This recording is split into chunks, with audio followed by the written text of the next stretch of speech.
Chapter 3005. Translator, Nyoibo Studio Editor, Nyoibo Studio Invasion of the Human Race, Rumble, Rumble. Right at this moment, a series of earth-shattering roars suddenly sounded. The Demon King fortress that Yi Xian and Chana's were in started to shake violently. This was clearly the rhythm of an attack. Yi Xian and Chana's were stunned for a moment, then their expressions changed drastically. They had a bad premonition. After all, this was the Black Mosquito Star, and there was clearly a huge fleet stationed here. Under such circumstances, someone actually dared to launch a surprise attack on the flagship of the entire fleet, the Demon King. Even a fool would know that this was not a simple matter. At least, the other party must be extremely confident and believe that in terms of strength or combat power, he was definitely not weaker than the royal fleet from the Demon Emperor's star. Otherwise, wouldn't his actions be equivalent to courting death? If that was the case, it was obviously a big problem for Chana's and Yi Xian. Black Mosquito Ship. It must be the Black Mosquito Ship and the Black Wind Ship. Damn it, that Prince Xian has appeared. After being stunned for a few moments, Chana's seemed to have thought of something. His expression kept changing, and in the end, he was actually ecstatic. He gritted his teeth. Lunatic. That guy dared to come from the third universe to the first universe controlled by the Tianji clan alone. He's obviously a lunatic. From the looks of it, it's understandable that he took the initiative to attack the royal fleet now. Ha ha ha, the heavens are truly helping me. As long as I can capture this Prince Xian, the merit I'll receive will be far greater than what I received from the third universe and reported to the Tianji clan. This bastard Prince Xian is truly this commander's lucky star. Whether or not I can leave the Demon Dweller Star region and be promoted to the Tianji clan's base camp will all depend on him. Ha ha ha, to the side, Yi Xian had long since been stunned by Chana's words. The black lines on his forehead crawled out once more, and his expression gradually became strange. However, from Chana's words, he at least unexpectedly obtained an important piece of information. Not only was Chana's a spy planted by the Tianji clan on the Demon Emperor's star, but this person's goal seemed to be to leave the Demon Emperor's star as soon as possible and go to the Tianji clan's base camp. This seemed to be useless now, but it might be useful in the future. Great. Great Commander, this is bad. It was at this moment that two demon royal guards stumbled in, their faces full of fear and panic. Before Chana's could say anything, one of them said, "Enemy attack. We're under attack." Pa! Are you blind? What's wrong with me? What's more, the demon ruler is already shaking like this. Do you think I don't know this is an enemy attack? Am I stupid? Chana's was so angry that his entire face turned red. He raised his hand and slapped the Nephilim guard. Panting heavily, he pointed at the guard's nose and scolded, "It's just 2 scout fortresses. The whole fleet is so huge. Do you have to panic like this? If word gets out, this commander's face will be completely ruined by you." No. It's not like that, Great Commander. The enemy is not a scout fortress, and there are more than 2. This demon royal guard was so anxious that he was about to cry. His face was still full of panic, but at least he explained the situation clearly. The enemy has a total of 11 space fortresses.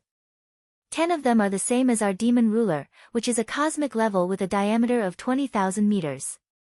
The other flagship is even more ferocious.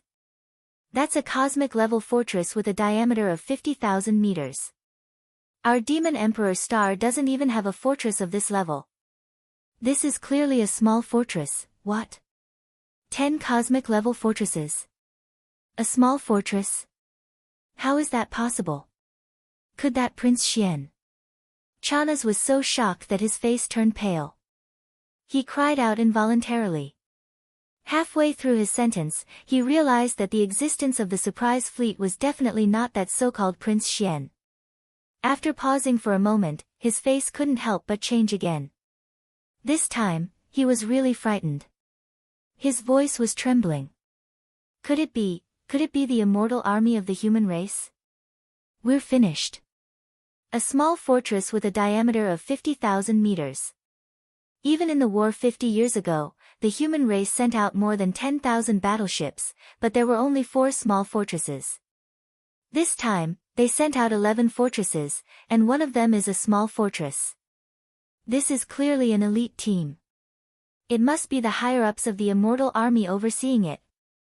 Damn it, could the one overseeing this small fortress be a lieutenant general of the immortal army?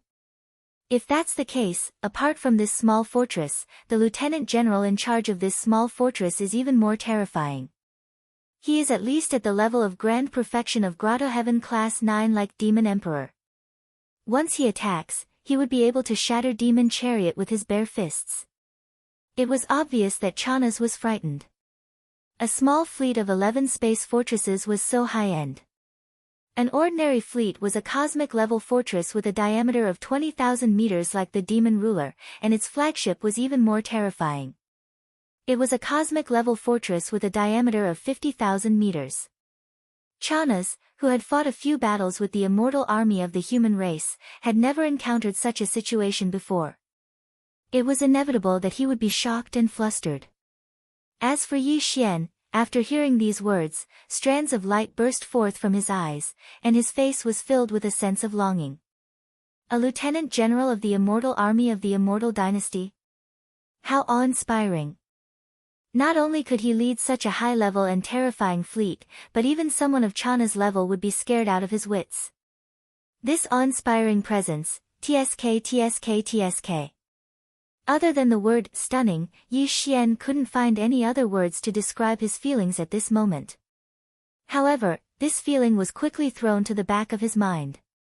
The fascination and envy were inappropriate. The most important thing now was what was in front of him. Without a doubt, this fleet must have come from the human race. If there were no surprises, the news of Chanas going to the third universe of the human race had been leaked. This even included the reason why he went there. This wasn't surprising. How could the immortal dynasty not have any spies among the demon race? That didn't make sense. The reason why the immortal dynasty's fleet came was most likely to save Prince Xian. After all, the current Prince Xian was definitely an illustrious existence in the human race and even in the entire myriad Luo Federation. Charging into the Federation's Earth leaderboard in such a short time was something that had never happened before. If the immortal dynasty knew that Prince Xian had actually killed his way into the first universe controlled by the Tianji race after robbing the 2 space fortresses of the Demon Scout Army, they would be extremely shocked. This kind of result was definitely enough to complete the so-called ultimate trial. Chapter 3006. Translator, Atlas Studios Editor, Atlas Studios hand over Prince Xian. This was not Yi Xian praising himself. He knew himself best. The reason he had come to the demon domain in the first universe could only be attributed to a freak combination of factors. However, it was one thing for him to know, but the key was that the citizens of the Immortal Dynasty and the entire Wan Luo Federation did not know. If it was said that Prince Xian was an outstanding descendant that would bring glory to the entire royal family, then to the countless citizens of the myriad Luo Federation, the brave and scheming Prince Xian was definitely the best idol of the new generation that had appeared out of nowhere. The power of an idol was limitless, and so was the power of a fan. For the sake of their idol, the entire Wan Luo Federation, especially the countless citizens of the human race's technology camp, would definitely be agitated when they found out that Prince Xian had killed his way into the first universe by himself. Voices calling for Prince Xian's rescue would be like a tidal wave in the human race's technology camp. Under such circumstances, even if the immortal star had no intention of coming, they would have no choice but to send a fleet over due to the pressure of public opinion. Although all of this was just Yi Xian's speculation, even he himself did not realize that this speculation was so accurate that it could be said to be the truth. However, this was not important. The most important thing was that the situation had developed to such an extent that it was obviously getting more and more serious, almost to the point of no return. Furthermore, it was obvious that the situation would worsen in the future. Under such circumstances, Yi Xian had no choice but to consider how to deal with this matter in advance. From the looks of it, the small fleet of the human Undying Army had an absolute advantage over the royal fleet from Devil Emperor City. Even with the addition of the entire Black Mosquito tribe, they were still no match for Chana's. However, it was impossible to say that this small fleet of 11 space fortresses could sweep through the entire first universe. It was obviously a fool's dream. Not to mention, if the Tianji race received the news and sent the real trump card battle team from the first universe, even if the Tianji race's slaves from the first universe were to flock over because of the arrest warrant from the first universe, if they gathered to a certain extent, they would definitely have the strength to contend with or even suppress this elite fleet of the human race. As such, there were only two extremes in the development of the situation. Once the strength of the fleet gathered from the first universe surpassed the overall strength of this elite fleet of the human race, then the human race's fleet would either retreat, leave the demon domain, and retreat to the wormhole in the universe. Or, they would send a space fortress to call for reinforcements. It was clear that the latter was more likely. Then, as long as the reinforcements of the human race arrived, the entire matter would truly enter a white-hot phase of conflict. At that time, everything would be difficult to wrap up. It was even possible that an all-out war involving the entire Myriad Sifting Federation and the Heaven's Legacy race would occur. At the thought of this, even Yi Xian could not help but feel a sense of trepidation. At the same time, he felt a strong sense of guilt. After all of this was caused by him. Although it was unintentional, if it really caused an ultimate war that swept across the three universes and caused a great loss of life, even Yi Xian would be embarrassed to say such words. But even so, Yi Xian would never release Prince Xian, who was still locked up in the Black Wind Fortress, just to resolve or stop this war. That guy wasn't captured by Yi Xian. The one who captured him was a demon scout from the Black Wind, so Yi Xian had no obligation to let him go. Even if Yi Xian was a member of the human clan, he wouldn't feel the slightest bit of guilt or unease. As for asking Yi Xian to step forward and take the initiative to clear up this misunderstanding, that was even more impossible. Although he was a member of the human race, he was no savior or saint who would sacrifice himself for righteousness. Moreover, the human race and the Heaven's Legacy race had always been at war. Every few decades or even a century, a large-scale war would erupt. This time, at most, it had just come a little earlier. As these thoughts flashed through his mind, Yi Xian's originally flustered state of mind gradually calmed down. At this time, not only had the Demon King stopped shaking violently, Chana's, who had hurriedly issued a series of orders, finally understood the specific situation of the battle. All in all, the previous round of assault by the human fleet was clearly just a threat and a warning. They did not intend to kill the Demon King right from the start.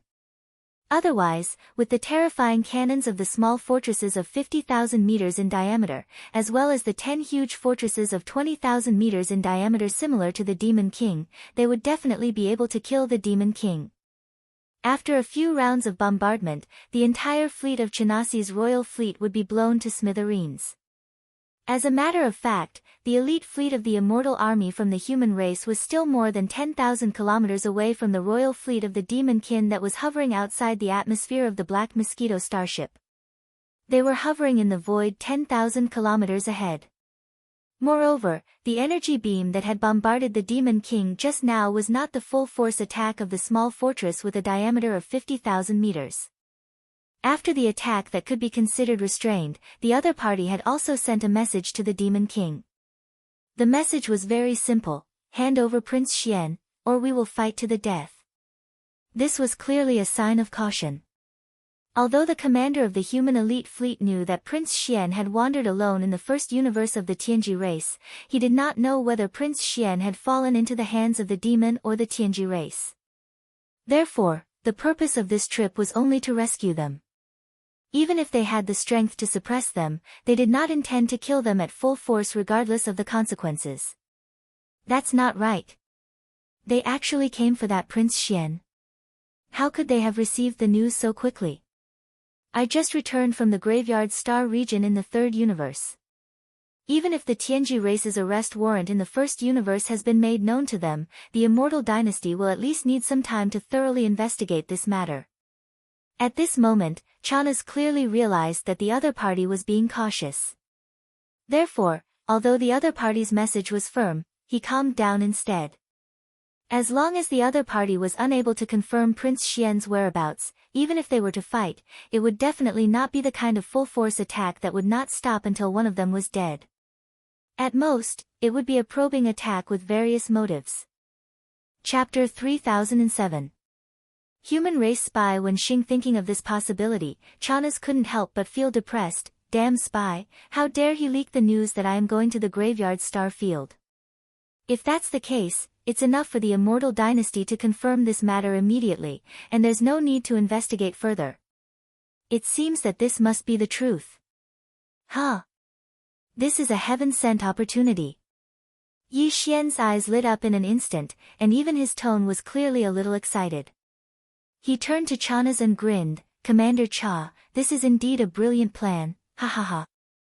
That old guy when Xing reported to the Demon King that you are a spy of the heavenly fate race, and you labeled him as a human spy. This time, the human race is strange. If you think about it carefully, I'm afraid even the Demon King will be suspicious. Commander Cha is really amazing, coming up with such a brilliant plan so casually. I have no choice but to be impressed. As he spoke, Yi Xian's face was filled with undisguised admiration and admiration. His eyes were so hot that even Chanas couldn't help but be stunned. Huh? Brilliant plan? You mean this chief? Of course, what kind of brain does this chief have? How can I not even have the ability to adapt? You must be kidding. Chanas subconsciously replied in a daze, but halfway through, he slowly understood the meaning of Yi Xian's words. After a short pause, his expression immediately changed, and he proudly raised his hand and pointed to his forehead. Such a scene almost made Yi Xian burst out laughing. He tried hard to hold it in, and his neck became thicker. Fortunately, he was pretending to be excited at this moment, so he didn't expose himself. So, when Xing's matter is settled. Since the human race has sent an elite fleet, I'm afraid a war will start immediately. Under such circumstances, the entire Black Mosquito Star field will fall into chaos. At that time, there will be plenty of opportunities to kill when Xing. Commander Cha, you can do as you see fit. In short, you can rest assured that I am also involved in this matter, and will keep my mouth shut. Yi Xian deliberately said this to reassure Chanas. As expected, the other party was stunned for a moment, and then gave Yi Xian a meaningful look. After confirming that Chanas had given up on the idea of killing him, Yi Xian spoke again. In that case, I will return to the Black Mosquito Star first. On the one hand, it's probably chaotic down there, and we have to prepare for war. On the other hand, it's not convenient for me to be seen here. If Wen Xing, I'm afraid something will happen. Chanas nodded his head in response and didn't say anything else. Compared to killing Yi Xian to silence him, he felt that if he kept this kid alive in the future, he would have the chance to raise him up and make good use of him when he grew up. At that time, he might be more useful. Anyway, as Yi Xian said, he was also involved in this matter, and definitely wouldn't leak any information. Immediately, Yi Xian left the Demon King's ship and didn't activate the Dongshu shuttle. He directly concealed his figure and crossed through the atmosphere of the Black Mosquito Star with his physical body, heading towards the Black Mosquito Peak in the depths of the Black Mosquito City in front of him. At the same time that Yi Xian returned to the Saint's Side Hall, the news that the elite fleet of the human race had arrived, and that they had already launched an attack on the Demon King finally spread from the Royal Race fleet outside the atmosphere to the Black Mosquito City. Inside the atmosphere, the entire Black Mosquito City was in an uproar. Countless demon experts looked up at the sky in shock, but unfortunately, they couldn't see anything due to the existence of the atmosphere. At this moment, the demon experts in the Black Mosquito City were glad that the Royal Race fleet had arrived. Otherwise, without them blocking the Royal Race fleet, the Black Mosquito City would definitely die faster if they went up to fight on their own. At least the Royal Race fleet had a huge cosmic fortress with a diameter of 20,000 meters. What about the Black Mosquito Star? Now, there wasn't even a single fortress with a diameter of 10,000 meters. Although there were many experts, in a fleet battle like this in the vast universe, unless one's individual strength reached a certain level, such as at least the Grotto Heaven realm, one would only end up as cannon fodder no matter how many people went. While the entire Black Mosquito City was in chaos and was rapidly spreading to the entire Black Mosquito Star and even the entire Black Mosquito Star sector that the Black Mosquito tribe occupied, in the right side hall of the tribe's ancestral temple on the peak of the Black Mosquito Peak, Wen Xing was instantly shocked when he received the news from the royal fleet outside the atmosphere. Although he clearly knew that he couldn't see anything, he still looked up at the night sky through the window. His face was full of shock and dissatisfaction. Damn it. 10 cosmic states and 1 cosmic state. This is at least a lieutenant general of the Immortal Army. Who is it? Those old guys are too impulsive. They didn't even inform me of such an important operation. How am I supposed to deal with this in such a hurry? At this moment, if Yi Xian was here and heard Wen Xing's words, his jaw would probably drop. This old fellow was actually a spy that the immortal dynasty of the human race had planted in the demon race. Yi Xian had unintentionally guessed this matter. Of course, even if Wen Xing was a spy for the humans, he had only been bribed for some benefits or other reasons. His situation was similar to Chana's, but it didn't mean that they weren't demons. Regardless of whether it was Wen Xing or Chana's, they were still genuine devil cultivators. After all, the unique characteristics of the devil cultivator's mental strength weren't something that could be faked so casually. After so many years, Yi Xian was the only exception. He was actually able to forcibly form a mind source core in his brain with the body of a human, something that only demons possessed. It seems that this so-called Prince Xian is extremely important to the immortal dynasty. Otherwise, the immortal army wouldn't have come so quickly. After a soft cry of dissatisfaction, Wen Xing continued to mutter to himself, but his emotions quickly calmed down. His brows were tightly knitted as he began to think about how to deal with the situation before him. The other party only gave a warning. Although their attitude is tough, and if they don't hand over Prince Xian, they will definitely attack with all their might. However, this at least revealed one thing, which is that even they can't contact Prince Xian. Damn it. What kind of existence is this so-called Prince Xian?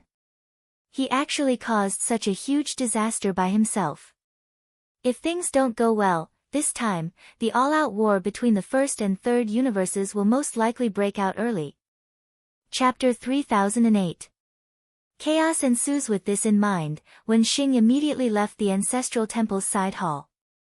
He raised his hand to summon an ancestral temple priest and ordered him to inform High Priest Huigil that he would be supervising the battle and would be returning to the royal fleet first. At the same time, everyone on the Black Mosquito Star should immediately prepare for battle. The energy beam from the cannons of the human race fleet could descend at any time. After giving all these instructions, Wen Xing immediately left the Black Mosquito Star with some of his trusted subordinates. They boarded 2 small patrol ships and charged toward the atmosphere.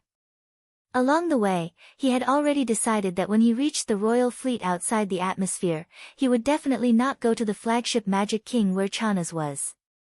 Instead, he would choose a large fortress with a diameter of 10,000 meters. After all, this immortal army elite fleet of the human race was too terrifying. A small fortress with a diameter of 50,000 meters would not appear even in some small-scale battles between the human race and the Tianji clan. If the super annihilation cannon with a diameter of 20,000 meters was used at full power, one shot would be enough to destroy the Magic King. After all, the Magic King's diameter was only 20,000 meters. And in this royal fleet, the Magic King was the only cosmic fortress with a diameter of 20,000 meters. It was too eye-catching. Even a fool would be able to tell that the Magic King was the flagship of the entire fleet. If they really went there, they would clearly have to be prepared to become the enemy's first target at any time and be bombarded until nothing was left. The news of Wen Xing's hurried departure quickly reached Yi Xian's ears. Although this old fellow had said good things and used the excuse of supervising the battle as an excuse, Yi Xian could tell at a glance that he clearly did not want to stay on the Black Mosquito Star to be a target. After all, it was the human race that had come this time, and it was definitely not a joke. Moreover, It was a small fortress with a diameter of 50,000 meters. That energy beam with a diameter of 20,000 meters was too terrifying. In the past battles between the Tianji clan and the myriad Luo Federation, this kind of small fortress with a diameter of 50,000 meters had appeared before, but it was definitely rare. Furthermore, it was basically used as a decisive force in the later stages of the battle.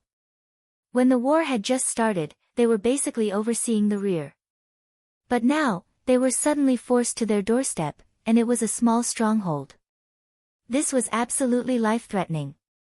Even Wen Xing, a supreme heavenly passage realm existence, couldn't help but shudder in fear. Of course, the immortal dynasties of the human race had genuine starry sky fortresses with a diameter of 100,000 m, or 100 kilometers. In the headquarters of the Heaven's Fate clan, there were several starry sky fortresses with a diameter of 100,000 m. This was witnessed by many experts of the first universe who had been to the headquarters of the Heaven's Fate clan. It was even said that Tianji even had a super fortress with a diameter of 1 million meters, which was equivalent to 1,000 kilometers in diameter. However, he had never heard of such a super fortress with a diameter of 1 million meters on the side of the human immortal dynasty. Perhaps only the Tianji clan, who was originally a race of robots, could create a super fortress with a diameter of 1 million meters. That kind of scale could already be considered an artificial star made of steel. Although the immortal dynasties were the leaders of the human race's technological faction, in this aspect, they were clearly innately inferior to the mechanical race. But even if the Tianji clan really did have a super fortress with a diameter of 1 million meters, which was equivalent to 1,000 kilometers in diameter, it would probably be the ultimate trump card of their entire race. It couldn't be used lightly. Therefore, a true stronghold with a diameter of 100,000 meters, or in other words, a great stronghold, could be considered the ultimate foundation of both the Heaven's Legacy race and the immortal dynasty of the human race's technological faction. This kind of ultimate strength, unless the human race and the Tianji clan were engaged in an all-out battle to the death, would generally be restrained and would not be used lightly. It was like the nuclear weapons of Yi Xian's previous life on Earth. Whoever used it first would fall into a passive position, and the development of the subsequent battle would be very difficult to control. In other words, in the many battles between the human race and the Tianji clan, this kind of small fortress with a diameter of 50,000 meters was already the most powerful force that could appear under normal circumstances. Thus, it was not difficult to understand why Wen Xing, who was the high priest of the demon imperial city, would react so frantically in the face of a small fortress that suddenly appeared. It's good that the old man left the Black Mosquito Star because he's afraid of death. If nothing unexpected happens, he most likely won't go to the eye-catching flagship, the Demon King. Instead, he'll choose a large fortress with a diameter of 10,000 meters. Yi Xian's eyes flashed as he thought of this. He suddenly grinned and clapped his hands happily. What a coincidence. He's clearly walking into the trap. Then, as long as the battle starts, in the chaos, Chanas will be able to use the annihilation meteorite cannon of the Demon King at any time. With 2 shots, he'll be able to blast Old Man Wen into smithereens. The old man probably would never have thought that the choice he made because of his fear of death would actually become his own grave in the end. Ha ha ha. While he was laughing complacently, Huigu Luo and Zhuo Fengtai had already walked into the Saints' Side Hall side by side. They were clearly here for the arrival of the human fleet. Yi Xian immediately stopped laughing. He raised his hand and gestured for the 2 to sit down. At the same time, his mind was spinning rapidly as he began to think of a way to deal with this matter. Obviously, they definitely could not stay on the Black Mosquito Star. Even Wen Xing was shocked by the annihilation meteorite cannon with a diameter of 20,000 meters from such a small fortress. He did not have the ability to take it head-on. The other party wanted Prince Xian, and Chanas obviously could not hand him over. Not only could he not hand him over, but he would also deliberately add a smokescreen to confuse the other party. He wanted to give the other party the illusion that the person was in his hands, but he would not hand it over. This would increase the other party's fear of taking action. The other party could obviously guess this point, but the key was that they could not be sure. However, Prince Xian was so important that they could only believe it.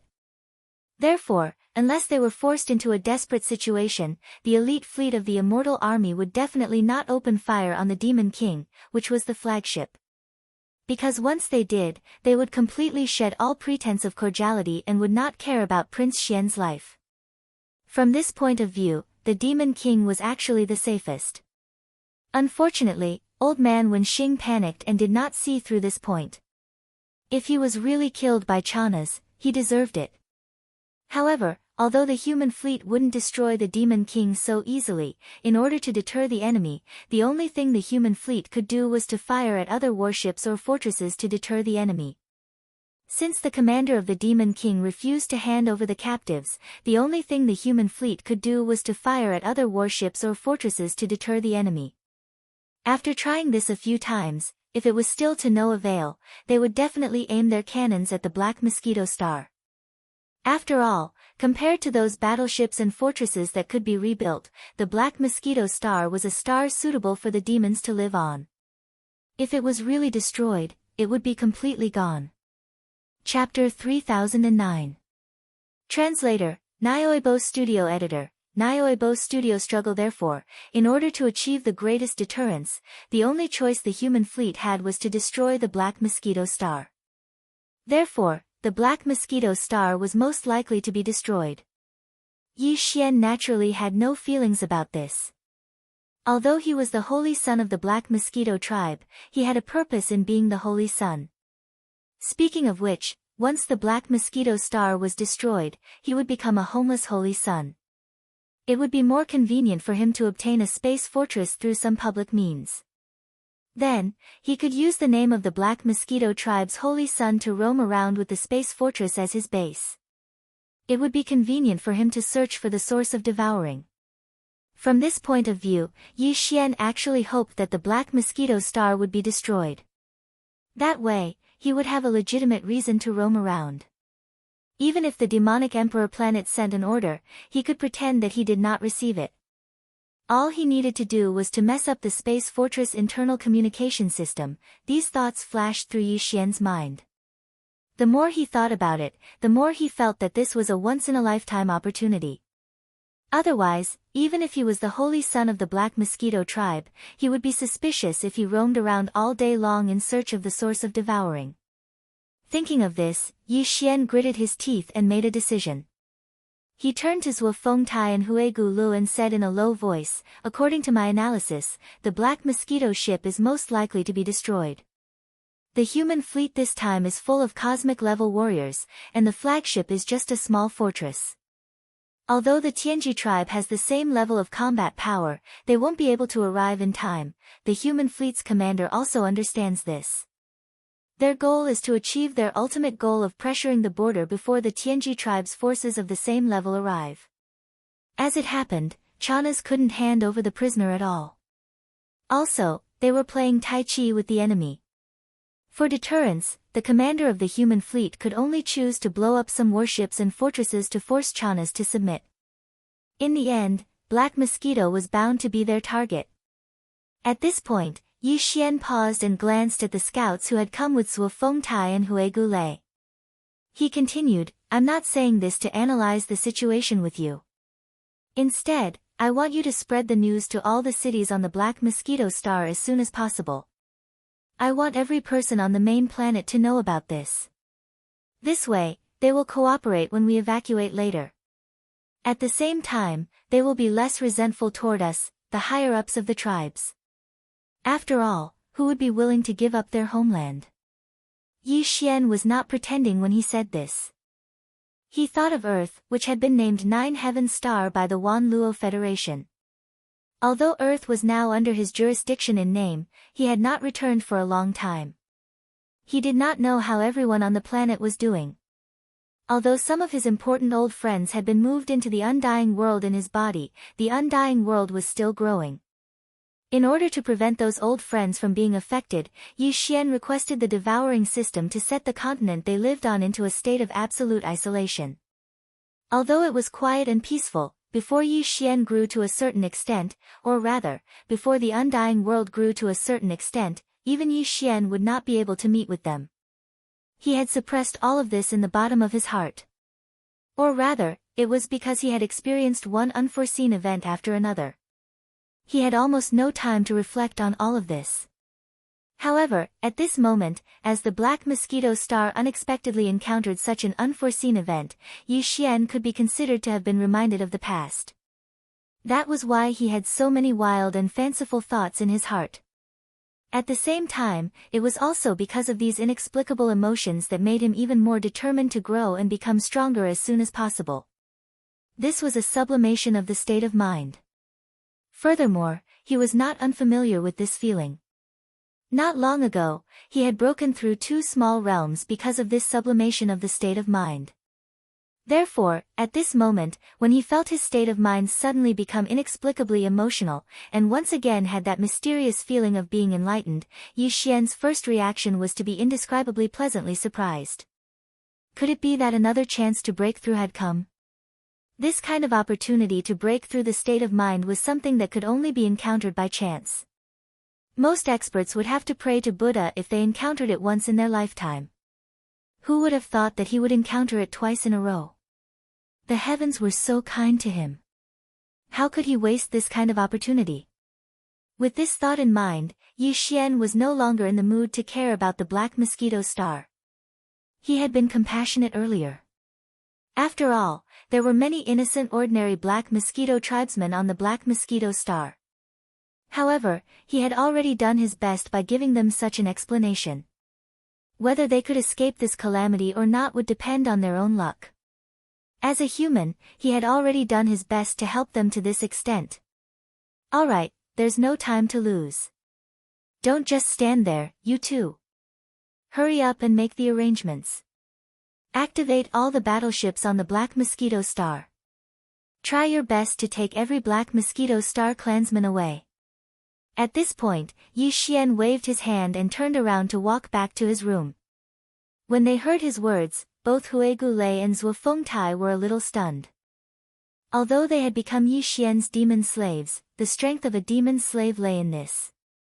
While it refined and enslaved the spirit source core in one's brain, it would not affect any of one's previous memories or habits of thought. This way, the demon slaves who had been implanted with the slave imprint would be able to use the seamless network perfectly. However, at the same time, this also led to the devil cultivator experts becoming demon slaves. Although their origin cores had been refined by the slave imprint, they had a sense of obedience and loyalty to Yi Xian like they were destined to. However, at the same time, the deepest obsession in their original consciousness would still be preserved and still exist. However, this had now become a thought that was secondary to loyalty to Yi Xian. Although Zhuo Fengtai and Hui Gulei were the great commander and high priest of the Black Mosquito tribe, there was no need to doubt their feelings for the Black Mosquito tribe. Because of this, when the Black Mosquito tribe was facing an existential crisis, their loyalty to Yi Xian couldn't be changed. At the very least, it was like this before they had the ability to break free from the suppression of the slave seal. At the same time, their sense of loyalty to Yi Xian also made them feel worried about the Black Mosquito Star. However, this kind of worry for the tribe was something that even they were powerless to do anything about. The suppression effect of the slave imprint was like their nature, and their worry for the tribe was like an acquired emotion. Their nature suppressed their emotions, making them feel inexplicably painful. It was like a struggle. Chapter 30:10. First-rank satellite. Sometimes, accidents would happen when one's mind and willpower went from being extremely tense to completely relaxed. This was what it meant to have an emotional roller coaster ride.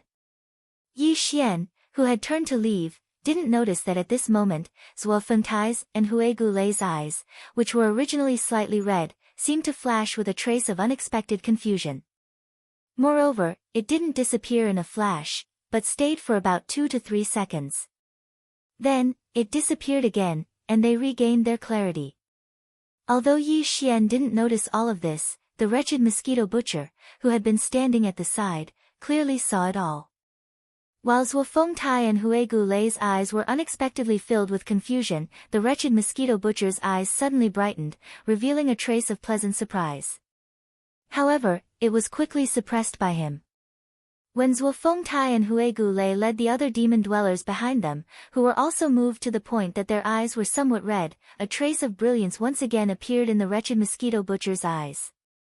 His gaze, which carried a rather playful charm, was fixed on the backs of Zhuofengtai and Huigulei as they left.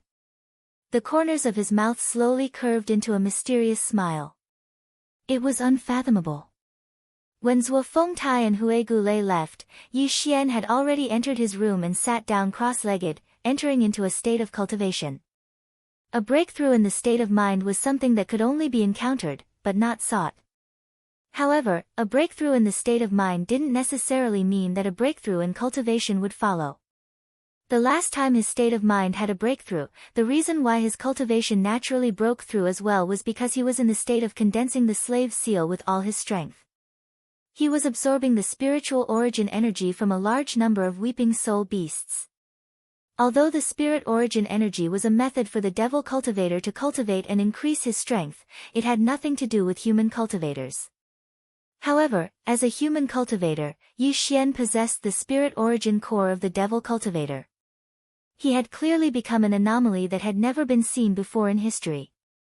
Whether it was the devil cultivator's mental strength or the way for human cultivators to increase their cultivation, they were both able to affect his cultivation.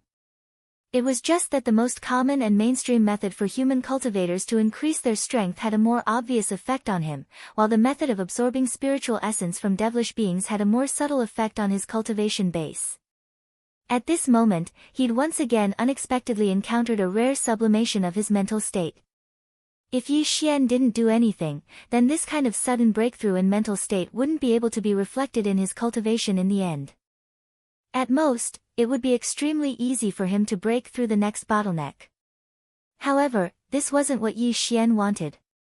To him, the most important thing right now was to increase his cultivation base as quickly as possible.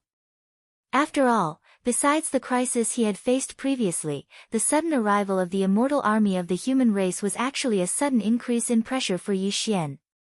Under the circumstances, every time his cultivation base increased a little, his confidence would increase a little.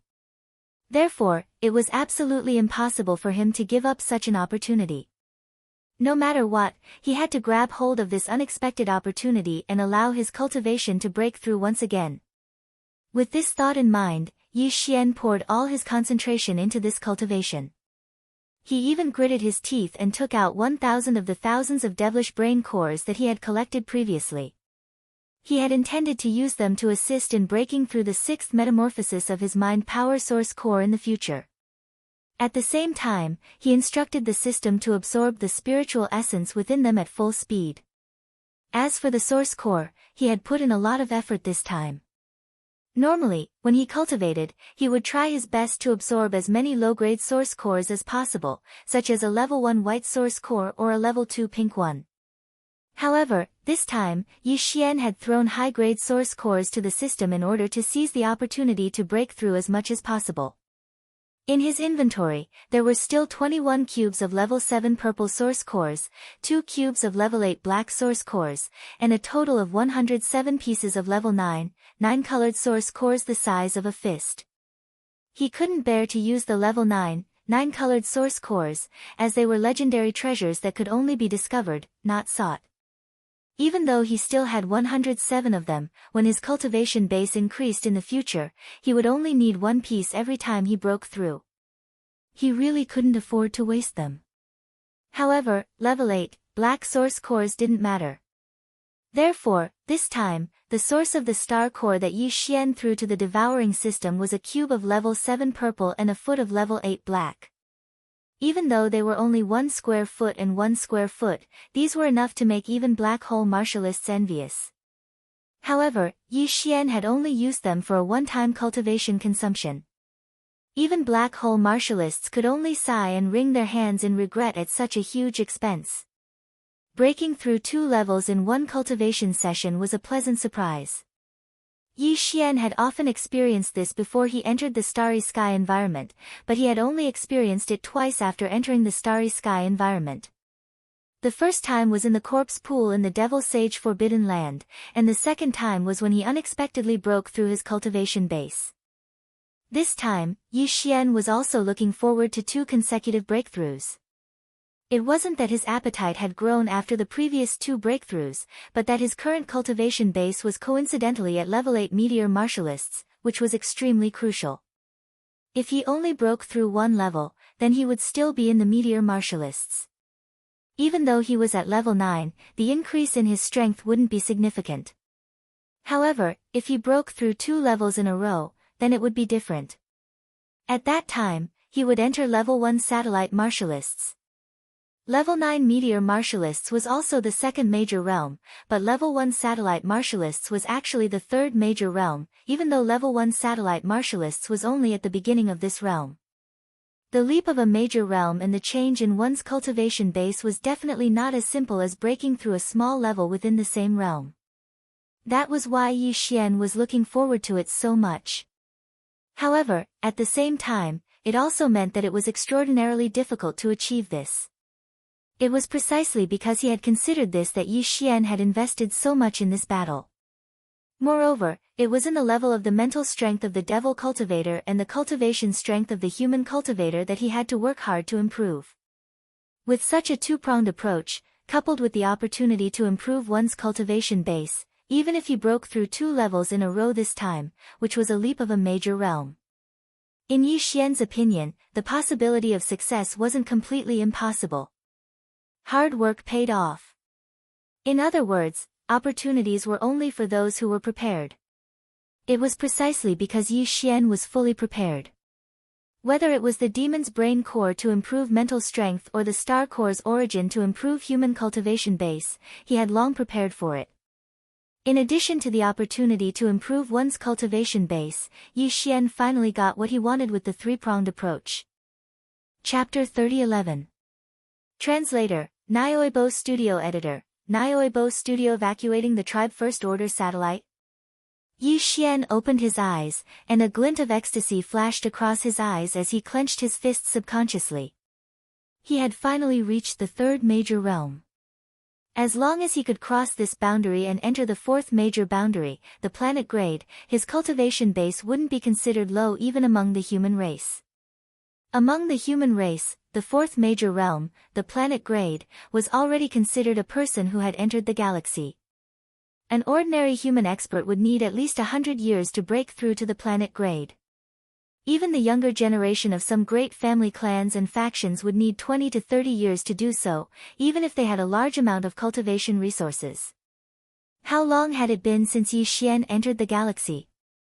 Less than a year. This was enough to be proud of. Although it was because he had obtained a large amount of cultivation resources, didn't he obtain these cultivation resources through his own hard work? I'm getting a little complacent.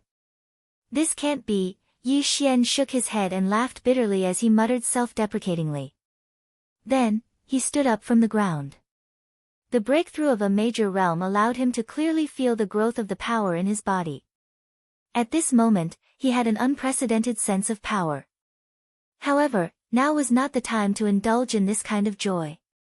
The black mosquito star was in danger, and a terrifying energy beam could blast through the sky at any time, creating a bottomless pit in a certain area. It was better to leave as soon as possible. Although the black mosquito star was huge, Yi Xian had nothing to worry about as long as he was here. If he had to say anything, it would at most be the demon slaves he had subdued. After all, he had spent a lot of effort to condense the slave seal to successfully subdue them. It would be a waste if they died. However, the truth was that among the dozens of demon slaves he had subdued in the Black Mosquito tribe, there were only a few left on the Black Mosquito star. Only Zhuofengtai, Huegu, and a few other high-ranking members of the Black Mosquito star remained. As for the high-ranking members of the Black Mosquito tribe's other 9 demon star planets, they had already returned to their respective demon star planets the day after his saint ceremony. Even Hao Fangfang was taken away by his father, Hao Deshuang, back to the Black Roar planet. Now, the Black Mosquito star was a little hard to see through. Hao Deshuang was the first to leave, and he was even in a hurry. It was clear that he did not want to get involved in this mess. As for the Black Mosquito star's demon slaves, they were all higher-ups. Whether it was Zhuofengtai, Huegulei, or the others, not to mention anything else, just their cultivation alone was above the black hole realm. Therefore, Yi Xian didn't need to worry about their safety. If there was really anyone who needed him to remember to leave the black mosquito planet, it would probably be the wretched old mosquito butcher. However, he had been following Yi Xian around like a sticky candy. Even if Yi Xian wanted to forget about him, it was basically impossible. When Yi Xian walked out of the saint's side hall, he looked around and saw that everything within sight was bustling. There were quite a few demon dwellers' cities on the black mosquito planet. There were dozens of them. However, as he stood on the peak of the Black Mosquito Peak where the ancestral temple was located, he could only see the main city of the planet, Black Mosquito City. Right now, the low altitude of Black Mosquito City was densely packed with warships of various sizes.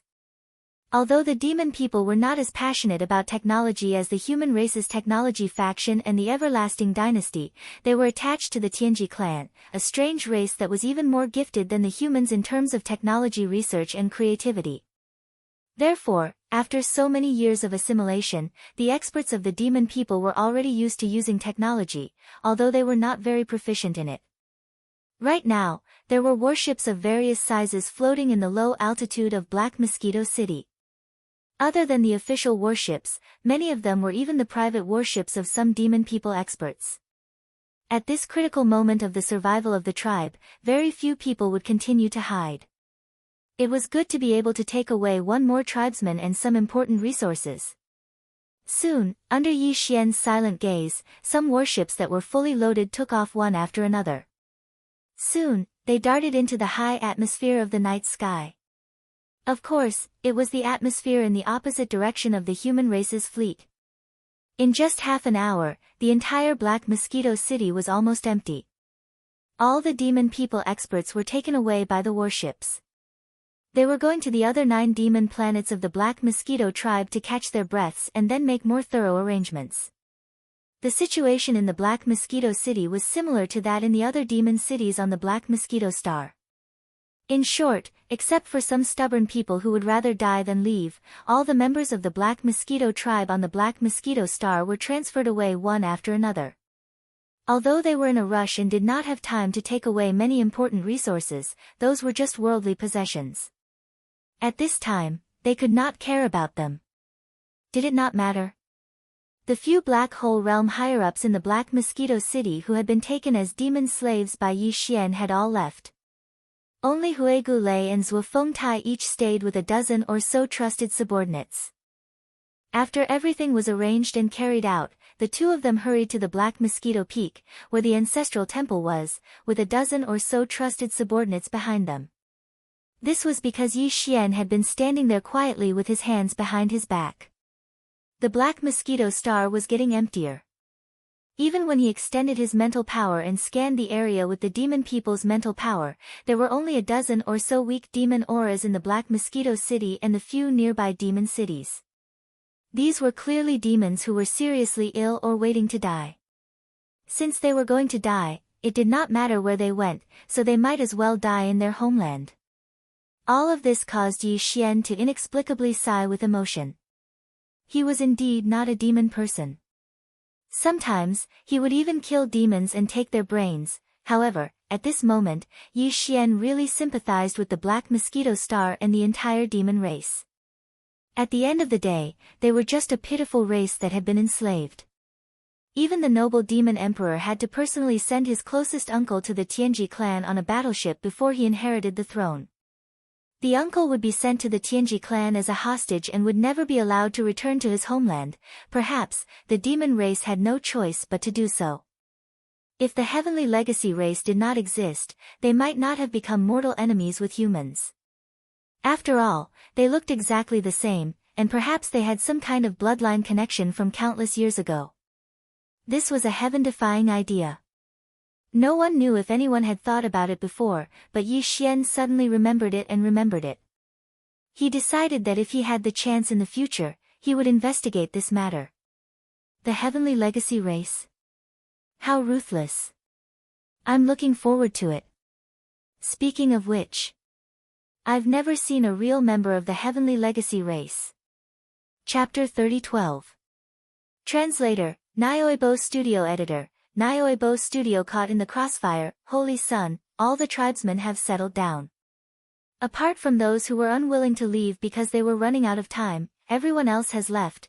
Now that the Black Mosquito Star has nothing to worry about, Holy Sun, should we also leave? Just as Yi Xian was in a daze, Zhuo Fengtai and Grey Bone flew over and landed on his left and right respectively. Behind the two of them were a dozen or so trusted subordinates. Their strengths were also extraordinary, between the 5th and 7th Great Realms, the Star Realm and the Galaxy Realm. Perhaps it was because Yi Xian had surprised them by showing concern for the safety of the entire Black Mosquito tribe, so they had instructed Zhuo Fengtai and Hui Gulei to settle down properly. This had unknowingly resolved the pain and conflict in their hearts.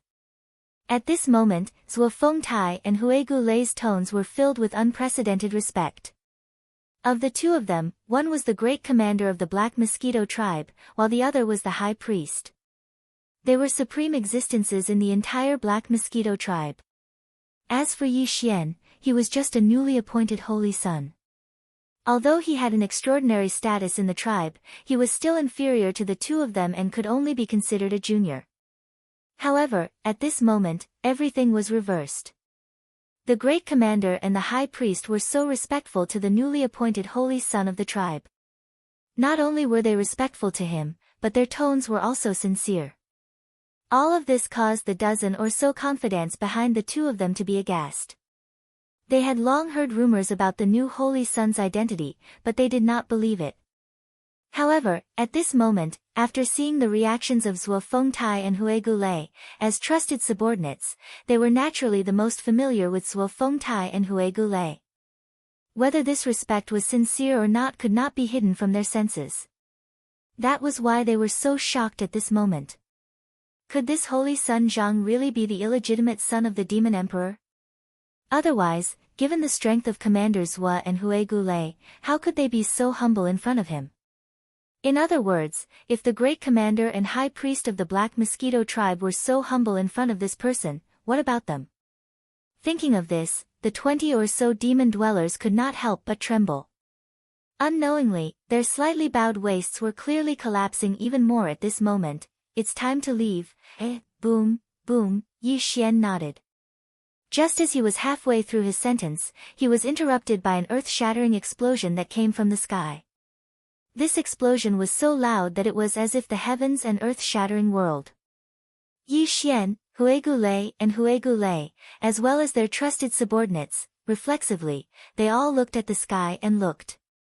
In the next instant, the expressions of everyone changed abruptly, and they revealed a wisp of extreme shock and astonishment. In their line of sight, a huge and dazzling firework was exploding in the depths of the night sky.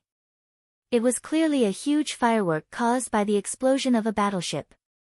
A large part of the sky was illuminated, and even the atmosphere in that area was burned by the firework. As a result, the scene outside the atmosphere was reflected in the eyes of Yi Xian and the others. Obviously, this was the flagship of the elite fleet of the human clan's Immortal Legion, which was the small fortress with a diameter of 50,000 meters, which was caused by the energy beam of the super annihilation cannon, because what exploded at this moment was clearly a huge fortress of the royal clan's fleet with a diameter of 10,000 meters. A huge fortress with a diameter of 10,000 meters had been completely blown into a cloud of dazzling fireworks by a single blast. Furthermore, this cloud of fireworks was rapidly extinguishing after blooming to the extreme. It was clear that the entire ship, including everything inside, had been incinerated into nothingness by the terrifying beam of light of the super annihilation cannon in a short period of time. There was nothing left to burn, which was why it was quickly extinguishing. This kind of power was absolutely impossible to achieve by the annihilation meteorite cannon of the middle fortress with a diameter of 20,000 meters. It must be the super annihilation cannon of the small fortress that opened fire. Damn! Finally showing its power. Yi Xian blankly stared at the enormous firework in the sky that was rapidly extinguishing. His face was filled with a dumbstruck expression. Due to the fact that he was too shocked by the brilliance of this scene, he couldn't help but curse. At the same time, a light suddenly flashed in his mind. In his opinion, it was simply ridiculous and unbelievable, but at this moment, it also emerged in his mind. This huge fortress with a diameter of 10,000 meters is the one that old devil Wenxing chose to guard, right? Swallowing his saliva, Yi Xian muttered to himself once again. The expression on his face became incomparably strange in the blink of an eye. If that's really the case, then this is too tragic. It can be said to be the most innocent lying down spear in history. The human fleet really knows how to choose.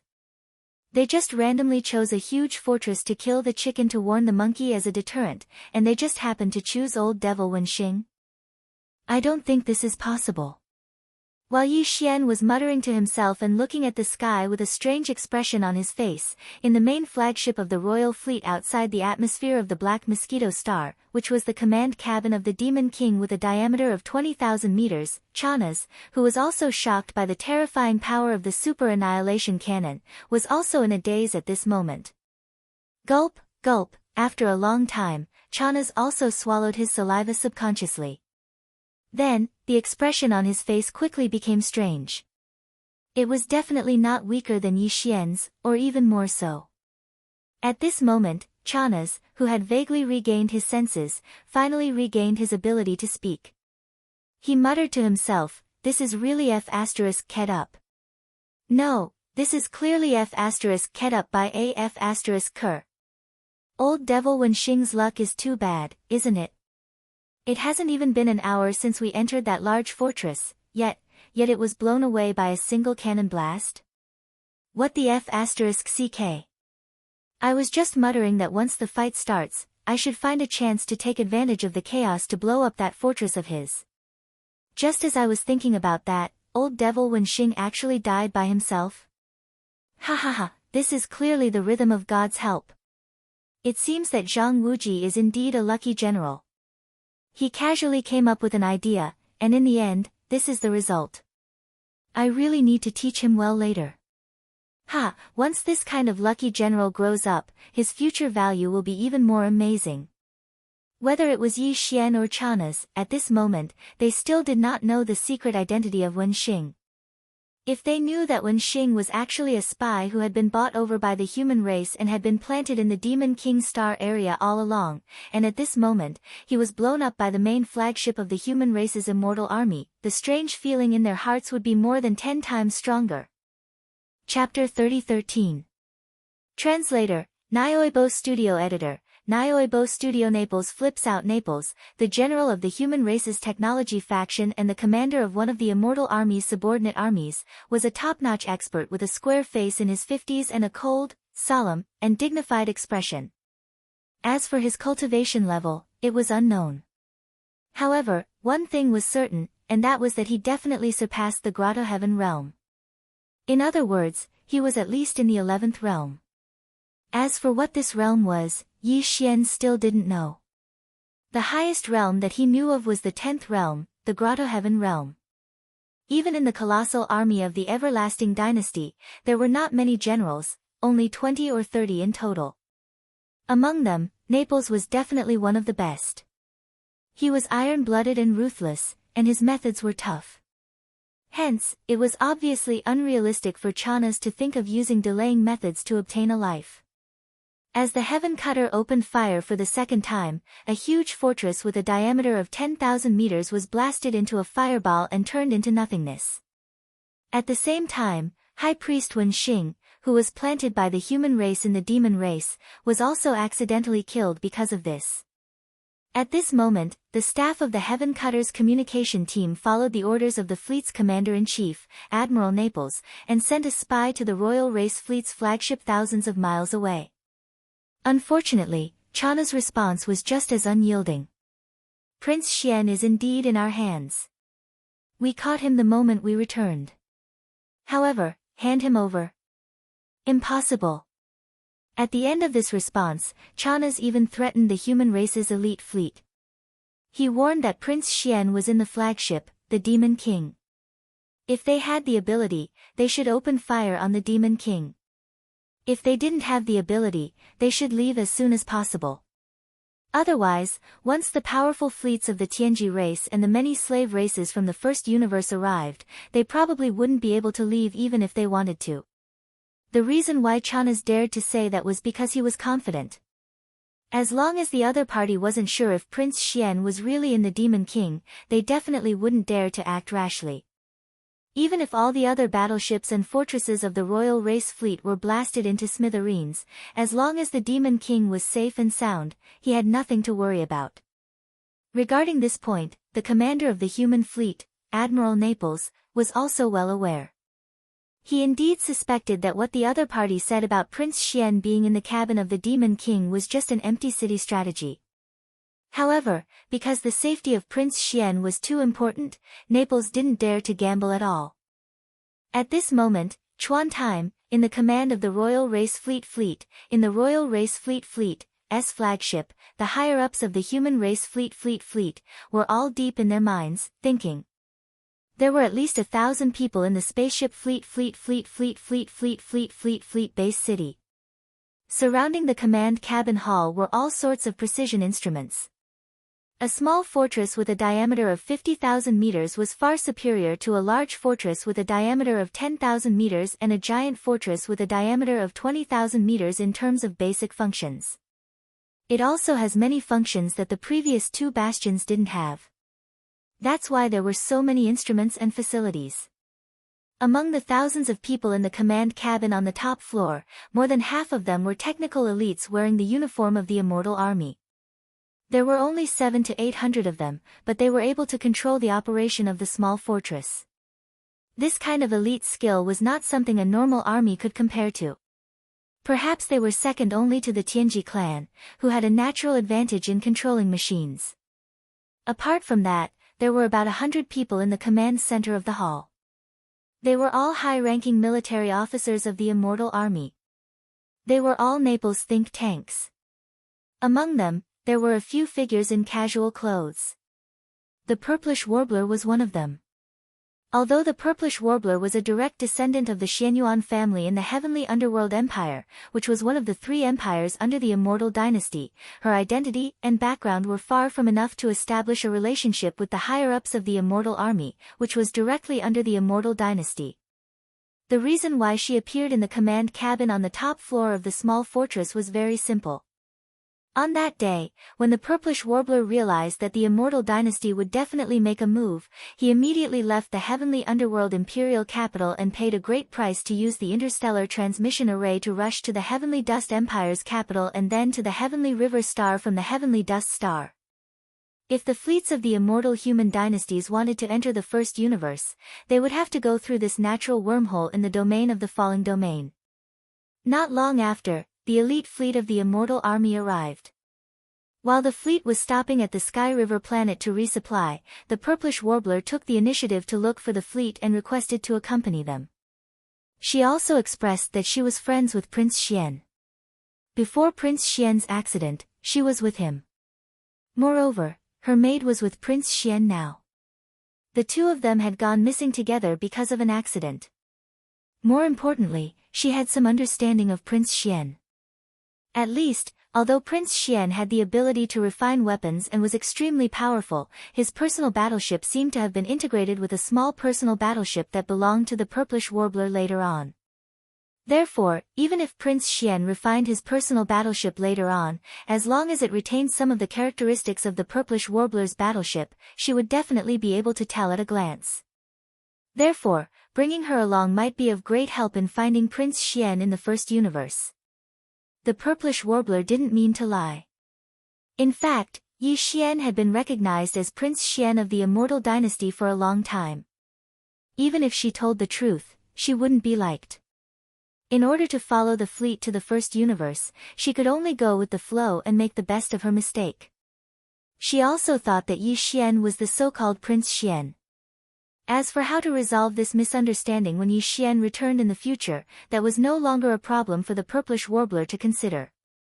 To her, finding Yi Xian and Lulua was the most important thing at the moment. At this moment, when Chana's tough response was received by the small fortress of the sky-cleaving warship, the commander-in-chief of the human fleets, Admiral Naples, was immediately enraged and flew into a rage on the spot. Chana's, right? The commander of the demonic imperial guards of the demonic imperial planet. Although this is the first time I've come into contact with you, I've heard of your great name. You actually dare to be so tough in the face of the super annihilation cannon of the small fortress. You've really impressed me. As he sneered, Naples raised his hand and pointed at the black mosquito planet in the void of the star field thousands of miles ahead. He shouted in a deep voice, "Sky-cleaving warship, super annihilation cannon order. Target, black mosquito planet. Fire with all your might, 10 consecutive shots. Obliterate this demonic planet for this general." Hearing this, the hundreds of strategists of the immortal army trembled violently and turned to look at each other in horror. Chapter 30:14. Translator, Nyoibo Studio Editor, Nyoibo Studio. The surprising appearance of Prince Xian, boom, boom.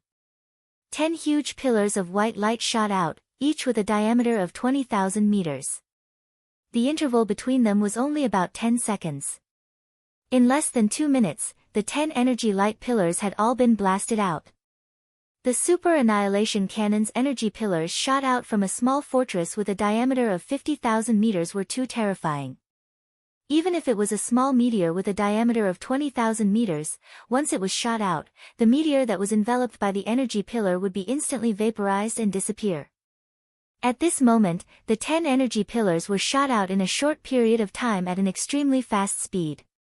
In the blink of an eye, they had already entered the atmosphere of the black mosquito star and were heading for the land of the star.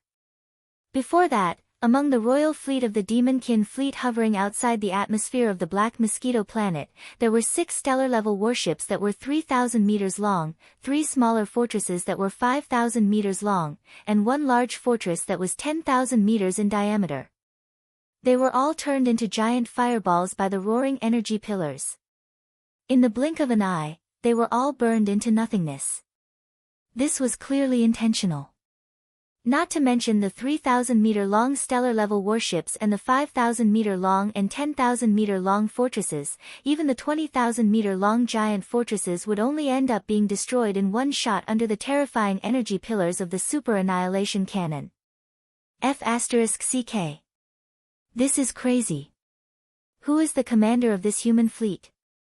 Could it be that he was crazy? His methods are too tough. Among the hundreds of lieutenant generals in the immortal army, I can't find such an iron-blooded hawk. Could it be an admiral? Inside the giant fortress of the Demon King, Chana's face instantly turned pale. As he exclaimed, he immediately gave a series of orders. What are you waiting for? Damn it! You bunch of idiots! Run now! Run now! If the enemy fleet's overall commander is really an immortal general, his cultivation level definitely surpasses the Grotto Heaven realm. Not to mention this kind of super annihilation cannon, as long as he is willing, he alone can attack the Devil King. While the enemy is still worried about us fighting to the death and hasn't reacted yet, we must run now. Damn it! Move at full speed now. The entire fleet, scatter and escape, boom. Boom. As the Imperial Demonkin fleet began to scatter and flee, an earth-shattering explosion rang out from the black mosquito star land beneath the fleet. The energy beam of the super annihilation cannon with a diameter of 20,000 meters was too terrifying, and it was not randomly scattered. Naples' instructions were very clear. The ultimate goal was to completely obliterate the main star of the Demonkin tribe. Although there were only 10 energy light pillars with a diameter of 20,000 meters, it was impossible for them to vaporize the black mosquito star like they vaporized a small meteor. After all, it was a massive planet. However, the operators of the cannons on the small fortress of the Heaven Cutter were the best of the best. According to their calculations and deductions, it was not a problem for them to destroy a colossal object like the black mosquito star with 10 energy beams. At this moment, as the 10 energy light pillars exploded, the entire black mosquito star, which was engulfed in a cloud of dust, failed to escape the fate of being obliterated. The huge celestial body fell apart and turned into 3 huge pieces of cosmic dust with irregular shapes. It no longer had the shape of a natural celestial body. Even the atmosphere that originally covered the entire black mosquito star completely dissipated and became a mess in this huge explosion. At this point, the black mosquito star had fallen.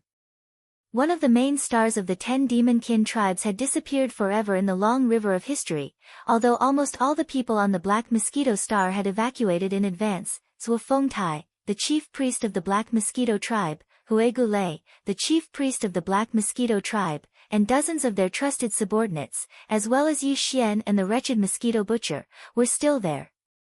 The moment the 10 super annihilation cannon's energy light pillars bombarded them, a group of people gathered together.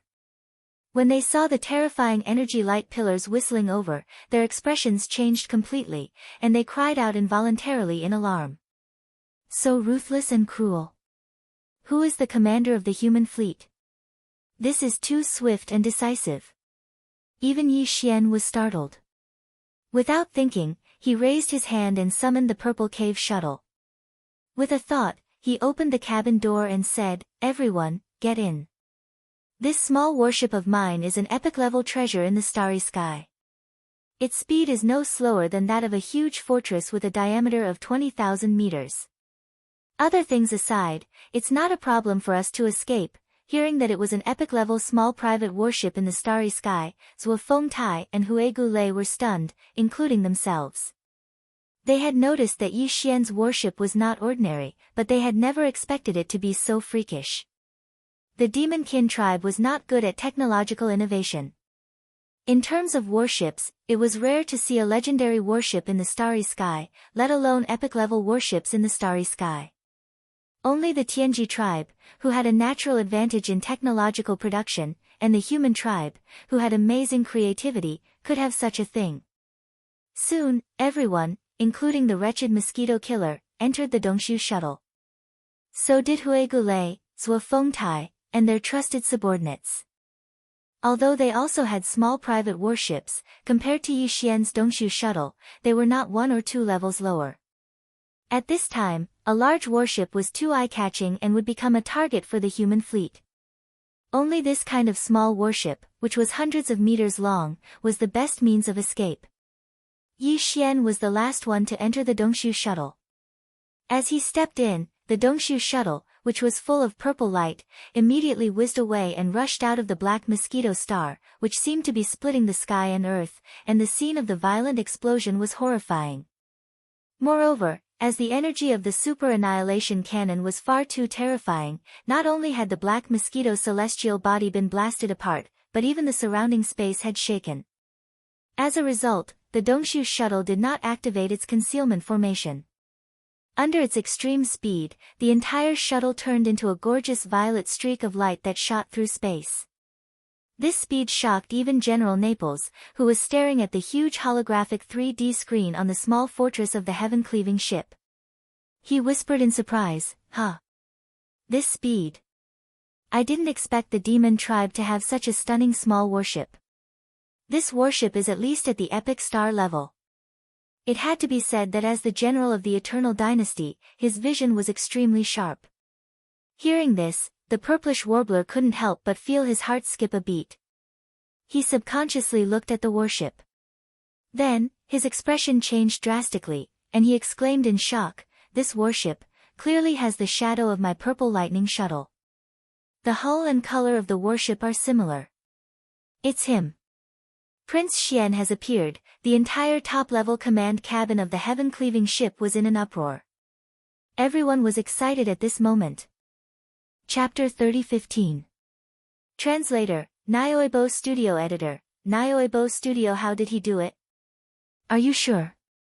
In the command cabin on the top floor of the sky-cleaving ship, everyone was rejoicing. As the commander-in-chief of the fleet, Admiral Naples, who was usually the strictest and would reprimand his subordinates in such a situation, didn't care at all this time. Everyone was excited and happy from the bottom of their hearts, including him. At this moment, the Neapolitan admiral was so excited that his entire body was trembling slightly. His face was filled with surprise as he turned his head to look at Xianyuan Ziying, who had caused such a huge commotion with just a few words. His voice was filled with ecstasy as he said, "Girl, this is not a joke. Confirm it again." "There's no need to confirm it again. That's my purple lightning shuttle. How can I not recognize it?" Back on the Sky River planet, Prince Xian bought it and refined it himself, integrating it into his private battleship. Later on, I saw it in the Sky River sector. Although it has changed a little, it's more or less the same. There's no way I'd mistake it. At this moment, the purplish warbler was also very excited. Looking at the small private battleship that had turned into a stunning purple rainbow, her eyes were full of stars. Towards the end of her sentence, she was almost muttering to herself, looking at the appearance of this battleship, it's obviously been refined at least once. I didn't expect it to be at the epic star level now. I didn't guess wrong back then. His ability to refine weapons is at least at the master level, or even beyond that. At the side, many military officers, including Admiral Naples, were stunned. The former even exclaimed softly, "What? You're saying that this epic star-level small private battleship was refined by Prince Xian himself?" One had to know that in the immortal dynasty of the human race's science and technology camp, any array master or weapon master was definitely in existence with extraordinary status. Being able to reach the master level in these two fields was definitely not something that could be achieved through hard work. It was related to talent. A weapon refiner who can refine an epic star-level battleship is definitely not just at the master level. He's at least at the master level. Prince Xian is indeed amazing. My trip to the first universe was not in vain. After confirming that the small private battleship that had turned into a purple rainbow at an astonishing speed belonged to Prince Xian, and that this battleship had clearly been personally refined by him time and time again to reach its current starry sky epic grade, Admiral Naples became even more excited. Immediately, he gave the order. The entire fleet is to follow them immediately. At the same time, connect to the communication system of that purple battleship and reveal our identities to Prince Xian. As for the fleets of the Imperial clan that escaped, we don't have to bother with them for the time being. The most important thing now is to meet up with Prince Xian. The order was quickly passed down. All 11 bastions of the human fleet moved at full speed and chased after the Dongshu shuttle, which had turned into a streak of purple light. Since the completion of the last fusion, the Dongshu shuttle had reached the epic starry sky rank in terms of grade. The current speed of the Dongshu shuttle was indeed astonishing. After all the kinetic energy was poured into its speed, even a large fortress with a diameter of 10,000 meters could not compare to it. It could even reach the maximum speed of a giant fortress with a diameter of 20,000 meters. Under such circumstances, even Chinasi's Imperial Demon Fleet would not be able to keep up with the Dongshu shuttle. At the very most, only the flagship, the Demon Ruler, would not lose sight of it. However, the 11 bastions of this human fleet were all giant fortresses with diameters of more than 20,000 meters. There was even a small fortress with a diameter of 50,000 meters. Faced with such pursuers, even the Dongshu shuttle would not be able to shake them off. The 11 bastions of the human race continued to follow closely behind the Dongshu shuttle. Moreover, the Dongshu shuttle received the communication message from the flagship, the Heaven Cutter, immediately. The other party's meaning was very simple and clear. They stated their identity and purpose of entering the Demon Star region in the first universe. They requested Prince Xian to return with them. As a trial prince of the immortal dynasty of the human race's technological faction, and as the voice of the entire human race and even the 10,000 Luo Federation was so loud, it was no longer suitable for Prince Xian to continue staying here. In this message, Naples also stated his identity as the general of the immortal army. At the same time, he conveyed the order from the higher-ups of the immortal dynasty. Prince Xian's ultimate trial was completed. He was ordered to return to the royal family immediately and accept the arrangements of the dynasty. This clearly meant that they were going to entrust him with important tasks and nurture him vigorously. With Prince Xian's current reputation in the entire human race and the 10,000 Luo Federation, as well as the fact that he had not only completed the ultimate trial of the royal family, but also obtained such an impressive result. Once he returned to the immortal dynasty of the human race, he was almost destined to soar. From then on, he would no longer be an unknown descendant of the royal family. Instead, he would become one of the few people in the immortal dynasty's younger generation who could walk on the stage and command the wind and clouds. He could be considered to have officially stepped onto the glorious path of competing for the throne of the dynasty. However, all of this had a huge flaw for Yi Xian. He was not the real Prince Xian. Although he knew that he would definitely have a bright future if he returned with this elite fleet of the human race, it all belonged to Prince Xian. It had nothing to do with Yi Xian. If he really returned with Naples, the outcome would be extremely bad. Impersonating a prince was a huge crime, and Yi Xian could not bear it. However, from the tone of this Naples general, it seemed that he had already confirmed Yi Xian's identity and was determined to bring him back to the immortal dynasty. Yi Xian's Dongshu shuttle was unable to shake off the other party for the time being. As such, it was as if a dead end had been formed. Apart from thinking of ways to make the other party give up, Yi Xian had no other choice.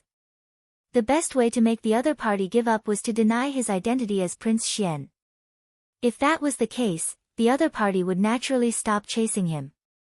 As soon as he thought of this, Yi Xian immediately sent a reply to the small fortress of the heaven-cleaving ship. Furthermore, as he was in a hurry, he even sent a few voice messages. The content was very simple: I'm not Prince Xian. I'm the new holy son of the Black Mosquito tribe, Zhang Wuji. You've got the wrong person. Can you stop chasing me? Under normal circumstances, the human fleet would obviously not continue chasing him after such a reply. This was because Prince Xian had no need to deny his identity at all. However, what Yi Xian did not expect was that there was someone in the command cabin on the top floor of the heaven-cleaving ship that could recognize his voice. That person was the purplish warbler. At this moment, as Yi Xian's voice message appeared in the command cabin, the purplish warbler immediately exclaimed, "Brother Yi, it's really his voice." But, why did he deny his identity and call himself the holy son of the demon tribe? Chapter 30:16. Translator, Nyoibo Studio Editor, Nyoibo Studio Shocking Methods. How did he do it? As he muttered to himself, Admiral Naples' expression became increasingly strange. Since it's really him, then, how did he become the holy son of the demon tribe? It seems like he has a motive, so it's not convenient for him to admit it. But isn't this too unbelievable? A human actually became the holy son of the demon tribe? As General Naples muttered to himself, the hundreds of immortal army strategists exchanged glances with one another. Their expressions were strange. There were indeed human spies among the demon tribe, but these spies were all demon tribe members who had been bribed, not human powerhouses. Although demon tribe members and humans looked the same, demon tribe members' mental strength could block the detection of human consciousness. Therefore, it was extremely easy for demon tribe members to blend into the human race. If one didn't look carefully, they wouldn't be able to tell at all. However, it was almost impossible for a human to blend into the demon tribe. Without the demon tribe's mental strength source core, one wouldn't possess the mental strength unique to demon tribe members. Under such circumstances, any human powerhouse who entered the demon tribe would be immediately distinguished. They would be as eye-catching as fireflies in the night sky. It could be said that before Prince Xian, no human powerhouse had ever been able to successfully infiltrate the demon tribe, let alone climb all the way to the position of holy son of one of the 10 demon tribes. This was in existence on the same level as the 10-star tribe leader. In the 10 demon tribes, it was second only to the great commander and high priest. In the face of Yi Xian's unexpected response, all the strategists of the immortal army present were at a loss. After a moment of shock, they all looked at Admiral Naples, waiting for his next order. Even the purplish warbler was the same. Although she had confirmed Yi Xian's identity, he must have his reasons for making such a response. In the face of all this, the purplish warbler was at a loss for what to do. Let's follow him for now. Occasionally, we'll pretend to attack him.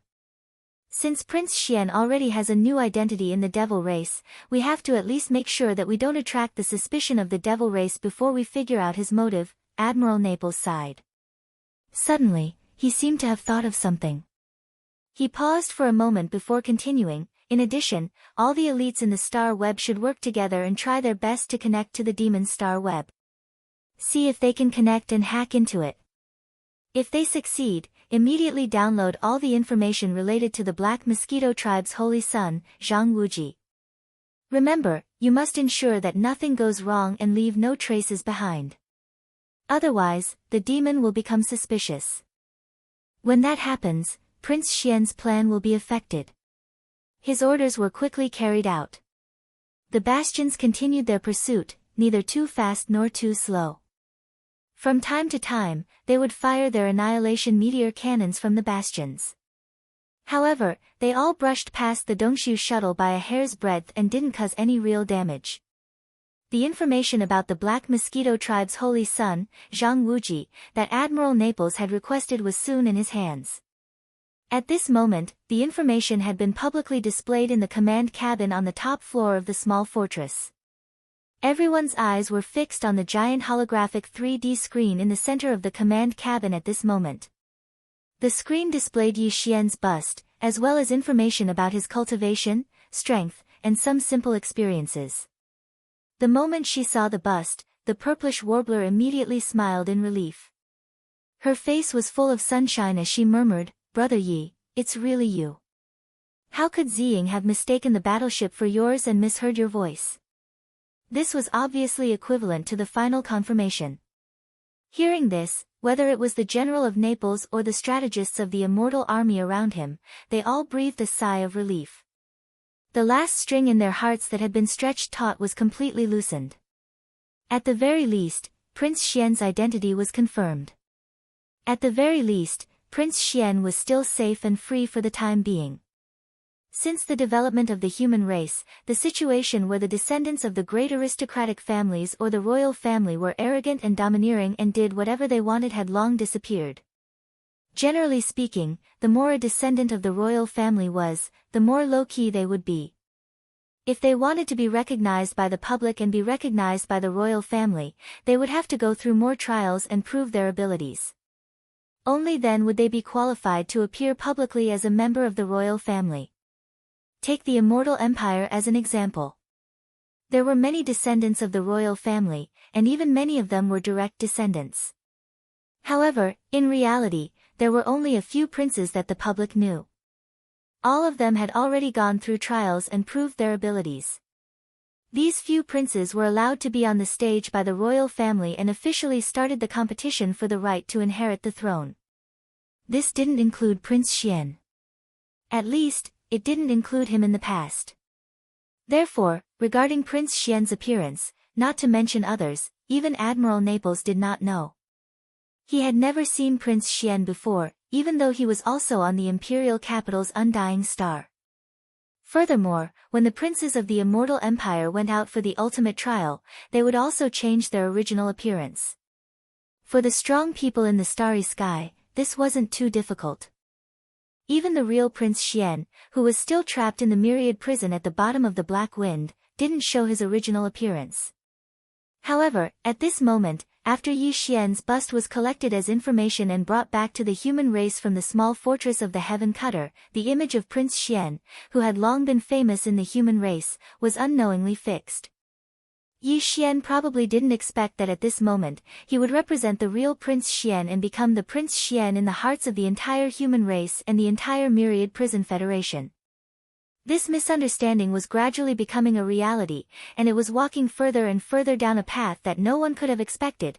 In addition to the half-length portrait, the big screen also listed that Yi Xian had obtained a huge harvest from entering the Saint Demon Forbidden Area for the first time. He had even obtained a type of spiritual energy inheritance, becoming the second-ranked existence among the 10 great holy sons of the demon race, and so on. All of this made Naples and the others dumbfounded. As a human, it was already inconceivable that he could successfully blend into the demon race. This Prince Xian, on the other hand, not only didn't keep a low profile, but he also made a name for himself and was extremely high profile. This method was simply too amazing. Chapter 30:17. Translator, Henyu Translations Editor, Henyu Translations The Arrival of the Servant 100 Races Translator, Henyu Translations Editor, Henyu Translations As Yi Xian entered the Demon Cultivator Star Zone, words appeared on the big screen. All the higher-ups of the Immortal Army in the command cabin on the top floor of the small fortress saw it. The entire command cabin became noisy. Everyone whispered to each other and gasped from time to time. These elites of the Immortal Army naturally had a good understanding of the few princes who had been allowed to enter the stage to compete for the throne. However, from what they knew, the difference between those princes and Prince Xian was not small at all.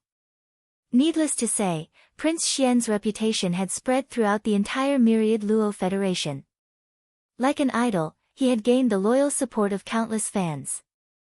In addition, in terms of contributions to the Federation, Prince Xian had already entered the Earth leaderboard, while the other princes were still struggling. Furthermore, with everything that Prince Xian had done after entering the Demon Cultivator Star Zone, his ranking would soar again as soon as he returned. He might even be able to enter the Heaven leaderboard. Furthermore, Prince Xian was bold and meticulous. Not only did he have the guts to enter the Demon Cultivator Star Zone alone, but he also made such a name for himself. This wasn't something that could be done just by being bold. Without profound wisdom and meticulous planning, it was impossible. All of this was enough to show how stunning Prince Xian was. If he returned to the human race and the Immortal Dynasty, those princes who had been allowed to enter the stage wouldn't be able to defeat him. In other words, if nothing unexpected happened, the right to inherit the throne of the Immortal Dynasty would most likely fall into Prince Xian's hands. When they thought of this possibility, all the strategists were secretly excited. Their hearts were surging with emotions. If Prince Xian obtained the right to inherit the throne of the Immortal Dynasty, then they, as the higher-ups of the Immortal Army who had entered the Demon Cultivator Star Zone in the first universe to help Prince Xian when he was in danger and needed help the most, no matter how they looked at it, they would have formed good karma with Prince Xian. Once Prince Xian inherited the throne, they would definitely be important. At the very least, they would have more capital than the other higher-ups of the army. All of this made everyone's breathing heavy. Even Admiral Naples was like this. He couldn't ignore this point. In the entire Immortal Dynasty, there were dozens of people who had submitted. Among them, there were the most one-star generals. There were more than 22 star generals, 17 or 2-star generals, 12 3-star generals, 10 4-star generals, and 5-star generals. And 5-star generals.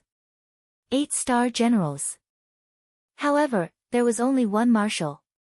Naples was only a 3-star general. It was said that a soldier who didn't want to be generals was not to be not. Similarly, a general who did not want to be a marshal was not a good general either. Naples to you generals. Naples was Naples's translations atlas. Was Naples to NNS. And this opportunity was only given once in every new emperor's reign. It was impossible for a new emperor to appoint 2 marshals in succession during his term. After all, to become a marshal of the Immortal Army, one's personal cultivation was also a requirement. Therefore, the marshals of the Immortal Army were almost all almighties. The possibility of them dying didn't exist at all. The only way for them to step down from their marshals was to follow the old emperor. In order to give the stage to the new emperor, he would have the opportunity to nurture his own forces and promote new marshals. Therefore, the old marshals followed the old emperor and retired. They would sit behind the scenes and become members of the Grand Elder Group in the Immortal Army in secret. Therefore, almost every 4-star and 5-star general in the dynasty would secretly observe the few princes who had already been approved by the dynasty to step onto the stage to compete for the throne. They would also choose a target to support from among them. As 3-star generals, they wouldn't have such thoughts. They had a long road ahead of them. It was a little too far to think about this now. But now, with the appearance of Prince Xian, especially with his amazing abilities, Naples, who hadn't thought much about this matter, couldn't help but be a little more active. At the same time, the hundreds of trusted advisors gathered around him were also restless. At this moment, all of them were breathing heavily. Their gazes converged on Naples, and they all began to ask questions. General, what should we do? Prince Xian's methods are amazing. He must have a big plan to climb all the way to the top of the demon race. Unfortunately, our unexpected arrival must have affected him. The upper echelons of the demon race aren't fools. After thinking about it for a while, they'll probably start to suspect Prince Xian. That's right. Prince Xian is no longer suitable to continue staying here. Even if his plan was amazing and had a high chance of success, but now, we'll just take it that we've unintentionally ruined Prince Xian's plans. We'll personally accept the punishment later. But now, we have to prioritize Prince Xian's safety. General, give the order. Prince Xian is stubborn, but we can't let him continue being stubborn. After all, if something happens, it'll definitely be a huge loss for the dynasty. With Prince Xian's amazing methods, even if this plan fails, he can still soar to the top. As these words spread, Naples' Lieutenant General fell into deep thought. At this moment, he was also thinking about the same thing. Without a doubt, the arrival of the human fleet had indeed troubled and affected Prince Xian. This was something that no one had expected. It could only be considered an unintentional mistake. There was no need to worry about punishment. Prince Xian was so amazing that he wouldn't care about such things. In reality, even if they hadn't come, the demon race might have looked at Prince Xian suspiciously. But all of this wasn't important now. The most important thing now was whether they should retreat or continue to pursue Prince Xian and think of a way to bring him back to the first universe, even if it was by force. After thinking for a while, Naples finally made a decision. His eyes darkened as he immediately gave the order. Follow them immediately. Even if it's by force, we must bring Prince Xian back to the first universe. Also, Xianyuan girl, he might not know that you're here. Reveal your identity and persuade him. Just use voice transmission. At the side, just as Xianyuan Ziying nodded her head, the expressions of the few think tanks not far away changed as they cried out involuntarily. Not good. General, the slave fleet of the first universe has arrived. Some have arrived from all directions. The situation we're facing has worsened. Chapter 3018. Translator, Nyoibo Studio Editor, Nyoibo Studio. Chaotic Black Mosquito Zone. In the first universe, although the Tianji clan was the well-deserved overlord, there were not many members of the Tianji clan. After all, the so-called Tianji clan were all intelligent robots that had developed self-awareness. They were not intelligent robots in the ordinary sense. The birth of every intelligent robot required a certain amount of opportunity and probability. Of course, this didn't mean that the number of robots in the Tian-Ji race was small. In fact, although there weren't many robots in the Tian-Ji race that had developed self-awareness, there were still a lot of semi-intelligent robots or pure intelligent robots. It was just that they couldn't be considered true members of the Tian-Ji race. In addition to this semi-intelligent robot army, in the first universe, there were even more slave races under the Tianji clan, including the demon tribe. They were all slave races attached to the Tianji clan. Among these slave races, not all of them were truly loyal to the Tianji clan and were willing to be enslaved. Many slave races were restricted by the general situation and had no choice but to submit. For example, the demon tribe was one of them. From the attitude of the Devil King Mo Wentian, Mo Qigong, and the other supreme beings of the Grotto Heaven realm, it could be seen that they were not willing to be enslaved. There were many such slave races. Of course, there were also some who were willing to be enslaved by the Tianji clan. In order to distinguish all of this, one had to be in close contact with them. Otherwise, one would not be able to tell. And now that the Heaven's Legacy race had issued this arrest warrant in the first universe, all the slave races in the first universe, whether or not they were truly willing to submit to the Heaven's Legacy race, had to at least show a certain attitude in response to the arrest warrant in the first universe. Therefore, each race, more or less, sent out some search forces. To put it bluntly, they were fleets. The slave races in the first universe came in all shapes and sizes. There were all kinds of life forms.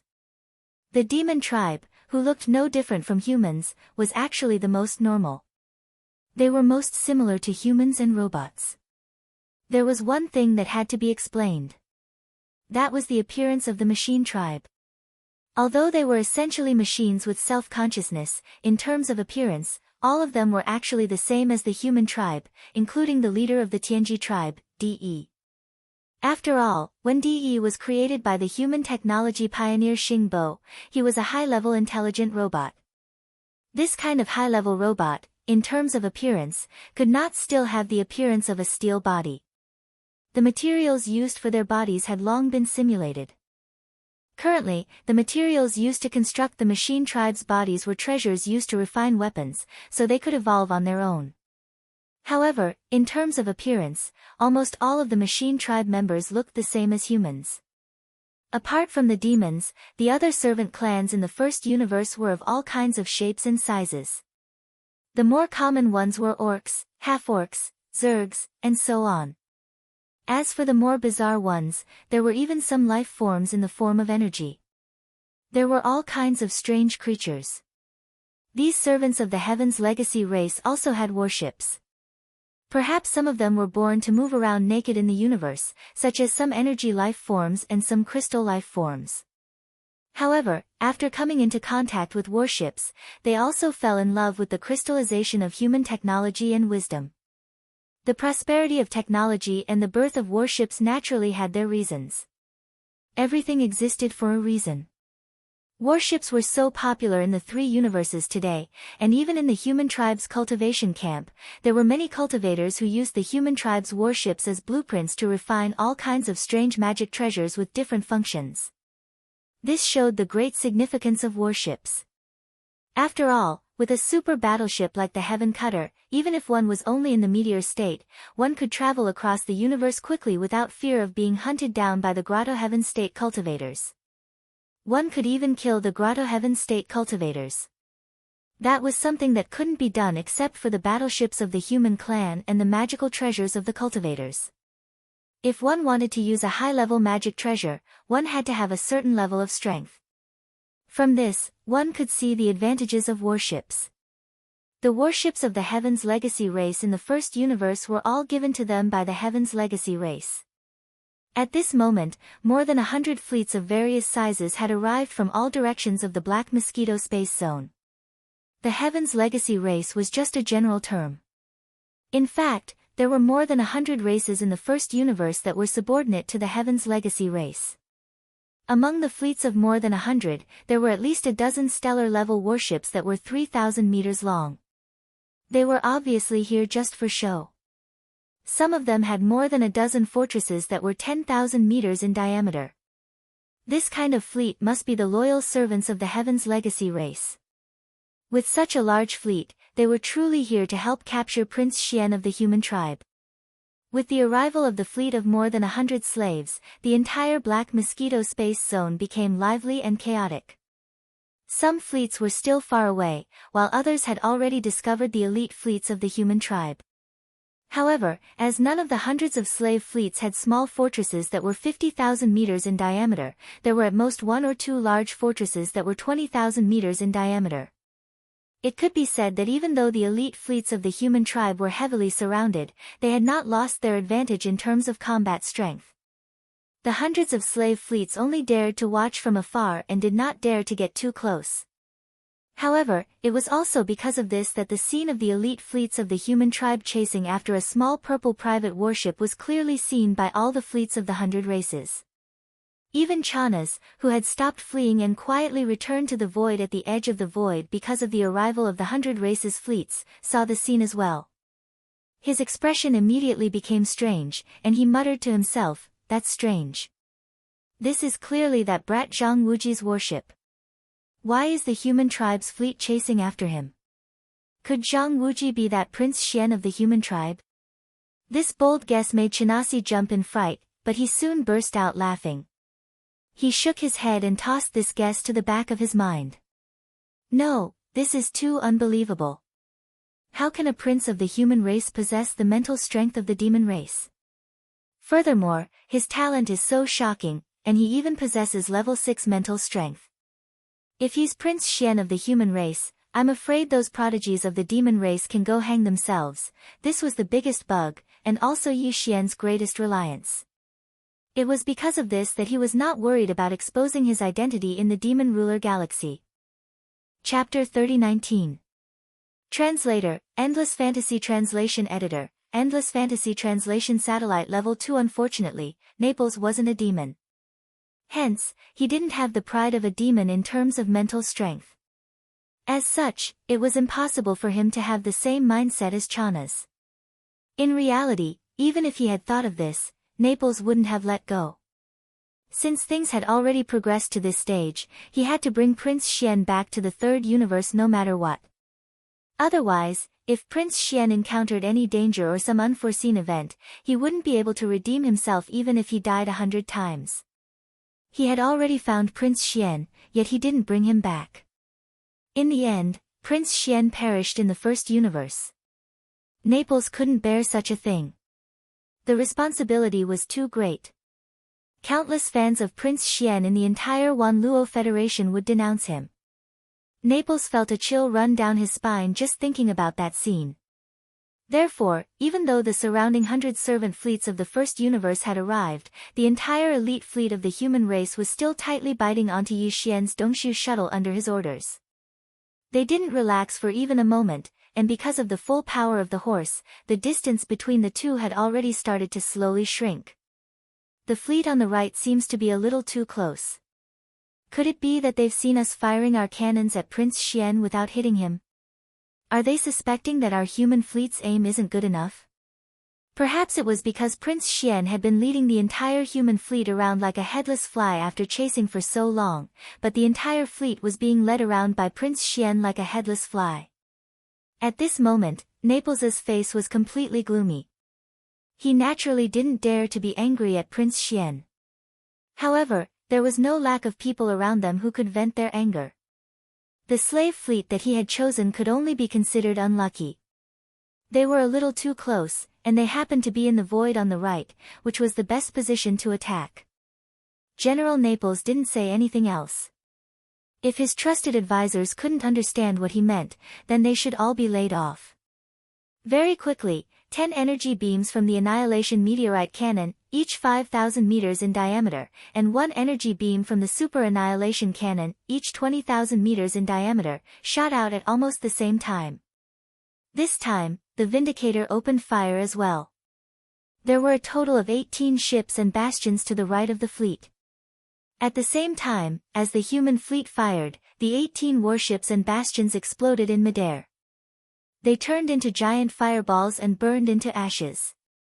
Only the energy beam of the Super Annihilation Cannon shot out from the small fortress of Sky Cutter destroyed 2 large fortresses with a diameter of 10,000 m and 4 stellar-level warships with a diameter of 3,000 m. There was no suspense at all. A small fortress was enough to sweep through everything in the chaotic Black Mosquito space zone. Although almost all the fleets of the slave races from the first universe had arrived, as long as the fleet of the Heavenly Fate race hadn't arrived, this elite human fleet with only 11 bastions was more than enough to run amok with disdain and without fear of anything. These 17 or 18 battleships should have come from a certain slave race, but at this moment, they were all wiped out in the blink of an eye. Not even a hair was left behind. As the exploding fireballs gradually extinguished, they completely dissipated in the void of the universe. This scene was really chilling. When it appeared, the experts in the slave race's fleets from the first universe clearly realized how terrifying the power of one round of fire from an elite fleet composed of one small fortress with a diameter of 50,000 m and 10 stellar-level fortresses with a diameter of 20,000 m was. With this kind of shock and horror, the fleets of the hundreds of clans and slaves that had been ready to move finally retreated out of fear. However, they were still closely following the Dongshu shuttles and the human elite fleets in the center of the void, which were chasing after each other. At this moment, it wouldn't be an exaggeration to say that Yi Xian, who was within the Dongshu shuttle, was about to go crazy. He was indeed about to go crazy. He was about to be driven crazy by Naples. If he didn't know that even if the Dongshu shuttle's star-obliterating cannons hit the solid hulls of the 11 human bastions, it would be like being bitten by a mosquito and wouldn't cause any damage to them at all, Yi Xian would have opened fire long ago. These human fools were really too infuriating. Didn't he already say that he wasn't some *T Prince Xian? What was the point of biting so hard? At this moment, he was almost certain that there was something wrong with the commander of this human fleet, or that his mental state was questionable. Maybe he was just a paranoid maniac. Otherwise, why would this happen? It was also at this moment that Xianyuan Ziying's pleasantly surprised and anxious voice sounded from the communication system of the Dongshu shuttle, causing Yi Xian to be stunned for a moment. At the same time, he finally came to a realization and understood why the other party refused to let go. Big Brother Yi, I'm Purplish Warbler. Can you not run? Admiral Naples is worried sick.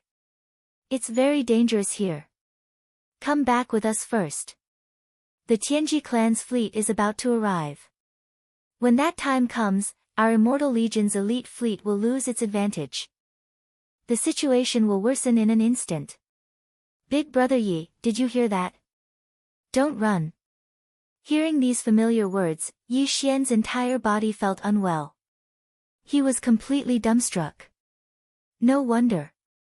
It seemed that he had anxiously replied with a voice message, and the other party had already confirmed his identity. But who would have thought that the Purplish Warbler was also in the human fleet? A mistake. A huge mistake. Fortunately, he had already planted slave imprints on Huigu Lu and Zhuo Fengtai's dozens of trusted subordinates. Otherwise, just the few words that Xianyuan girl had shouted would have exposed him. Of course, they were in Yi Xian's fleet, so they were not afraid of being exposed. But this was not the main problem now. Since the other party had confirmed his identity and confirmed that he was that *T Prince Xian, what should he do next? What a headache. Just as Yi Xian was feeling depressed, the familiar sound of the system notification rang out in his mind. Ding! Congratulations to the host for breaking through to the next realm. Current realm, Level 2 satellite. How did this work? He broke through again. Yi Xian was stunned. Just now, he had been using all his strength to control the Dongshu shuttle the entire time, so the energy consumption was extremely high. In order to maintain his best condition, Yi Xian had no choice but to throw large amounts of star core origin to the devouring system to replenish himself.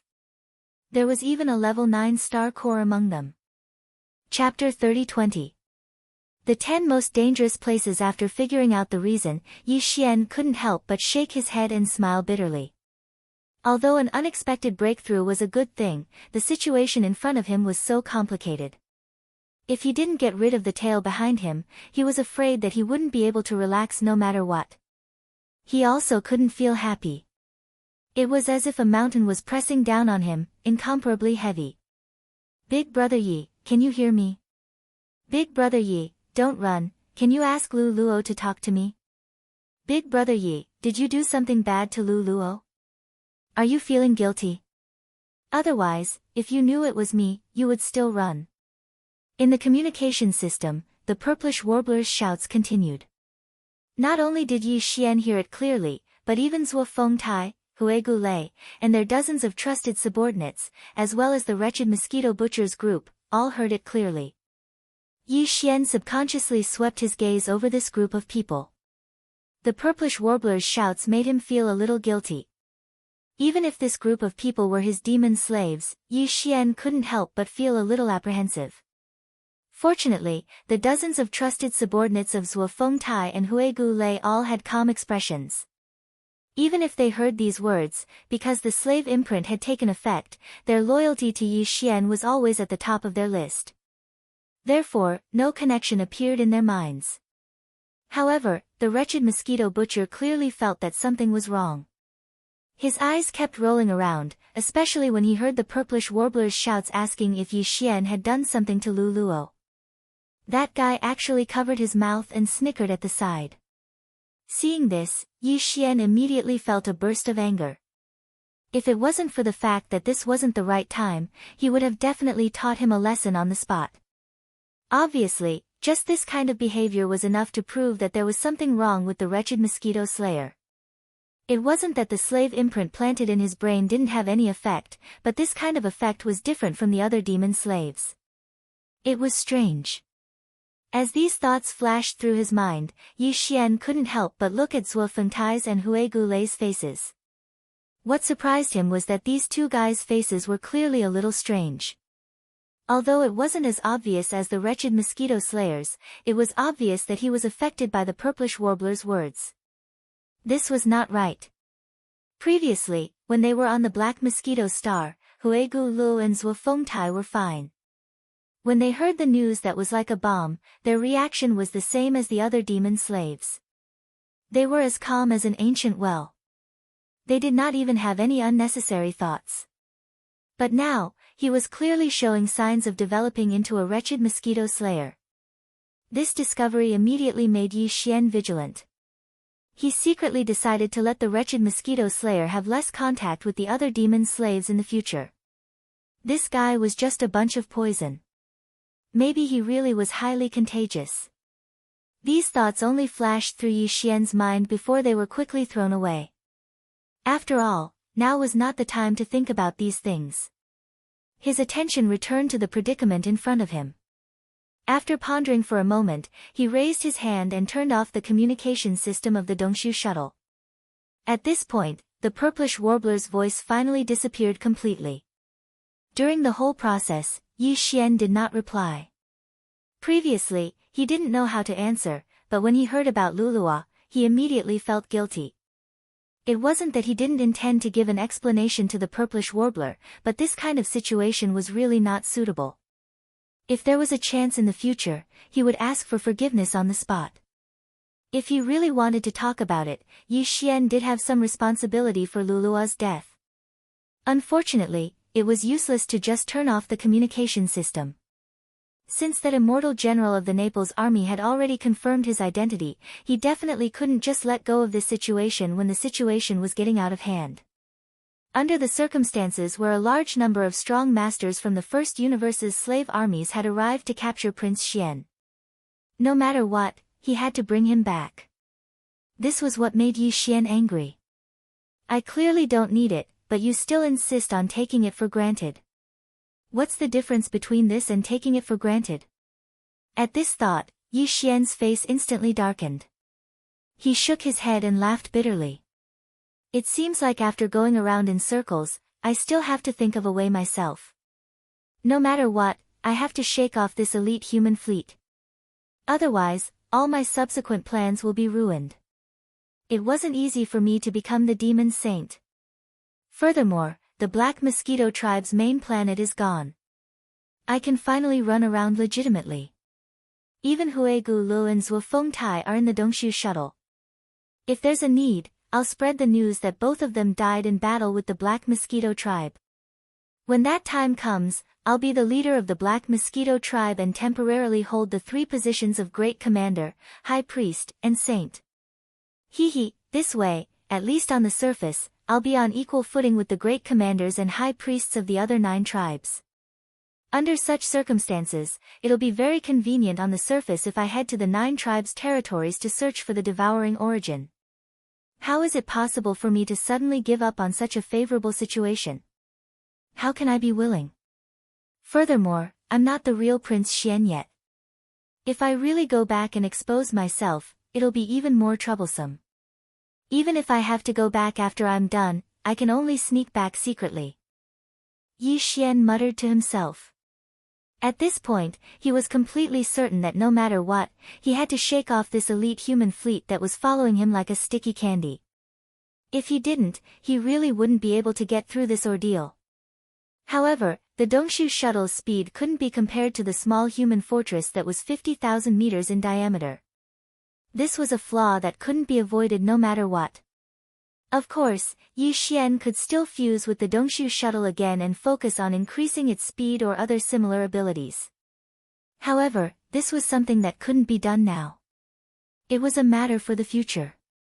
Currently, since its speed couldn't be compared to the enemy's flaw, the only way to shake off this elite human fleet was to make use of the terrain. At this thought, Yi Xian's mind flashed and he immediately thought of the 10 most dangerous places in the demonic star zone. The 10 most dangerous places referred to the 10 extremely dangerous star zones in the demonic star zone and its surroundings. For example, the black hole of life was one of them. Yi Xian had already been there and had reaped great rewards, returning in one piece. However, if other beings had entered it, they might not have been able to do so. Unfortunately, the black hole of life was too far away from the black mosquito star zone. With the speed of the human fleet behind them, Yi Xian's Dongshu shuttle would probably be surrounded by them before they arrived. Therefore, he could only give up on the black hole of life. Chapter 30-21. Star Seeker. That expanse of space was called the Starry Sky Lightning Tomb. Although it was called the Thunder Grave, it was, in fact, a galaxy that was half the size of the black mosquito star zone. The only difference was that the vast void was even scarier than the black holes of life known as the space-swallowing black holes. In that vast space of the Milky Way, for countless years, there had been countless thunderbolts and lightning, wreaking havoc endlessly. The moment a battleship entered, it was possible that it would be directly blasted into smithereens. If his physical body entered through the void, the result would be even more obvious. He would die even more miserably. These were not the natural thunderbolts and lightnings in the atmospheres of planets. These were naturally occurring thunderbolts and lightnings in the void of the universe. Their power was completely different. This starry sky thunder grave was known as the graveyard of thunder and lightning. Even thunder and lightning could only live and die here, unable to escape. If a creature or a battleship entered this place, the consequences could be imagined. But now, this lightning graveyard was clearly the only hope for Yi Xian to get rid of the elite human fleet behind him. If he had a choice, he would rather enter any of the 10 deadlands than enter this starry sky lightning graveyard that was filled with endless thunder and lightning. The power of lightning was too terrifying, and it was often connected to the heavenly might. Ever since the last time he came into contact with the Saint Demon Forbidden Area on the Demon Emperor planet, the cage that existed was most likely a strand of man-made Heavenly Tao or an incomplete Heavenly Tao's Heavenly Eye clone. Yi Xian didn't want to have even the slightest bit of involvement with the Heavenly Tao. Unfortunately, he had no choice this time. Among the 10 most dangerous places in the Demon Star area, the closest one was the Starry Sky Thunder Grave between the Black Mosquito Star area and the Black Wind Star area. The other 9 locations were rather far away. Before they could reach them, Yi Xian's Dongshu shuttle would be surrounded. Since there was no choice, there was no need to choose. Yi Xian immediately adjusted his direction according to the star map coordinates displayed on the screen of the Dongshu shuttle. He turned into a purple rainbow and rushed toward the Starry Sky Thunder Grave between the Black Mosquito Star area and the Black Wind Star area at an extremely fast speed. Of course, although he had no other choice, Yi Xian's purpose was to force back the human elite fleet that was tailing them from behind. He wasn't going to rush over and get himself killed. Therefore, even though this Starry Sky Lightning Tomb was extremely dangerous, since Yi Xian had chosen this place to use, it meant that Yi Xian definitely had some confidence in himself, and he definitely had something to rely on. He was not the kind of person who would not care about anything. If he did not have something to rely on, Yi Xian would definitely come up with another plan. What it was relying on was another natural treasure that had reached the Starry Sky Cardinal treasure level. It was called the discovery of the Rai Di Seal. It was a supreme treasure grade origin treasure. Starry Sky supreme treasures were things that could only be found by chance. One had to have a great stroke of luck to encounter them. Even the devouring system was not a Starry Sky grade treasure. It was a man-made object. And among all man-made objects, Yi Xian only knew one, and that was Xing Bo's life fortress. It was now in Yi Xian's hands, but unfortunately, he had not found the energy to make it grow. In addition, Yi Xian had a total of 2 Starry Sky grade treasures. However, both were naturally nurtured in the universe and were not man-made objects. The other was the Starry Sky Indestructible Gold, which was a Starry Sky grade treasure grade mineral. He had already integrated it into his battle armor, making it the Starry Sky Epic grade Indestructible Glass Armor. As for the Lightning Emperor seal, although it seemed to be a man-made magic treasure, in reality, it was nurtured by the heavens and nurtured by the void of the universe. Yi Xian had found these two starry sky-grade treasures in the resource warehouse of the Demon Scout Corps' flagship, the Black Wind. It was obvious that the Demon Scout Corps had taken away a lot of good things in the graveyard of the human race's Universe 3. But at that time, the entire Demon Scout Corps had only collected two starry sky-grade treasures after decades of accumulation.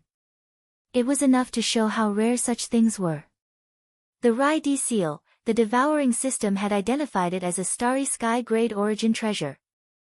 This sentence had two meanings. The first meaning was that it was a starry sky-grade treasure. The second meaning was that it was an origin treasure. As for what kind of power it was obvious from its name. The Rai Di seal was naturally an origin treasure with thunder property. Moreover, from the word emperor in its name, it could be analyzed that this Rai Di seal was mostly immune to thunder and lightning, and even had the power to control thunder and lightning. It was easy to understand that the emperor had the power to control the world. Although Yi Xian hadn't had time to verify this point, the current situation was so critical that he couldn't care less. More importantly, he had confidence in the devouring system. Since the devouring system had identified it as a starry sky-grade treasure, the Rai Di seal, there was absolutely no other possibility. This Rai Di seal was what Yi Xian had relied on to enter the starry sky thunder tomb. At this moment, as Yi Xian suddenly adjusted the direction of his advance slightly, the elite human race fleet that was closely following behind the Dongshu shuttle didn't see anything unusual. They immediately adjusted their direction slightly and continued to chase with all their strength. This situation had happened from time to time before. Under the control of Yi Xian, the Dongshu shuttle didn't always move in a straight line. It could be said that it was like a headless fly, flying around randomly and changing its direction from time to time.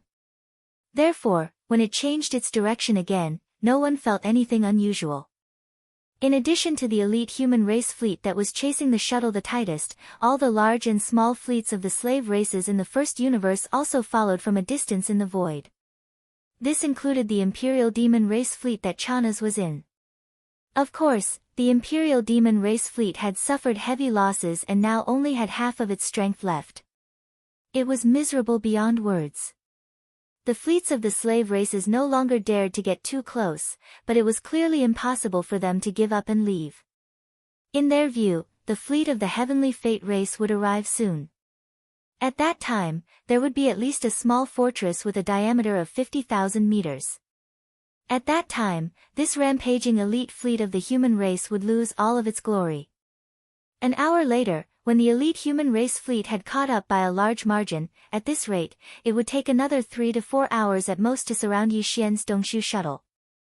In the endless void ahead, a vast expanse of starry sky full of thunder and lightning finally appeared. At this moment, the familiar notification of the devouring system sounded in Yi Xian's mind.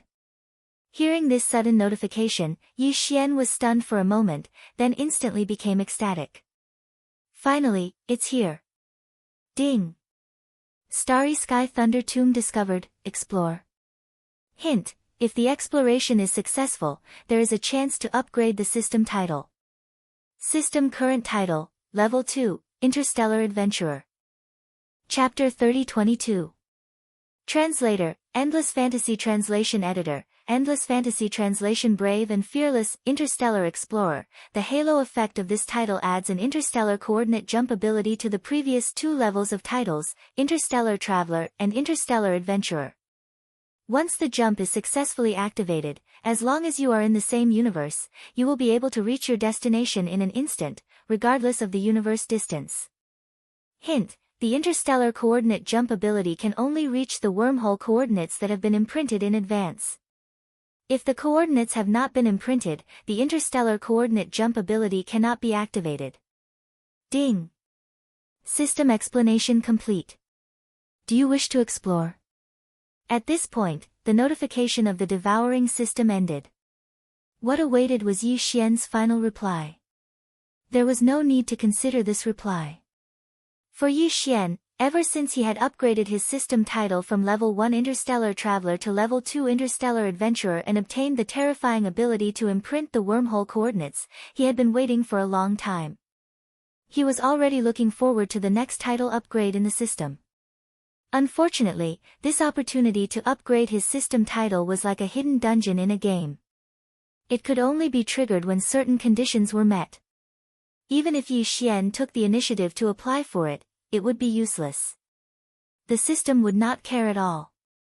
And now, this hidden dungeon-like opportunity had finally arrived. As long as he successfully completed this exploration, his current Level 2 Interstellar Adventurer title would be officially upgraded to Level 3 Interstellar Explorer. Then, the wormhole coordinates that Yi Xian had imprinted in the black hole would no longer be a pity. It would become a trump card that could be used in times of crisis. For example, right now, if he was already a third-level space explorer, it would only take a single thought for Yi Xian to shake off the elite human fleet behind him. As long as he activated the interstellar coordinate jump ability, no matter where he was, as long as he was in the first level of the universe, he would immediately disappear on the spot once the jump ability was activated. No matter how far he was, he would be able to successfully reach the black hole. It was simply the best way to escape. Unfortunately, although this only way was almost right in front of him, it did not belong to Yi Xian. If he wanted to obtain it, he would first have to successfully complete the exploration mission given by the system this time. In other words, he still had to go to the Star Thunder tomb ahead. Furthermore, before he accepted the mission, Yi Xian didn't even know what the conditions for success were. Shaking his head with a bitter smile, Yi Xian immediately gave a definite reply. Immediately after, the notification from the devouring system rang in his mind once again, ding. Host confirms to accept the exploration mission. Exploration target, Creation Thunder Source. Exploration requirement, stay in the Thunder Source for 1 month and condense 10 Thunder Source pearls at the same time. Failure penalty, erase one of the wormhole coordinates previously imprinted. What? This time, there was actually a punishment for failure? Yi Xian was immediately stunned. Although the punishment for failing the exploration was only to erase one of the wormhole coordinates previously imprinted, Yi Xian had only imprinted one location in total. Although after erasing it, he could return to the black hole of life and re-imprint it, the pain of his soul being torn apart was no ordinary torture. Even Yi Xian didn't want to experience it a second time. In fact, in a universe plane, having one of these wormhole coordinates as a trump card for escaping was enough. Unless he encountered a particularly important place that he had to visit frequently in the future, Yi Xian would imprint a second wormhole coordinate in the same universe plane. Unfortunately, although the punishment was not light, all of this was not something Yi Xian could change based on his own will. The system had said that failure would result in a punishment, so he couldn't escape it and could only accept his fate. Unless he could guarantee success. The conditions to succeed in this exploration mission were very simple. There were 2 conditions. The first was to stay in this lightning graveyard, which was called the Creation Lightning Source by the system, for a month. The second was to refine 10 lightning origin beads. The first condition was easy to understand, and Yi Xian was also confident. As for the second condition, he didn't even know what the Thunder Source pearls were. He was afraid that he would only be able to understand them after entering the tomb based on other clues. But no matter what, one thing was certain, and that was that he had already accepted the exploration mission. It was impossible to go back on his word now. In the dangerous area ahead, whether it was the Creation Thunder Source or the Star Thunder Tomb, Yi Xian had no other choice but to rush in head-on. And he had to hurry, because the elite human fleet behind him was getting closer. It's just a thunder burial ground. It's not my burial ground anyway. What's there to be afraid of? Let's go in. Muttering to himself, Yi Xian flipped his hand and took out the Star Origin Treasure Rai D seal from the Undying World in his body. This was a rhombus-shaped seal stone that was only the size of a fist. It was entirely azure gold in color. Azure gold colors were rare to begin with, and this strange color was filled with profoundness. Just from its color alone, one could see that it was extraordinary. In addition, it was clearly a natural object, but it was coincidentally nurtured into the shape of a seal. This was another big oddity, and it was amazing. Yi Xian hadn't had time to refine this Rai-Di seal. When he obtained it, Yi Xian was only at the meteor realm, so he was too weak to refine it. Maybe now that he was at the third realm, the satellite realm, he could do it, but he really didn't have time to try at the moment. He could only hold it in his hand first, and think about it after entering the Star Thunder Tomb in front. Xiao. With absolute determination, the Dongshu shuttle, which had transformed into a breathtaking thick purple light, plunged headfirst into the starry sky thunder tomb in front of it, where countless green thunderbolts were exploding and golden thunderbolts were wreaking havoc without end. Seeing this scene, in the battleships of the First Universe's Servant 100 clan fleet that were following from afar, there was a large sound of gasping. Especially Chana's, who was in the command cabin on the top floor of the Demon Royal Fleet's flagship. At this moment, when he saw this scene, he was so shocked that his jaw almost fell to the ground. He exclaimed, F***CK. Is that kid Zhang Wuji crazy?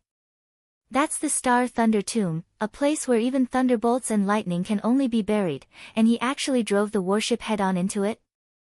This is clearly the rhythm of death. Crazy. He's definitely a crazy man.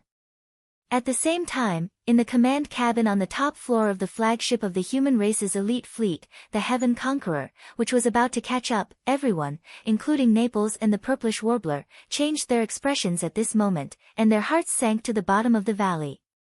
They naturally knew about the 10 most dangerous places in the demon race's star field. Even if they didn't know, at this moment, the big screen in the command cabin was showing the introduction. He would actually rather enter this land of despair than return with me. Prince Xian, he. Chapter 3023. Translator, Nioibo Studio Editor, Nioibo Studio. The real fortress. As Yi Xian's void shuttle transformed into a purple streak of light and charged into the intertwined cyan and golden lightning in front of him, wreaking havoc in the starry sky thunder tomb. The elite fleet of the human clan that was originally following closely behind and the fleet of the 100 servant clans that were faintly hanging in the distance were completely dumbfounded. The terror of the starry sky thunder tomb was known to all. It was ranked first among the 10 most dangerous lands of the Demon-Kin star zone, far surpassing the swallowing black hole, which had a large number of void-swallowing beasts. It was so famous that even the supreme beings of the Grotto Heaven realm didn't dare set foot there. Although the supreme commander of the human race's elite fleet, Admiral Naples, had surpassed the 10th Grotto Heaven realm, he didn't dare set foot there either. Needless to say, the powerhouses of the First Universe's slave fleet in the distance didn't need to be mentioned. There was one thing that had to be mentioned. That was the 10 most dangerous lands of the Demon Star Field. Although they were nominally referred to as the Demon Star Field, in fact, these 10 most dangerous lands could almost be said to be the 10 most dangerous lands of the First Universe. The First Universe was vast and boundless. Except for the area occupied by the overlord of this plane, the Tianji race, most of the other voids were divided and owned by the First Universe's slave races. The Demon-Kin star zone was located at the edge of the First Universe. The area it covered was only a small part of the edge of the First Universe. However, in this small area, there were 10 most dangerous lands that could be called Starry Sky Grade Dangerous Lands. Such an area didn't exist among the other slave races of the First Universe. Even in the entire First Universe, there weren't many most dangerous lands that could compare to the 10 most dangerous lands of the Demon-Kin star zone. There was clearly something strange about this. The Demon-Kin star zone, which only occupied a small corner of the First Universe, included almost 80% of the most dangerous lands of the First Universe. No one would believe that there was no special reason for this. Someone had once said that this had something to do with the origin of the demonic race. After all, the demonic race looked exactly the same as humans. The only difference was that they had a mind source core in their heads. If one ignored this fact and treated the demonic race as a human, it was actually possible to treat them as humans. Perhaps there really was some kind of secret that existed since time immemorial. According to this explanation, this secret was clearly related to the 10 great despairs of the Demon-Kin star region. However, no one had ever been able to give a definite answer about the truth. Who could say for sure what the truth was? At this moment, as Yi Xian's Dongshu shuttle charged into the Starry Sky Thunder Tomb, the first of the 10 great danger zones, the fleets that were following closely behind or far behind all stopped at the same time, falling into a dilemma. Especially this elite fleet of the human race. At this moment, the command cabin on the top floor of the heaven-cleaving ship was dead silent. Everyone's eyes were focused on the commander-in-chief of the fleet, Admiral Naples, waiting for his orders. However, in this kind of situation, no one dared to voice their opinions easily.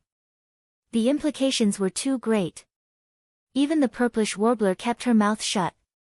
Yi Xian's attitude of not responding to her shouts made her grit her teeth. At the same time, countless doubts appeared in her heart. At this moment, she was completely out of ideas. Admiral Naples had already fallen into deep thought. His face was full of worry.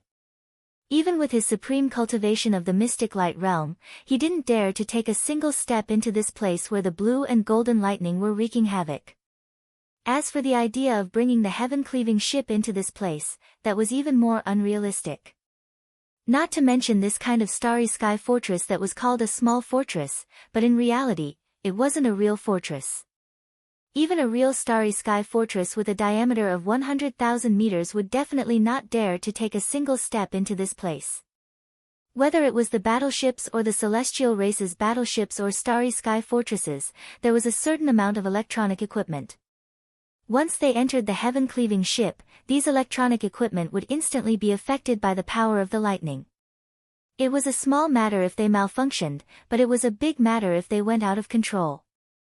If those electronic attack systems self-destructed, it would definitely be a disaster. Naples couldn't enter alone, and the heaven-cleaving ship was even more useless. In that case, there was no doubt about the choice in front of him. Naples only had two choices. He could return immediately and temporarily return to the third universe. After returning, he could come up with another rescue plan. In the entire human race, even the eternal dynasty of the technological faction had a large number of existences that were stronger than Naples. Among them, there were supreme existences that could safely enter this kind of starry sky thunder tomb with their own physical strength. Now that Prince Xian had entered the starry sky thunder tomb, with Naples' ability, there was no way to rescue him.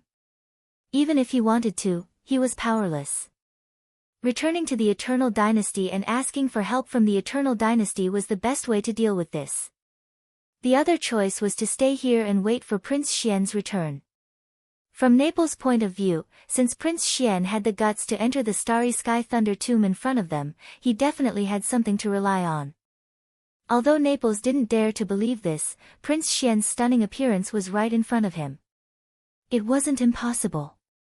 However, if they chose to stay here, the entire human elite fleet would face a crisis that couldn't be ignored.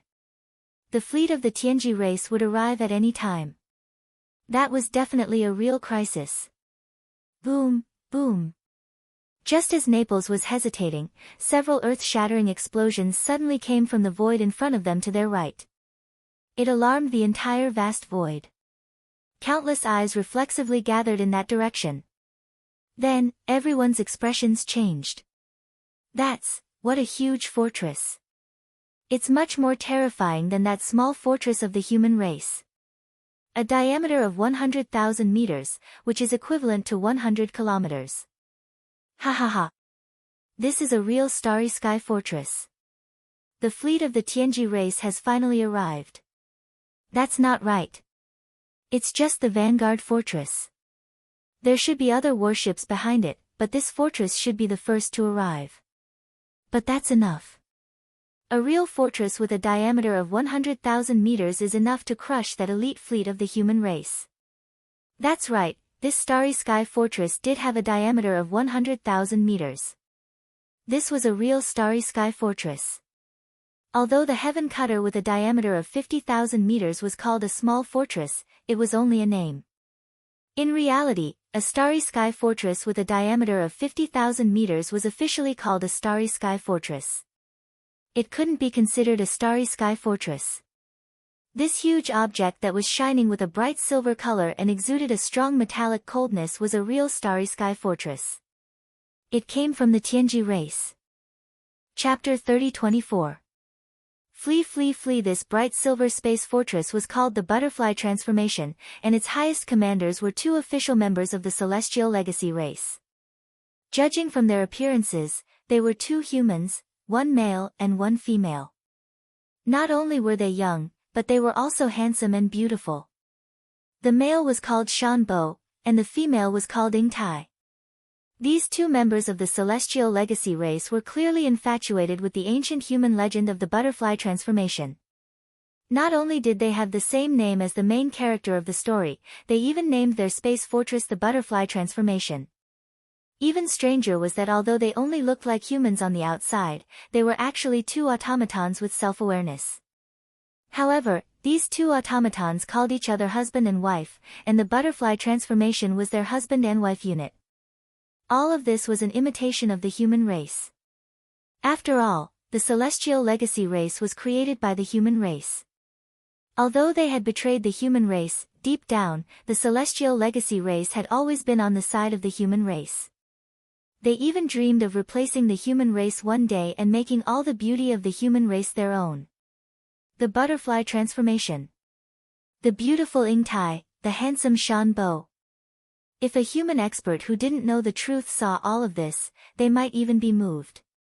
But in reality, if one were to develop a good impression of the Heaven's Legacy race and approach them on their own accord, the final result would be extremely tragic.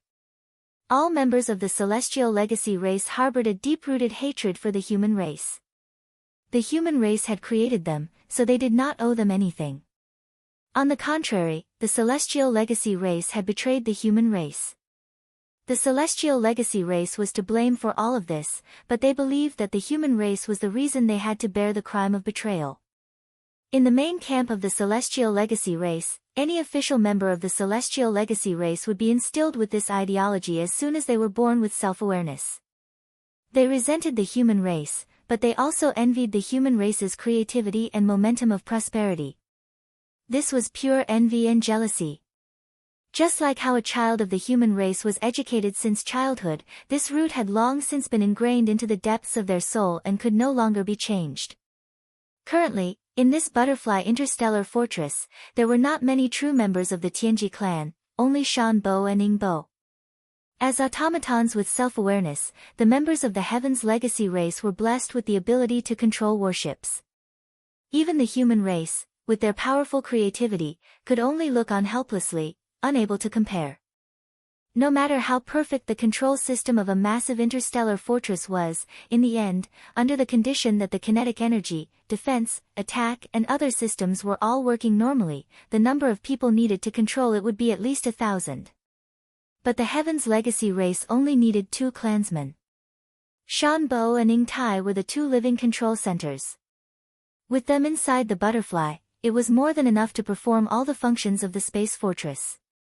Of course, in addition to the 2 of them, there were also some semi-evolved robots, and even robots that had not developed self-awareness. There were still many of them in the butterfly, tens of thousands of them. Basically, they were responsible for some tasks such as maintenance and piloting small battle-landing ships. At this moment, with the arrival of the butterfly interstellar fortress, the large number of slave fleets of the first universe in the distance cheered thunderously. However, the elite human fleet hovering outside the space thunder tomb was deathly silent. Everyone's expression changed drastically, and an extremely bad feeling of crisis struck their hearts. Run! Run immediately! Scatter and run! Even if only one of us makes it out, we must report everything we know about Prince Xian to the Marshal and ask him to make a decision. In the command cabin on the top floor of the Sky Cutter, the 3rd Admiral Naples did not hesitate at all. As he gave this order, he also made a clear rule: the other warships that can't escape must fight to the death rather than be captured. Everything about Prince Xian must not be known by the Heaven's Legacy race. This is the highest order. Once trapped, self-destruct immediately. Hum, hum. Hum. As soon as Admiral Naples gave the order, the 11 space fortresses, including the Sky Cutter, buzzed violently at the same time. This was a sign that the space jump function had been activated and was running at full speed. At the same time, the bright silver butterfly interstellar fortress in the void in the distance clearly emitted a similar but much more intense buzzing sound. The appearance of this sound meant two things. Either it was activating a space jump, or it was activating the main cannon of the fortress. The main cannon of a 20,000-meter-long cosmic fortress was the Annihilation Meteorite Cannon with a diameter of 5,000 meters. The main cannon of a 50,000-meter-long cosmic fortress was the Super Annihilation Cannon with a diameter of 20,000 meters. On the other hand, the main cannon of the real star fortress was the Death Ray Cannon, which had a diameter of 50,000 meters. Its light beam was black, and it was made of antimatter energy. If it hit the heaven-sundering battleship, it wouldn't be turned into a fireball. Instead, it would be wiped out quietly. It was extremely terrifying. This was also why Admiral Naples didn't even think about resisting when he saw that the other party had mobilized a real cosmic fortress. He immediately gave the order to scatter and flee. He wasn't afraid of death, but he had to send all the information about Prince Xian back to the third universe. When the time came, as long as the immortal dynasties of the human race sent one or even several cosmic fortresses with a diameter of 100,000 meters, Prince Xian might be saved. However, that most likely had nothing to do with him. In the immortal armies, those who were qualified to control a cosmic fortress were at least 4-star generals. After all, a real cosmic fortress like this was the ultimate strategic weapon that was usually used as a deterrent. Whoosh!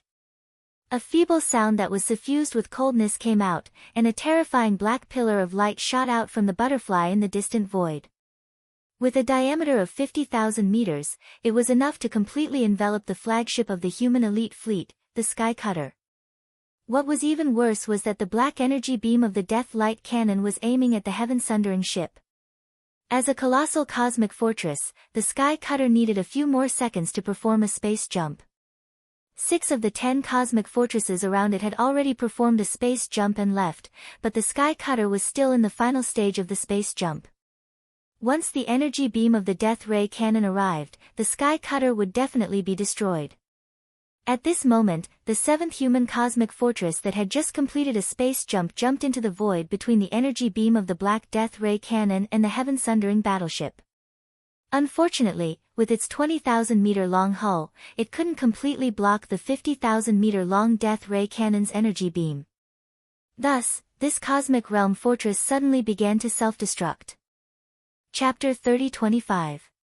Kamikaze Butterfly, boom, the huge ball of light exploded, and a 20,000-meter diameter cosmic realm fortress turned into a scorching ball of light. Almost at the same time, the Black Death Ray beam from the void ahead also coincidentally rushed over.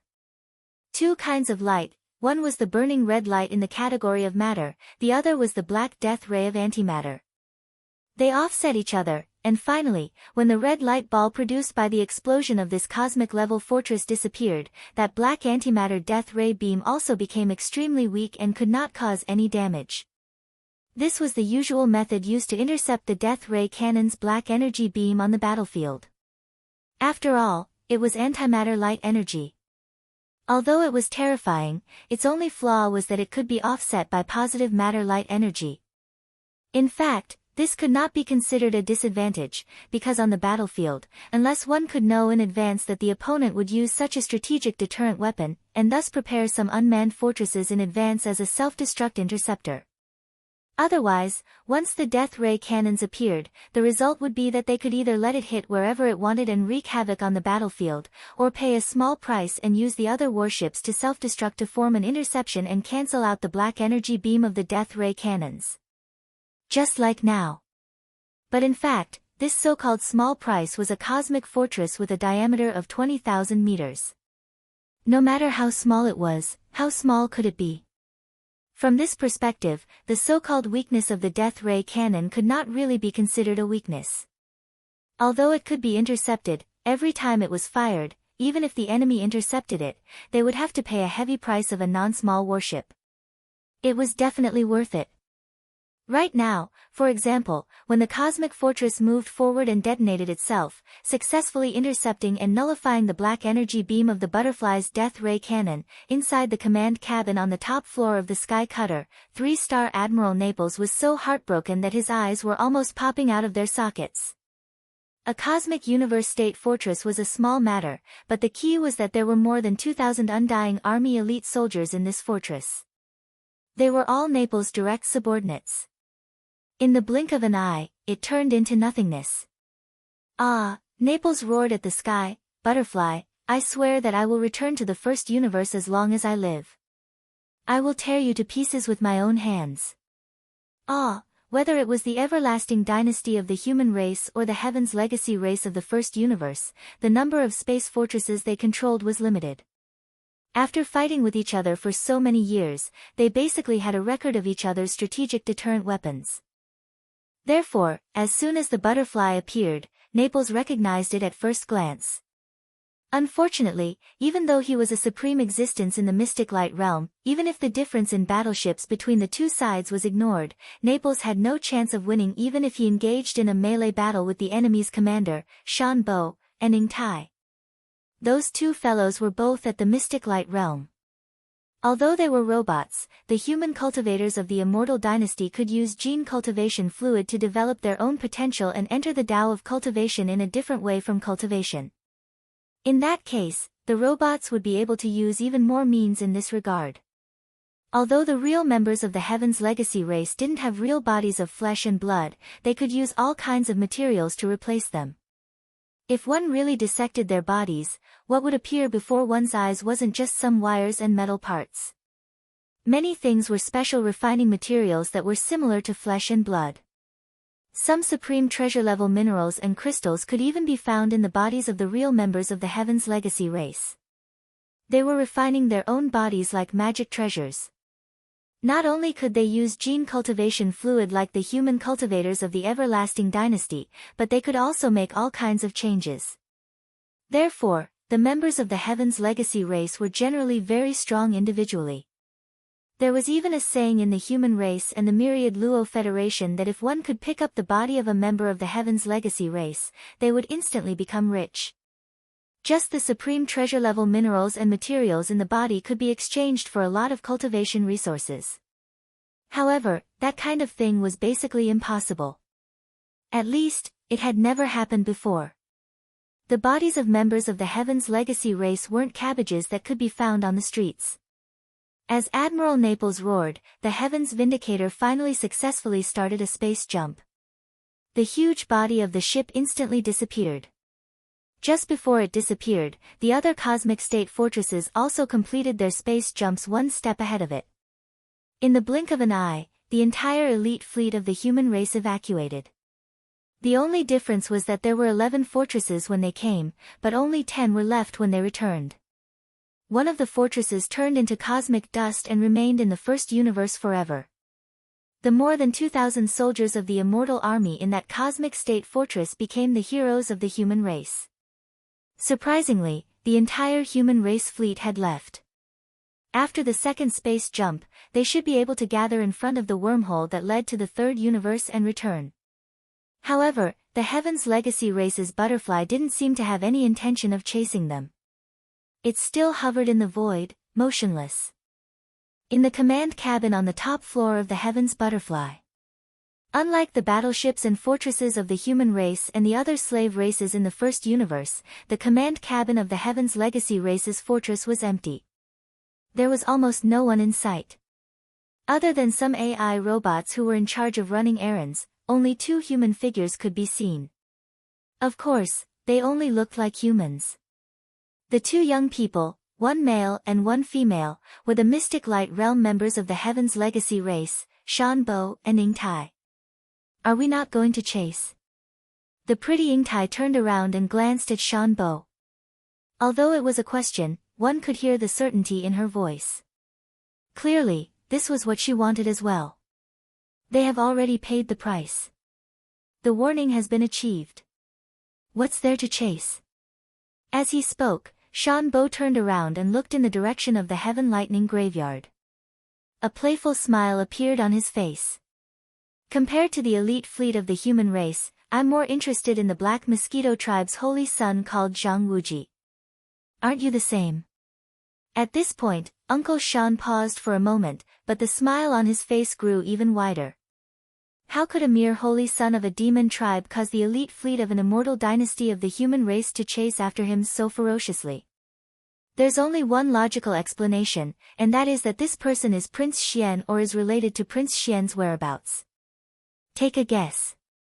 Is it the former or the latter? No, I'm thinking about another problem. Chapter 3026. Translator, Atlas Studios Editor, Atlas Studios commanding the thunder of the world. That cosmic fortress clearly had a chance to escape, but it didn't.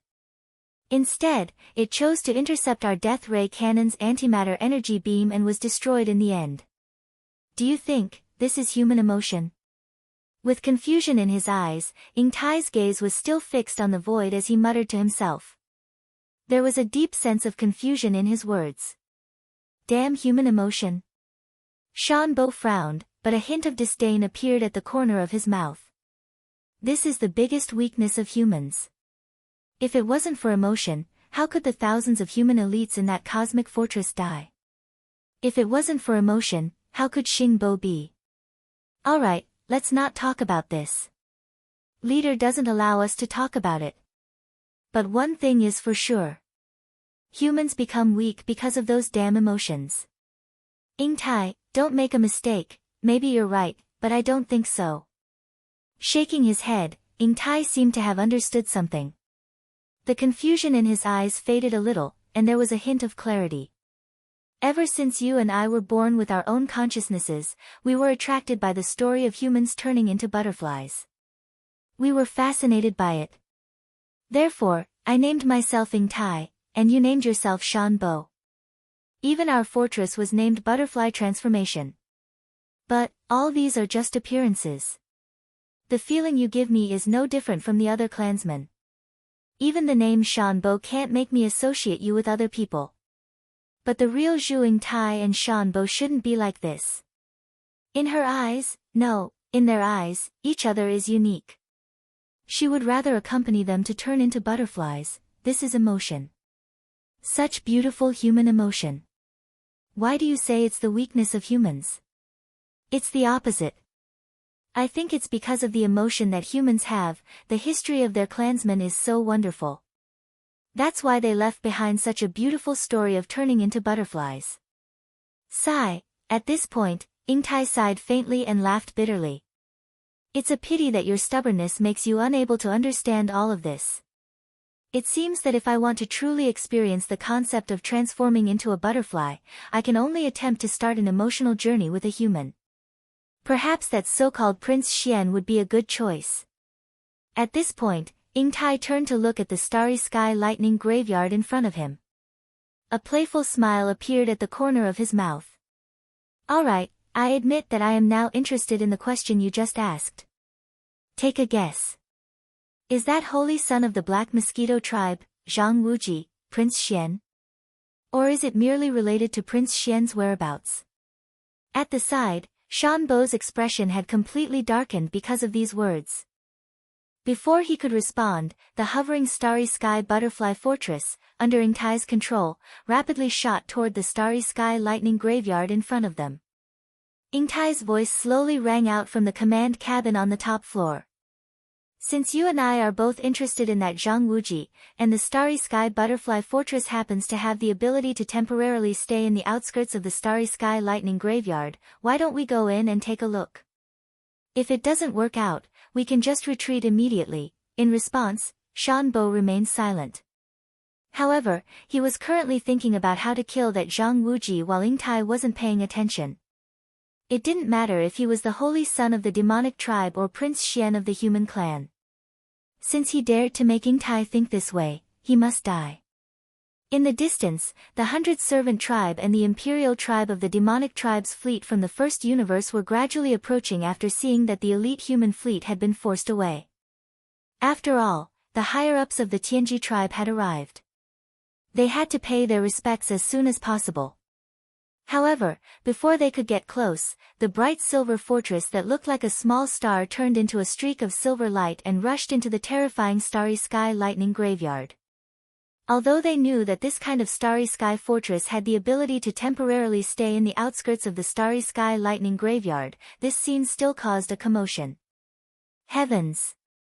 The Tianji tribe's fortress actually rushed into the starry sky lightning graveyard. What happened? Isn't that just a new holy son of the demonic tribe's Black Mosquito tribe in that small purple private warship? Where did this person come from? How could he make the elite human fleet and the higher-ups of the Tianji tribe value him so much? There must be a secret behind this.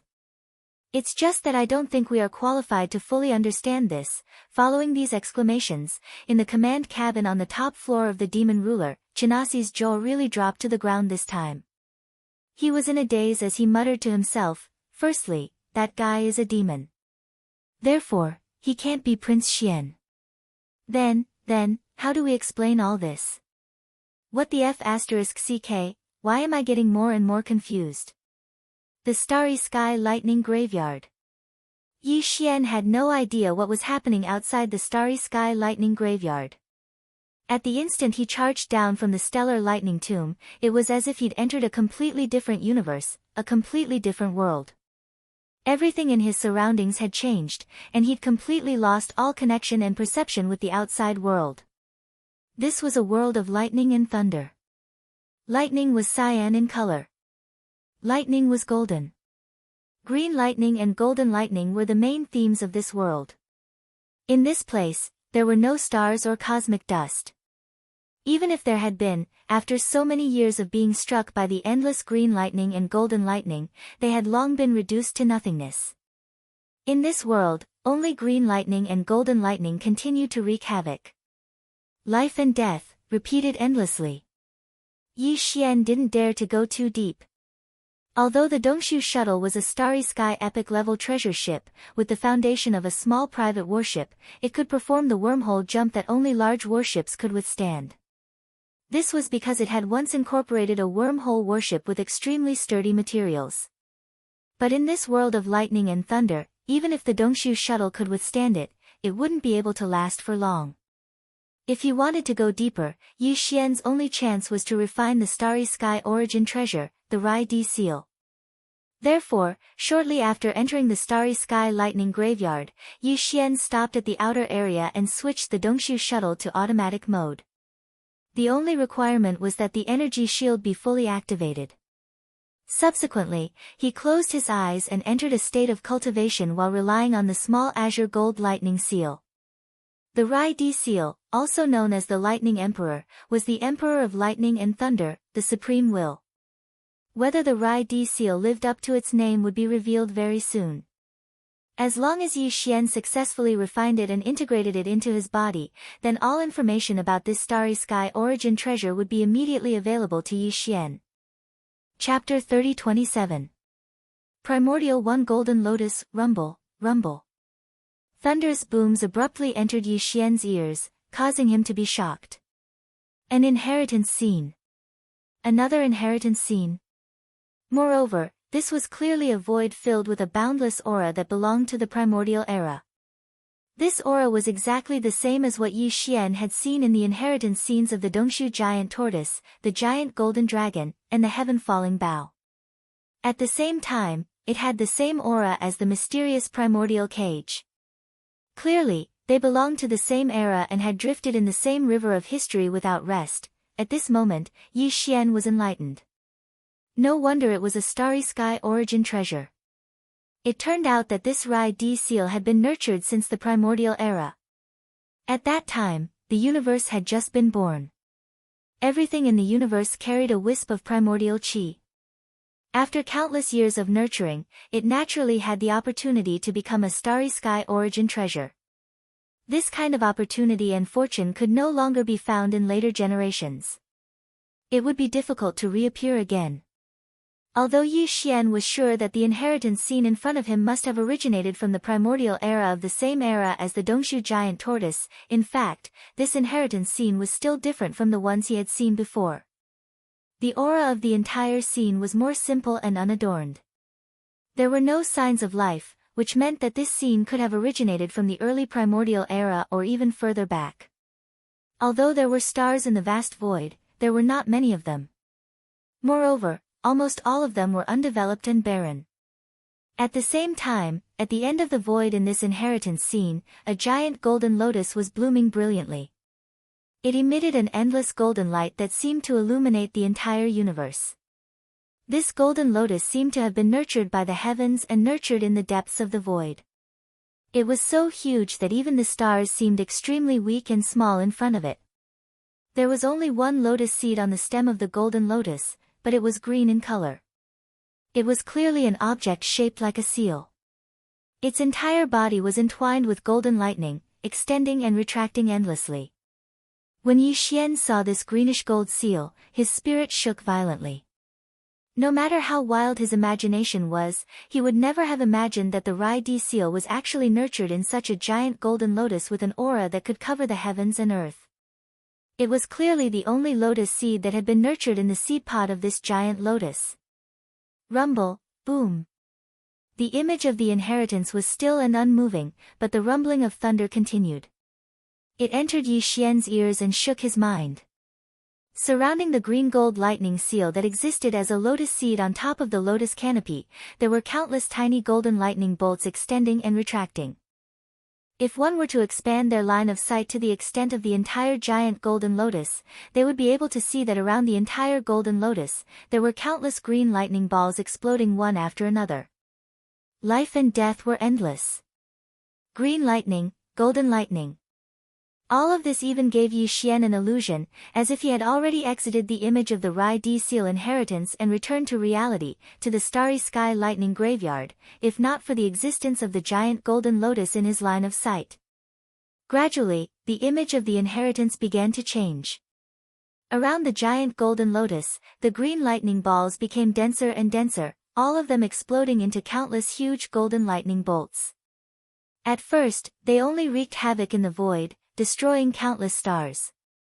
Eventually, these golden lightning bolts seemed to have received some sort of inspiration and actually gradually converged in one direction.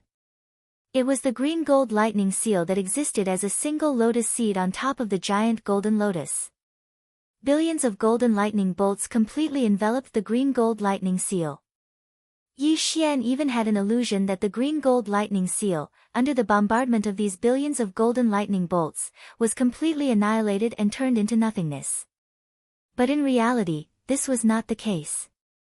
The entire giant golden lotus was enveloped by billions of golden lightning bolts, but within it, there was a faint green gold glow that began to spread and gradually covered all of the golden lightning bolts.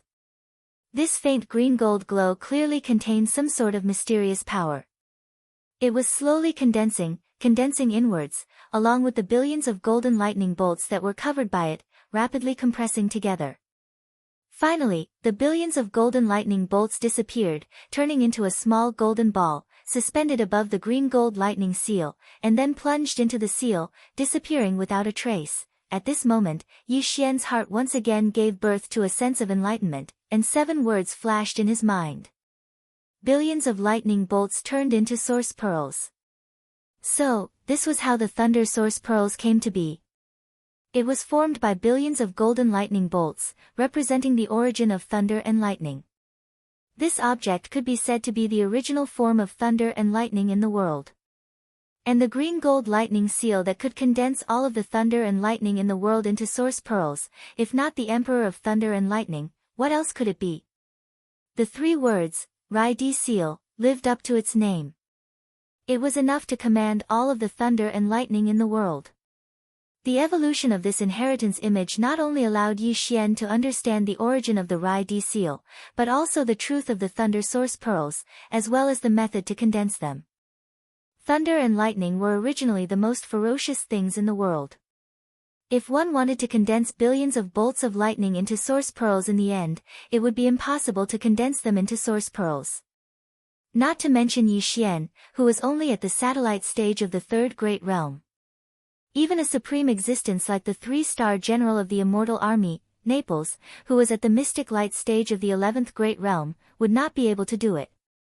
But with the Rai D seal, which could command all of the thunder and lightning in the world, it was a completely different matter. As long as one could refine the Rai D seal and completely control its power, then it would be possible to condense the thunder source pearls with billions of bolts of lightning. However, even just one thunder source pearl required billions of bolts of lightning to be condensed. This time, Yi Xian needed to condense 10 thunder source pearls to complete the system exploration mission. The amount of lightning required could be imagined. Fortunately, this was the Star Lightning Tomb, a vast star region filled with lightning and lightning. In terms of raw materials, there was no shortage of them. In fact, only this region could possibly condense 10 thunder source pearls. If it was anywhere else, it would definitely be impossible. However, as far as Yi Xian was concerned, even though he had all the right conditions, it was still unknown whether he would be able to successfully complete the system's exploration mission this time. This was because he only had 3 months. 90 days. On average, he had to condense 1 thunder source pearl every 9 days. Yi Xian wasn't sure if he would be able to do this. Everything would have to wait until the first thunder origin pearl was condensed before he would know. Chapter 3028. Translator, Atlas Studios Editor, Atlas Studios Satellite Level 4-inch Ding. Congratulations to the host for making a breakthrough. Current cultivation level, Satellite Level 3. Ding. Congratulations to the host for making a breakthrough. Current cultivation level, Satellite Level 4. What? 2 consecutive breakthroughs? Yi Xian, who had just opened his eyes, was dumbfounded. Recently, 2 consecutive breakthroughs had been happening a little too often. Furthermore, almost every single one of these breakthroughs had been accidental, not the result of normal cultivation. However, after a short moment of shock, he quickly understood. This breakthrough was obviously related to the fact that he had successfully refined the Rai D seal. After all, it was a galaxy origin treasure. After being refined by Yi Xian, everything about it had been integrated into Yi Xian's body. Under such circumstances, continuous breakthroughs were inevitable. This was the true power of the Rai D seal. Due to the limitations of Yi Xian's cultivation level, it hadn't been able to fully display its power. If it had been fully displayed, its grade alone would have been enough to allow Yi Xian to break through dozens of small levels. In fact, the Fallen Sky Bow inheritance and the Golden Dragon scales he had obtained previously were all like this. As he thought about this, Yi Xian immediately felt relieved. No matter what, he had unexpectedly experienced 2 consecutive breakthroughs. He had just entered the satellite level, yet he had reached the middle stage in the blink of an eye. This was a good thing. Pleasantly surprised, Yi Xian's consciousness quickly returned to its original state and entered his knowledge sea. At a glance, his sea of consciousness was indeed different. Originally, there was a small crystal or treasure floating in each of the 4 directions above his sea of consciousness, which represented the realm of his insightful emptiness realm. One direction was the Mind Source Core, which had undergone 5 transformations and evolutions and had reached level 6. On the other side was the Void Marrow Crystal, which had come from the Void Marrow Mother. It exuded a mysterious aura, and it still hadn't come into contact with Yi Xian's consciousness. As for the other 2 directions, they were the Golden Dragon scales that represented the Golden Giant Dragon bloodline, which were still at the entry level. There was also the small golden bow that represented the primordial ability of the heaven-falling bow. Although there was no description of its level, it was probably at the entry level. But now, there was clearly one more thing floating above Yi Xian's sea of consciousness. It was the Rai D seal that he held in his hand before he refined it. At this moment, the Rai D seal had transformed into a fingernail-sized cyan gold seal that was suspended in the center of Yi Xian's sea of consciousness. It was entirely cyan gold in color, and from time to time, cyan lightning and golden lightning would expand and contract. It inexplicably gave Yi Xian's sea of consciousness an additional strand of fierce lightning intent. The Rai D seal was indeed worthy of being called the Thunder Emperor. Not only did it have the power to command all the lightning and thunder in the world, but its imperial aura was also dazzling. Currently, it was sitting in the center of Yi Xian's sea of consciousness, so it clearly gave off an aura that seemed to command the world. The small golden bow, the golden dragon scales, Yi Xian's great six source core and the void marrow crystal all seemed to be faintly suppressed by its imperial aura. It was unknown whether the weeping soul blood horn would also be suppressed, but it was most likely bound to be. After all, the weeping soul blood horn and the golden dragon scales represented the golden giant dragon, as well as the primordial yiksha represented by the small golden bow, were actually of the same level. As for the headless infant corpse, although the two had never come into direct contact, Yi Xian's intuition told him that the mysterious and powerful headless infant corpse wouldn't even care about the supreme imperial aura of the Rai Di seal. In addition, Yi Xian's sea of consciousness had clearly become much more majestic. After all, he was already at the mid-stage of the satellite grade, so he was naturally much more powerful than before. He reached the mid-stage in such a short time. 5 more small steps and he will be able to enter the 4th major boundary, the planet grade. Then, he will no longer be considered a weakling. I'm really looking forward to it. After retreating from the sea of consciousness, Yi Xian opened his eyes once again and looked at his empty right hand. His eyes glowed as he muttered to himself. In an instant, his self-confidence had reached its peak once again. While he had been refining the Rai Di seal, Yi Xian had been in the command cabin on the top floor of the Dongshu shuttle. Besides him, Hue Gulei, Zhuo Fengtai, the wretched mosquito killer and the others had also been there. However, before entering the state of cultivation, Yi Xian had controlled the Dongshu shuttle to set up a protective energy shield around his body, so there was no need to worry too much. At this moment, after getting up and removing the energy shield, Yi Xian turned his head and glanced at the crowd. He casually gave a few instructions and stepped out of the Dongshu shuttle.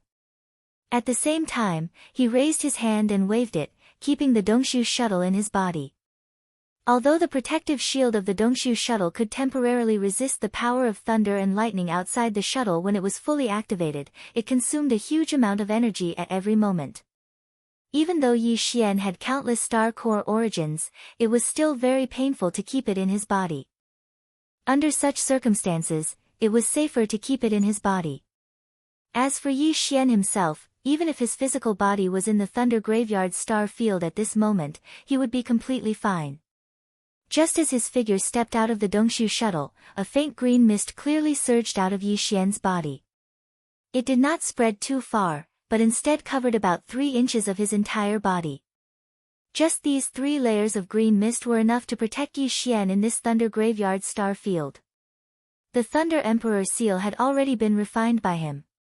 Now, he could unleash the power of this cosmic source treasure with just a thought. This attribute of being able to ignore the damage of thunder and lightning was only one of the most basic attributes of this treasure. At this moment, Yi Xian was in the Thunder Graveyard star field where there was only endless green thunder and golden lightning. A thin layer of light green mist floated on the surface of his body. He stood there quietly, but imperceptibly gave off a supreme aura of being the emperor of this star field and commanding the entire Thunder Graveyard star field. This aura had nothing to do with his cultivation, and was purely an innate suppression of his attribute. Around him, the green lightning and golden lightning that had been raging endlessly clearly carried a sense of fear and subconsciously retreated into the distance. As a result, within a radius of 3 meters around him, there was actually a vacuum zone, and not a single green lightning or golden lightning appeared. These green thunder and golden lightning naturally did not have any consciousness. The reason they retreated was purely a natural reaction to the suppression of the Rai Di seal's emperor pressure. Yi Xian was extremely satisfied with all this. At the very least, within this starry sky lightning tomb that was called the head of the 10 great grounds of extremities, he was already capable of moving unhindered. With this prerequisite, he would be able to freely condense lightning origin pearls, and he would possess the basic conditions to successfully complete this system exploration mission. However, a thunder essence bead required hundreds of millions of thunderbolts and lightning to be refined. Although Yi Xian had refined the Rai Di seal and grasped the refining method and ability, there was still a question of time, which made him very nervous.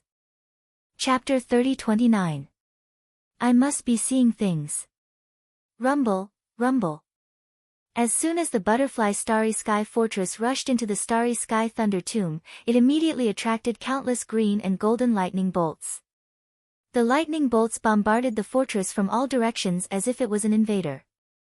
This was a world of lightning. All foreign objects would be rejected immediately. And this rejection, as the most powerful and violent lightning in the world, was a means of destruction. In an instant, the huge butterfly Starry Sky Fortress was drowned in the countless green and golden lightning bolts. But at the same time, a layer of black death ray energy shield appeared on the surface of the fortress. It was so thick that it was almost solid. When the green and golden lightning bolts came into contact with this death ray energy shield formed by antimatter light energy, their power was quickly cancelled out.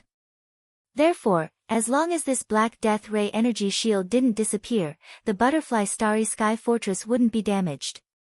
This was a 100,000-meter long Starry Sky Fortress with a death ray energy shield.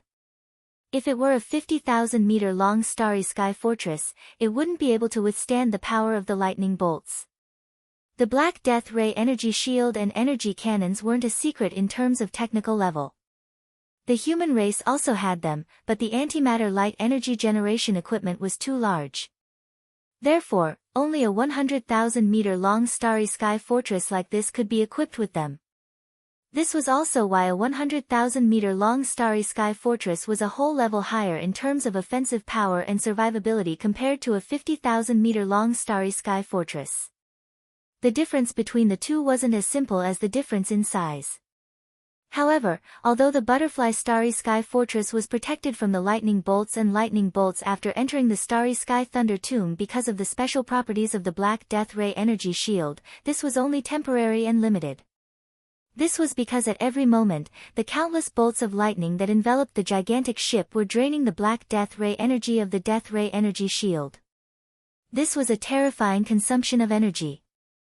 Even a true Starry Sky Fortress would not be able to hold on for long. In addition, the butterfly Starry Sky Fortress had a certain advantage in the speed of the black death ray energy shield when it was consumed in the outer regions.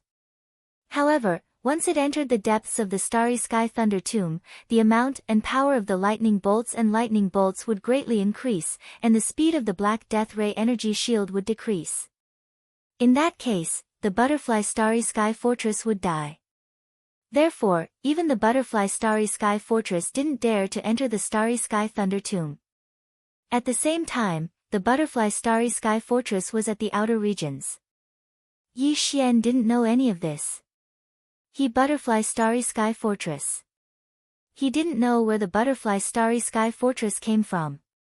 Starry Sky Fortress was Starry Sky Starry Sky. In this mysterious world where lightning bolts blotted out the sky and blocked all vision, spiritual sense, and mental energy, Yi Xian's spiritual sense and mental energy weren't restricted at all. He had refined the Rai Di seal, and his body was like the Emperor of Lightning. Therefore, the lightning bolts wouldn't dare to interfere with his spiritual sense or mental energy. Have you ever seen a commoner dare to offend the Emperor's might? The Heaven Cutter Starry Sky Fortress and the Butterfly Starry Sky Fortress were both enormous objects, but one was 50,000 meters in diameter, while the other was 100,000 meters in diameter. The colors of the ships were also different. Therefore, Yi Xian could tell the difference at a glance. In that instant, his mind went blank. He immediately realized that something was wrong. There was no way this was a human warship. Judging from its size, it was a real Starry Sky Fortress. If he wasn't mistaken, it must have come from the Celestial Legacy race. In other words, the main fleet of the Celestial Legacy race had finally arrived. After realizing this, Yi Xian couldn't help but worry about the safety of the human fleet. Although he couldn't follow them back to the third universe, he was still a member of the human race. Moreover, the purplish warbler was still in the Heaven Cutter. Unfortunately, none of this could be affected or changed by his subjective opinion. Not to mention that the Celestial Legacy race's Starry Sky Fortress had already arrived. Even before this Silver Starry Sky Fortress arrived, what could Yi Xian do when facing the human fleet other than flee? Now that the situation had developed to this extent, the only thing he could do was hope that the human fleet could successfully escape. There was nothing else he could do.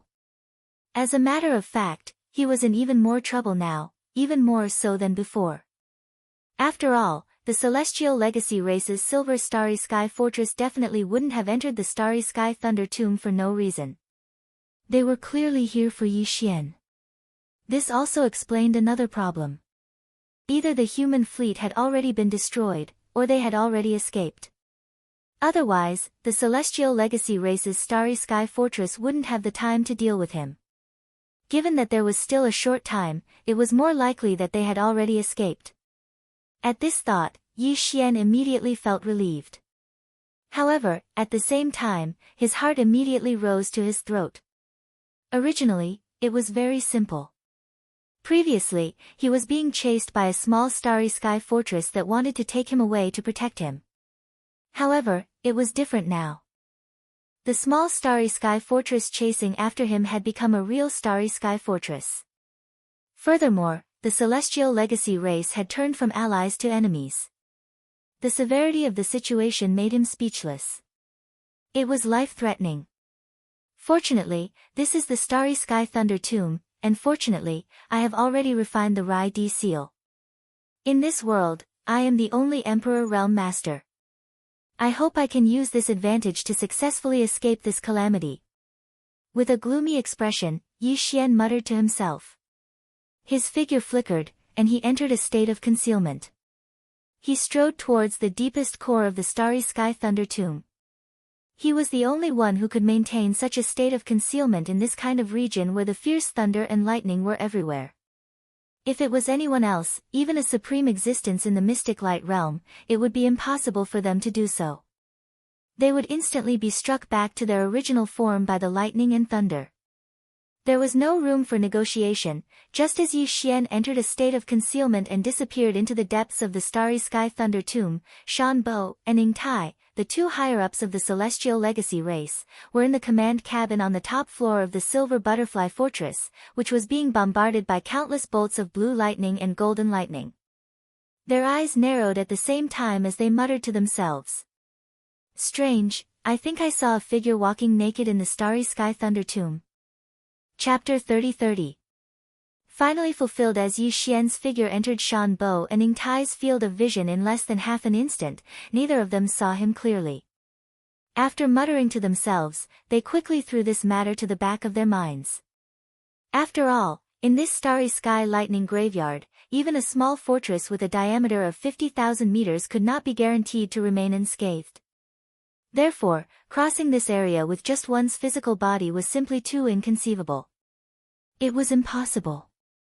The reason why they entered this place to search for Yi Xian's Dongshu shuttle was because in their opinion, Yi Xian was very likely to be Prince Xian of the human race. If that was really the case, then this Prince Xian was such a stunning figure who could secretly take away the two scout fortresses of the Demon Scout Army and boldly enter the Demon Star region. It was absolutely impossible to say that he did not have some tricks up his sleeve. Perhaps he could really survive in this harsh environment of the Starry Sky Lightning Graveyard. Therefore, they held a trace of a fluke mentality and entered to search. It was completely with the intention of treating a dead horse as a living horse. Let's start searching and see if that small purple warship is still there. If it's not, it was probably destroyed by these green and golden lightning. I hope that's not the result.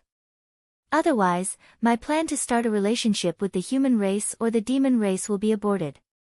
It's rare that I have some interest in this guy called Zhang Wuji. I find him quite pleasing to the eye. This kind of opportunity doesn't come by often. Creak, creak. As soon as Shan Bo finished speaking, Ning Tai replied as if he was talking to himself. Shan Bo clenched his fists tightly, and his eyes were about to spit fire. After a short while, this Starry Sky Butterfly Fortress slowly moved around the outskirts of the Starry Sky Lightning Graveyard. At every moment, the energy consumption was terrifying. Even Shan Bo and Ning Tai were pained, at the same time, in the depths of the Starry Sky Lightning Graveyard. Outside of this area, the cyan lightning balls had already reached 100 meters in size, and the color was incomparably dense. As for the golden lightning bolts, each of them had a diameter of 10 meters, and were even more dazzling than the sun, directly burning people's eyes. Yi Xian had no doubt that a single bolt of green lightning or a bolt of golden lightning could blast a stellar-level warship with a diameter of 3,000 meters into smithereens. However, he was completely unscathed as he stood there with his physical body. All of the green lightning and golden lightning revolved around its body, not touching it. However, it carried an amiable feeling, incomparably joyous. After all, they were in the depths of the lightning graveyard. The green lightning and golden lightning here were much more powerful. To put it in a more human-like manner, they were much bolder. They no longer retreated far away in fear. Instead, they followed closely behind him. Because of this, no matter where Yi Xian went in this area, he would always be surrounded by green lightning and golden lightning. However, they didn't hurt him, nor did they have the ability to. Under the effect of the Rai Di seal, Yi Xian's entire body was now immune to lightning. Not to mention that there was no contact at all. Even if there was contact, there wouldn't be any reaction. This situation was also greatly beneficial for him to condense the thunder origin bead. At least, he didn't need to search for lightning bolts everywhere. They would gather happily by themselves. In 3 months, he had to condense 10 thunder origin beads. Yi Xian didn't dare to delay, nor could he afford to delay. He immediately began to condense them. He was very nervous about condensing the first thunder origin bead. After all, if it took a month or half a month to condense a single thunder origin bead, then this time's system exploration mission would be completely over. He wasn't willing to bear the consequences. It was too painful. Rumble, Kacha. Kacha. As the Rai Di seal was brought out by Yi Xian and hung above his head, the entire depths of the thunder graveyard exploded in an instant, as if a ladle of ice water had been poured into a pot of boiling oil. Countless green lightning bolts were attracted and exploded above Yi Xian's head. A sea of golden lightning bolts struck down and wreaked havoc on Yi Xian's head. However, all of this couldn't cause any harm to Yi Xian. The surface of his body was always shrouded in a thin layer of green mist. He stood in the void where the lightning was wreaking havoc with his hands behind his back, exuding a thick emperor's aura. He was unfazed by anything. Large amounts of green lightning and golden lightning gradually enveloped the Rai Di seal and even Yi Xian's entire body. In the end, it formed a huge lightning cocoon with green lightning and golden lightning flashing incessantly. Yi Xian, with the Rai Di seal above his head, was the core of this huge lightning cocoon. At this moment, the green hazy mist that originally enveloped his body suddenly expanded and spread outwards, enveloping the entire giant green-gold cocoon and turning it into a misty green color. Then, it began to condense inwards. The entire process was basically the same as what Yi Xian saw in the inheritance of the Rai Di seal. After an unknown amount of time, in the end, the giant cocoon that was like a small meteor and formed from hundreds of millions of bolts of green lightning and golden lightning finally disappeared. On the other hand, a golden thunder origin bead appeared above the Thunder Emperor seal that floated above Yi Xian's head. It was only the size of a pigeon's egg, but it emitted an invisible pressure that could destroy the heavens and earth. At this moment, Yi Xian suddenly came to a realization in his heart. It seemed that the purpose of condensing this thunder source bead was not just to complete the system's exploration mission. The system's exploration mission was just a pretext, and the reward of 10 thunder source beads was a huge fortune for Yi Xian. This thunder source bead was obviously equivalent to a one-time use lightning attribute magic treasure, but its power was terrifying. According to Yi Xian's estimation, if he threw out one thunder source bead, it was estimated that even the supreme existence of the 10th realm of the heavenly insight realm would be wiped out in an instant.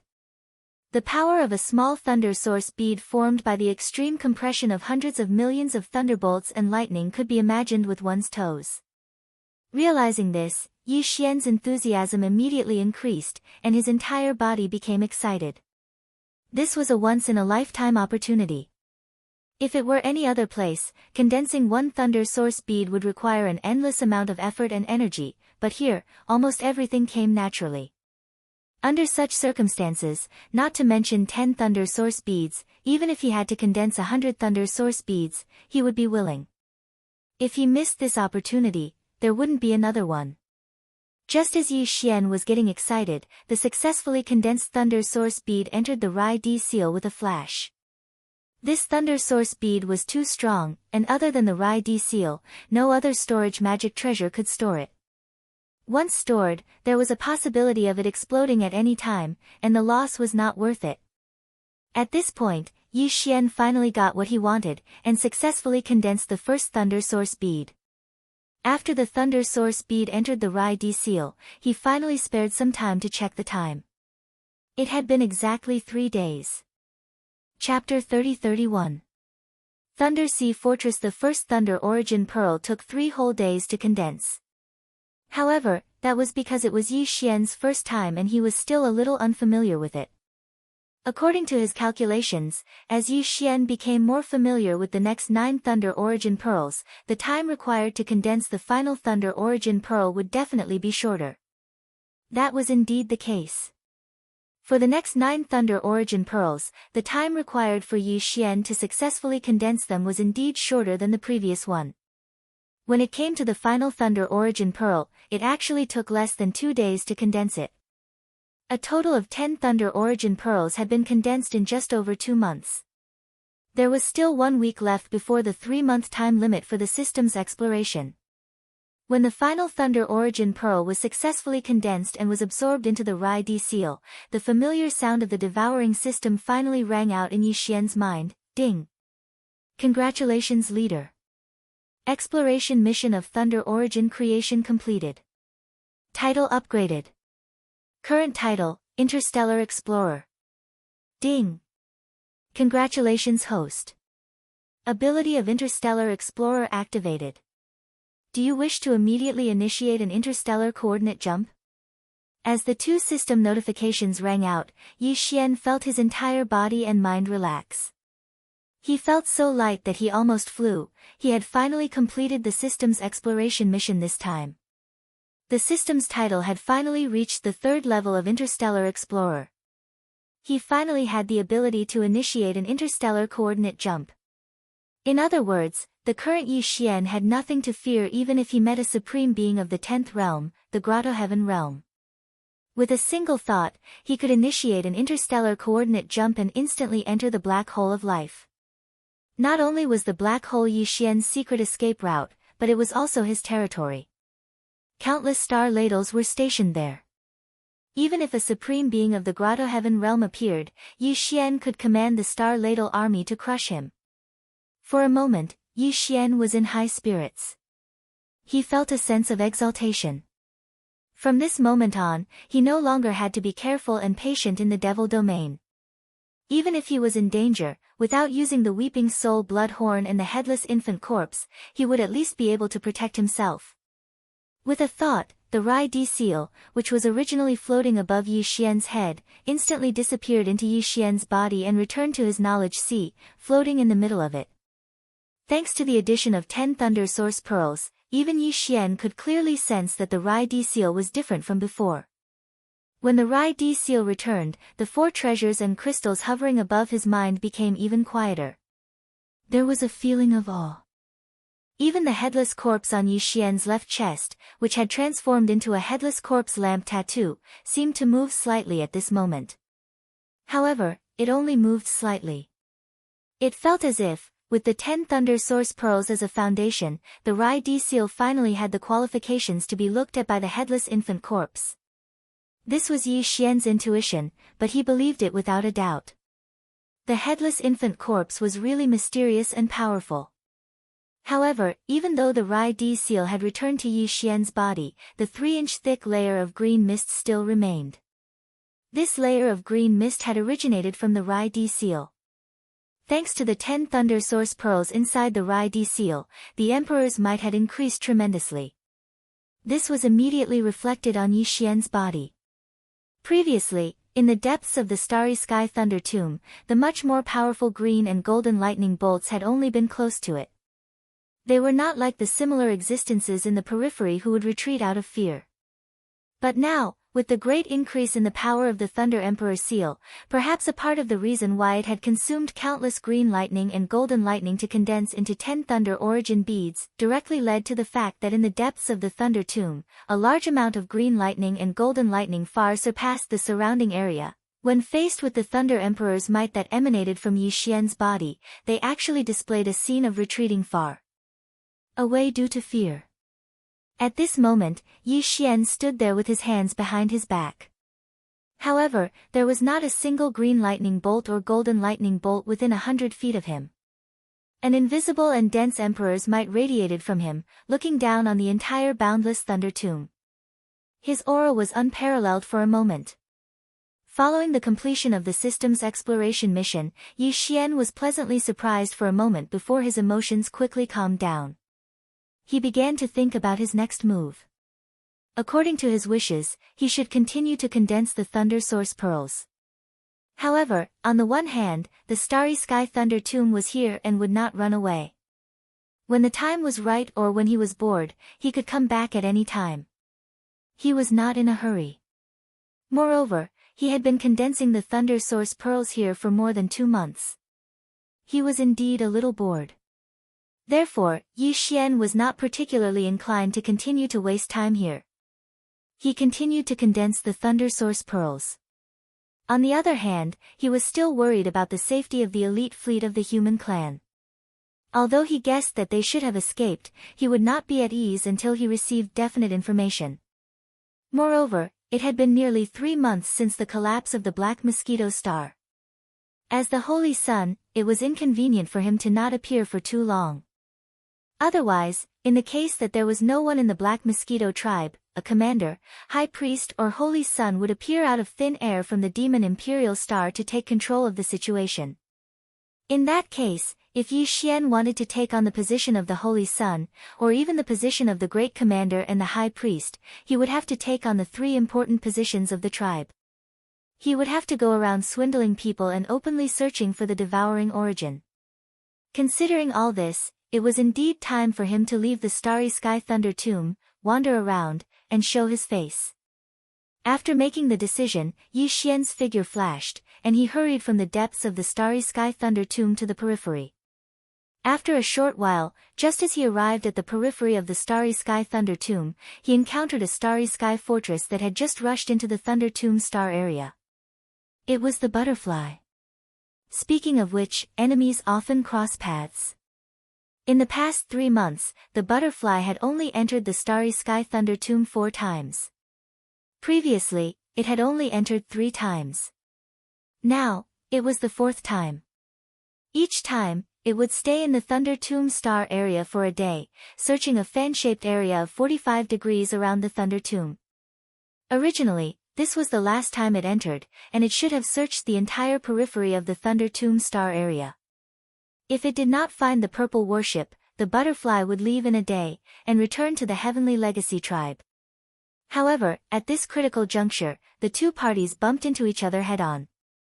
And this time, it was not only Yi Xian who saw the butterfly, but also Shan Bo and Ying Tai, the 2 high-ranking members of the Heavenly Legacy tribe inside the butterfly, who also saw Yi Xian. Yi Xian was sure of this by intuition, so his face was completely gloomy. Now, he had no other choice but to use the power of the Thunder Sea to trap and kill this Starry Sky fortress of the Heavenly Legacy tribe. Chapter 30-32. Lightning Seal Emperor's Might. The 2 sides clashed head-on. Yi Xian was caught off guard and had no time to dodge or hide himself. The moment the opponent's massive star fortress entered his line of sight, Yi Xian knew that he had been exposed. If he had been on a warship at this time, there would have been some leeway to turn the situation around.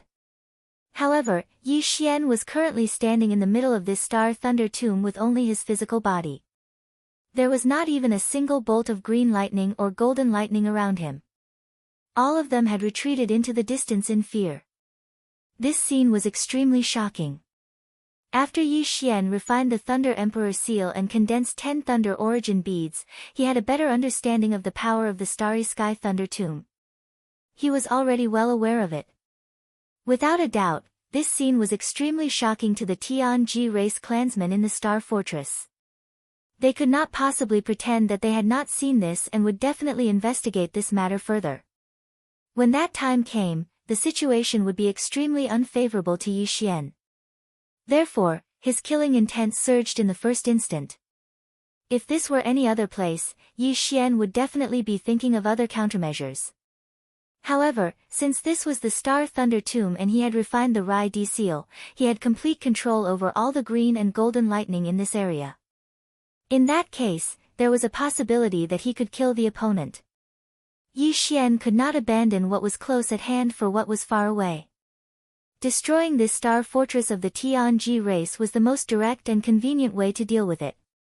Since there was a possibility, why not? Moreover, doing this would also give him a high chance of obtaining a star fortress of the Tianji race. Yi Xian only had 2 large star fortresses and a small star fortress with a diameter of 5,000 meters.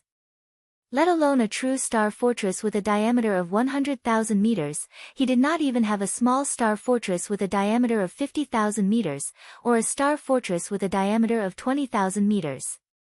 If he could obtain this star fortress of the Tianji race, his foundation would instantly soar by countless times. As this thought arose in his mind, Yi Xian's heart began to pound with excitement. His desire to kill had been aroused. At the same time, in the command cabin on the top floor of the interstellar fortress called the Butterfly, the 2 Heaven's Legacy race leaders, Shan Bo and Ning Tai, both widened their eyes. Everything that happened in front of them made them feel as if they were in a dream. A demon cultivator, whose cultivation aura was only at the satellite realm, was actually able to walk in this starry sky lightning grave with his physical body. What was even stranger was that he had his hands behind his back as if he was taking a stroll in his own courtyard. He was walking in an extremely comfortable manner. However, there was not a single bolt of green lightning or golden lightning within 100 meters of his body. It was as if all of them were fearful of him and were retreating far away. Even though they saw it with their own eyes, the 2 of them still didn't dare to believe it. It was too inconceivable. Why do I feel like there's a formless emperor's might emanating from this brat? It had nothing to do with anything else and only worked on these thunderbolts and lightning. Was this the rhythm that commanded all the thunderbolts in the world? How did he do it? This person has a big secret. Prince Xian. This identity is basically confirmed. No matter how amazing a holy son of a demon tribe is, it's impossible for him to have such a terrifying ability. However, it's not strange for a prince of the human race's eternal dynasty to be able to do this. Ha ha ha, I seem to have smelled the scent of love. A prince of the human race. With such an identity, although his cultivation is a bit weak, he is worthy of me. Uncle Shan, you should change your name in the future. Since I am Ning Tai, this name of yours will cause him to misunderstand. Little fella, generally speaking, he likes to be jealous, Shan Bo said the first sentence with a blank expression. However, Ning Tai, whose eyes lit up after being stunned for a moment, excitedly said several sentences in a row. What he said was so hurtful to Shan Bo's self-esteem. In an instant, Shan Bo's face fell completely. At this moment, a cold light burst out from his eyes. In his heart, he had already sentenced Yi Xian to death in advance. So what if his methods were strange? His cultivation was too weak. In Shan Bo's opinion, as long as he made a move, he would definitely erase his opponent's existence.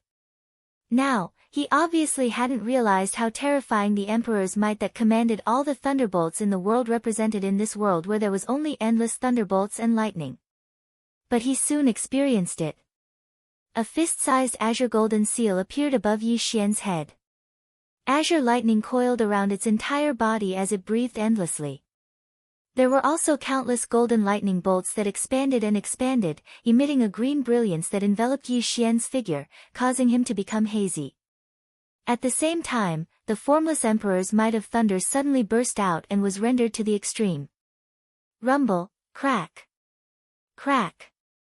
As the Rai D seal was activated and its power was fully activated by Yi Xian, the entire Starry Sky Thunder Tomb began to surge like a riot. Indeed, the entire Starry Sky Thunder Tomb was extremely vast, almost like a corner of a vast galaxy. even a warship would need a certain amount of time to cross it. But this emperor's might of thunder ignored distance. When it spread out, even the green lightning and golden lightning from extremely far away instantly sensed this powerful emperor's might and responded. At this moment, the entire starry sky thunder tomb seemed to come to life. Countless bolts of green lightning surged and countless bolts of golden lightning surged, turning this entire vast area into a cage of thunder and lightning. At the edge of the entire starry sky thunder tomb, countless bolts of green lightning and golden lightning gathered together, leaving almost no gaps. They formed a vast thunder barrier, preventing any existence from entering and at the same time preventing any existence from leaving.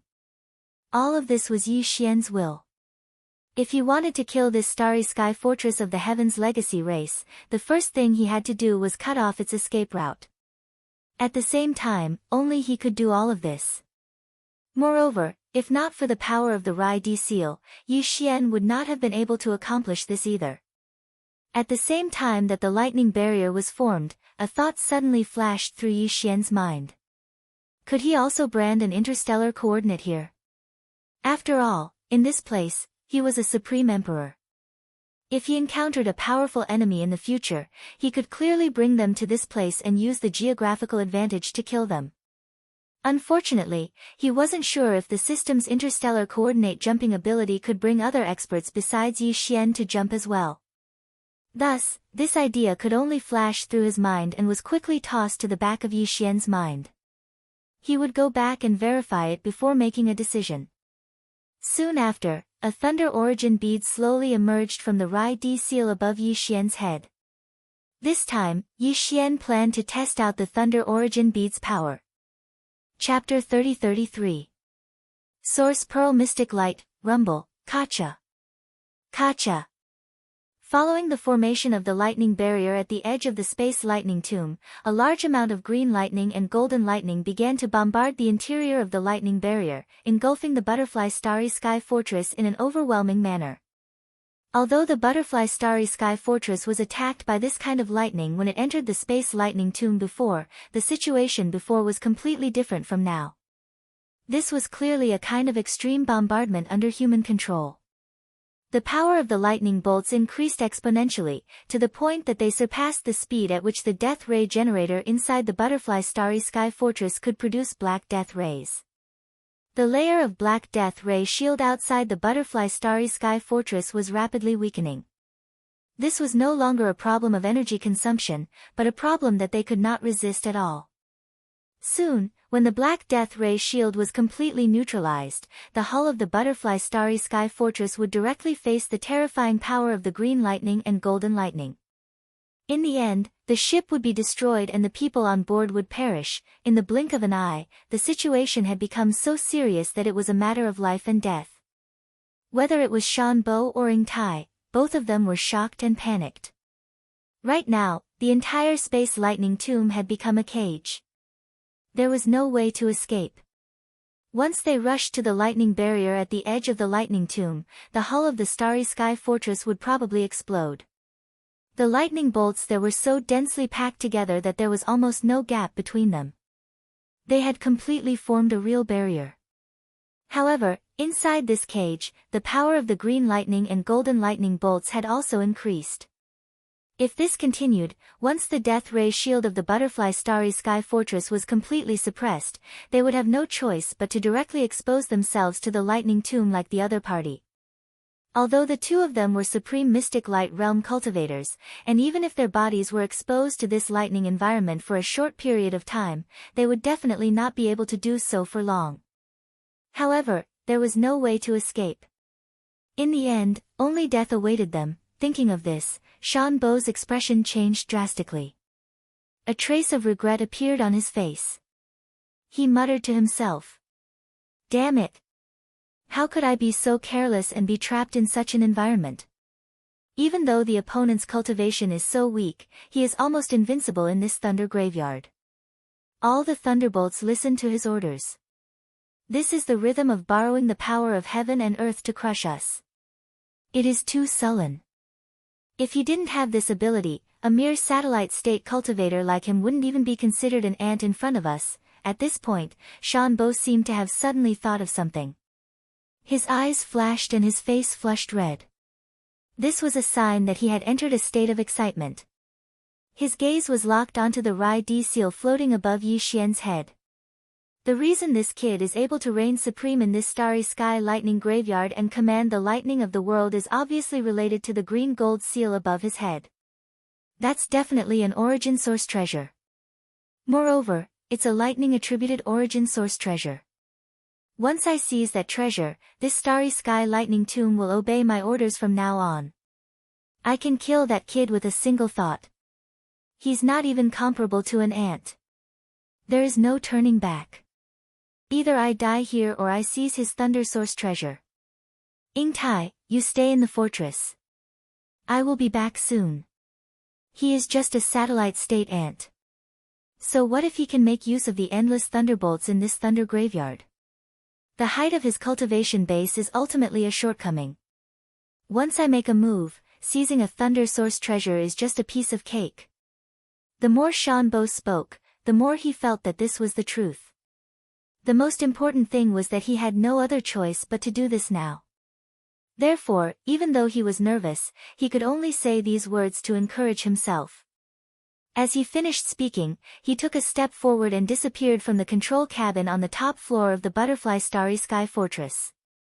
He appeared outside the ship, surrounded by a mysterious brilliance, and quickly shot toward the place where the thunderbolts had gathered.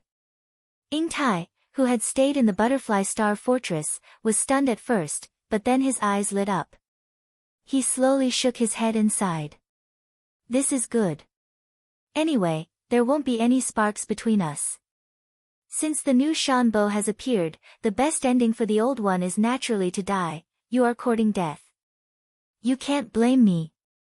Besides, if you can die in the hands of the new Shanbo, then it will give Ying Tai a legitimate reason to go and find him. This matter will be discussed in the meeting between the upper echelons of the human race and the Tianji clan. Ying Tai will have the right to reason. You killed my Shanbo. Since you can't pay for it, then you naturally have to be my new Shanbo. Ha ha ha, in that case, if the old Shanbo wants to die, then Ying Tai will think that Yu Cheng is the one. His words did make some sense, but the ruthlessness in his words sent chills down Ying Tai's spine. This wasn't Ying Tai, who wanted to turn into a butterfly with Shanbo. This was clearly a poisonous female scorpion that wanted to devour her husband. At the same time, outside the Butterfly Star Fortress. As a supreme existence in the mystic light realm, Shanbo did have the terrifying ability to stay in this kind of terrifying environment for a short period of time. The fact that he could do this without using the power of the Rai-D seal was enough to show the terrifying strength of a supreme existence in the mystic light realm. At this moment, Uncle Shan's body was surrounded by a mysterious profound light that was filled with a profound aura. His body transformed into an extremely fast-flowing arrow as he quickly shot towards Yi Xian. In the blink of an eye, he traversed more than half a distance. At this speed, he'd probably be able to arrive in front of Yi Xian in a few breaths of time. Once he got close, Yi Xian would not be able to protect the Rai-D seal with his insignificant fourth-order satellite cultivation. Realizing this, Yi Xian's eyelids twitched violently. With a great sense of danger approaching, he did not hesitate and immediately sent an attack command to the Rai-D seal hanging above his head. And it was extremely clear. He directly used a thunder origin orb. Whoosh! Rumble, a weak yet sharp sound of something breaking through the air suddenly rang out. The thunder origin bead, which had been spat out by the Thunder Emperor seal and was revolving around the seal, instantly turned into a tiny golden light that was almost undetectable. It shot towards Shanbo, who was pouncing towards him at high speed. Along the way, there was clearly the sound of thunder surging. After all, it was the Thunder Origin Orb, which represented the origin power of thunder. Once it was activated, thunder would rumble endlessly. This could not be more normal. Boom! In the blink of an eye, this undetectable golden light collided with Shanbo. The latter was in this kind of environment, where golden lightning was raging everywhere, and it was impossible to see through it, so he did not dodge at all. Chapter 30-34. Harvest. The mystic light realm was the 11th realm in the universe. The so-called mystic light realm was the protective mystic light that Shan Bo used to protect his body. It was said that this mystic light had something to do with the laws of the universe. The 10th realm was the Grotto Heaven realm. After reaching the peak of the Grotto Heaven realm and successfully forming a faint strand of mystic light, they could be considered to have broken through to the first level of the mystic light realm. In the entire mystic light realm, the only thing a cultivator could do was to continuously strengthen the strand of mystic light that they formed. After reaching a certain point, the quantity would cause the quality to change, and they would be able to break through and enter the next realm. From this perspective, it wouldn't be an exaggeration to say that this strand of mystic light realm was the life of a mystic light realm cultivator. When the mystic light was formed, life would exist. When the mystic light collapsed, everything would disappear. Even if they didn't die, they would return to their original form. In this kind of environment filled with endless lightning, the mystic light would collapse and return to its original form. The only result of falling back to the Grotto Heaven realm was death. Boom! There was an explosion, an extremely monotonous explosion. There was no continuous sound, no echo, and no ripples. It was just a monotonous explosion. The power of this explosion shook the entire boundless starry sky lightning tomb, and it seemed like the space of this star region was about to collapse. As the explosion sounded, a scorching golden light spread out like a tide. The intensity of this light was so intense that even Yi Xian, who was like an emperor in this starry sky lightning tomb, couldn't look straight at it. He subconsciously squinted his eyes and tilted his head. When he turned around again, the golden tide that had spread out had completely dispersed. It fused back into the stellar lightning tomb, turning into endless green lightning and golden lightning. It was the origin energy that constantly gave birth to life. As for the Heaven's Legacy race upper echelon whose aura clearly surpassed the Grotto Heaven realm, his figure had completely disappeared. Not a single strand of hair was left behind. Such power instantly stunned Yi Xian. Although he didn't know that the mystic light realm was after the Grotto Heaven realm, just from the terrifying aura he felt from Shan Bo, he was sure that the other party was definitely in existence that surpassed the Grotto Heaven realm. That was the cultivation base of the 11th major realm. However, this thunder origin bead had actually wiped them out in an instant, leaving not even a single strand of hair behind. Back then, the Weeping Soul Bloodhorn had only been able to crush the 9-star Ladybird Empress of the Grotto Heaven realm. But now, the Thunder Origin Bead was able to instantly obliterate even the supreme existence of the 11th stage, who had surpassed the Grotto Heaven realm. Even if it was a one-time use consumable, it was still a precious treasure. More importantly, if Yi Xian wanted to summon the Weeping Soul Bloodhorn, he would have to privately discuss with the headless infant corpse in advance. However, he had absolute control over the remaining 9 Thunder Origin Pearls in his possession. He could blow up whoever he wanted, blow up however he wanted, and do as he pleased. Wouldn't that be great? Furthermore, he didn't have to worry about the Weeping Soul Bloodhorn exposing some of his secrets. It was a must-have item for traveling and killing people. Just based on this point alone, this trip to the Starry Sky Lightning Graveyard was already a huge gain. Of course, the current crisis was obviously not over yet. Although he had killed a high-ranking member of the Tianji clan, the 100,000-meter-wide Starry Sky Fortress in front of him still existed. If he didn't deal with it, this matter wouldn't be over. With the terrifying power of the Thunder Origin Bead just now, Yi Xian didn't doubt that if he threw out another one, the 100,000-meter-wide Starry Sky Fortress in front of him would instantly be blown to pieces. However, he instantly hesitated about this matter. After all, this was a real Starry Sky Fortress. Even when the Wan Luo Federation and the Tianji clan broke out in a war, this kind of Starry Sky Fortress was usually stationed at the rear as a strategic deterrent weapon. The ones that were actually used to fight on the battlefield were usually those so-called small Starry Sky Fortresses that were 50,000 meters wide. In the history of the Wan Luo Federation, it seemed that they had never seized a Starry Sky Fortress of the Tianji clan. Similarly, the Tianji clan had never seized one from this side. If this bright silver starry sky fortress in front of him could fall into his hands, not to mention its importance, just the tangible benefits would be incredible. If he didn't have the devouring system, if he didn't have the fragment of the immortal rank Starry Sky super brain, Yi Xian wouldn't have the ability to refine this Starry Sky Fortress's AI system. If that was the case, he wouldn't have this kind of unrealistic dream.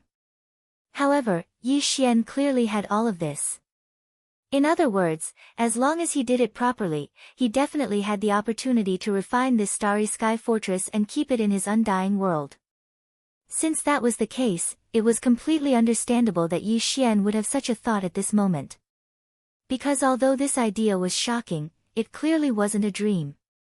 However, there was still a certain level of difficulty. If he wanted to refine it, Yi Xian would have to come into close contact with it. This was extremely dangerous. Just now, any random Tianji clan expert that appeared from this Starry Sky Fortress was a supreme existence that surpassed the Grotto Heaven realm. What if there were a few more such existences inside? Even if there were only a few Grotto Heaven realm existences, it would still be extremely dangerous for him. At this moment, he still didn't know that there was only one true Tianji clan member left in this Starry Sky Fortress. Although there were quite a few semi-intelligent androids and AI androids, none of them had developed their own consciousness and couldn't be considered true members of the Tianji clan. Once the AI system of this Starry Sky Fortress was refined, they would all switch sides and become androids loyal to Yi Xian. Just as Yi Xian was deep in thought, thinking quickly about how to find out exactly how many Tianji clan members were left in this Starry Sky Fortress. Then, he would think of a way to force them all out, which would make it easier for him to refine this Starry Sky Fortress. Suddenly, a mysterious light flashed in the sky above the lightning graveyard, and the figure of a woman quietly appeared. This woman was naturally the last member of the Tianji clan in this Starry Sky Fortress of the Butterflies, the high-ranking member of the Tianji clan who called herself Ying Tai. In other words, after her appearance, there was no longer a single Tianji clan member in the Starry Sky Fortress behind her.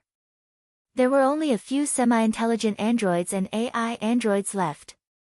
However, Yi Xian didn't know this yet. Otherwise, he would have taken action immediately. This was a once-in-a-lifetime opportunity.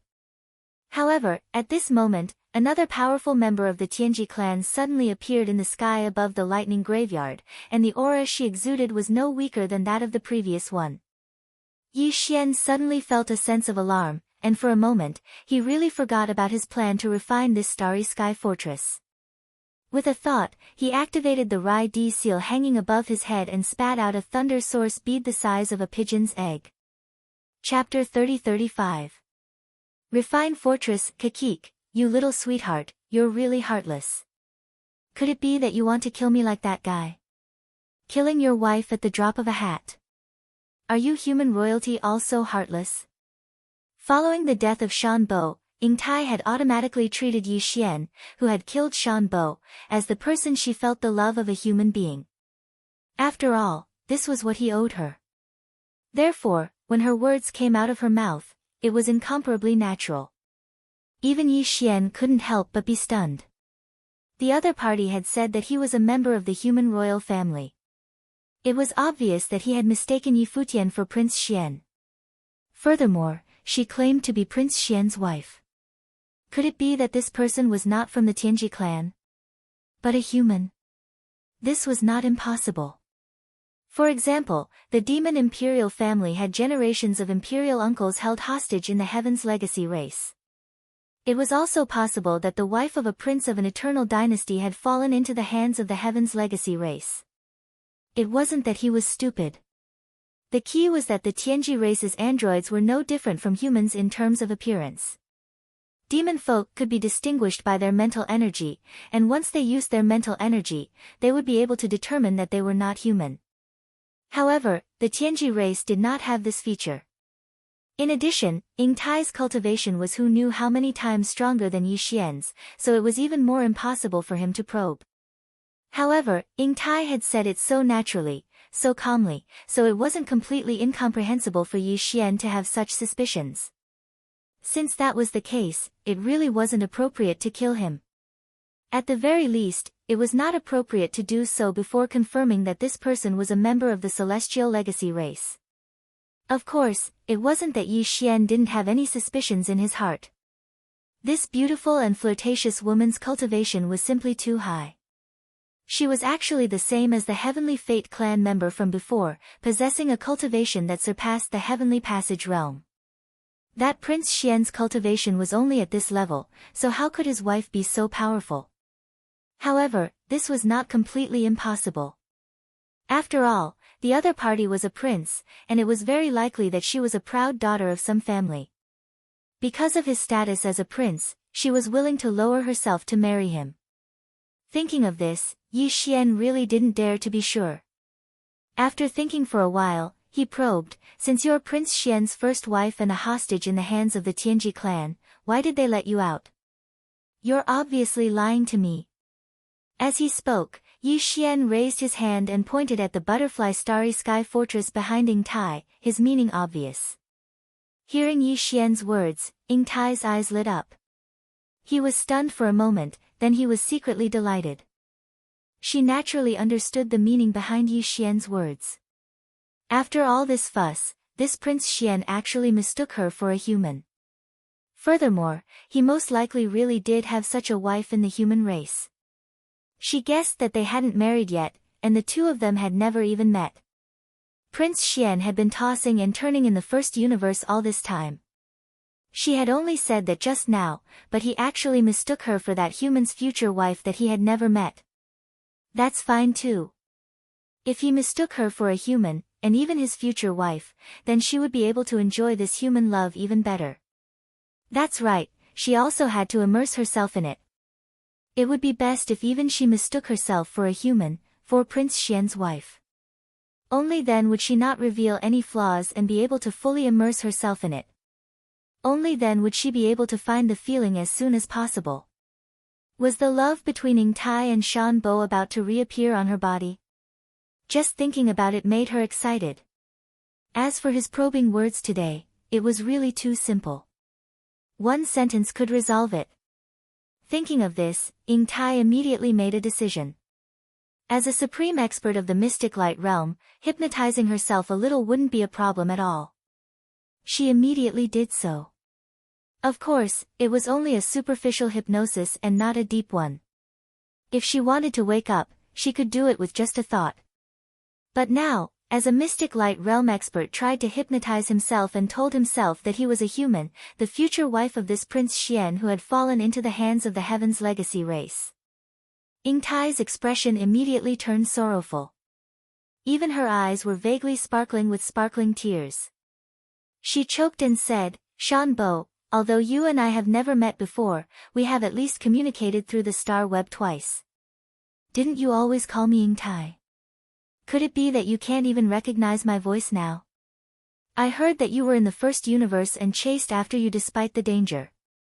I didn't expect to be captured by the Tianji race and almost couldn't see you again.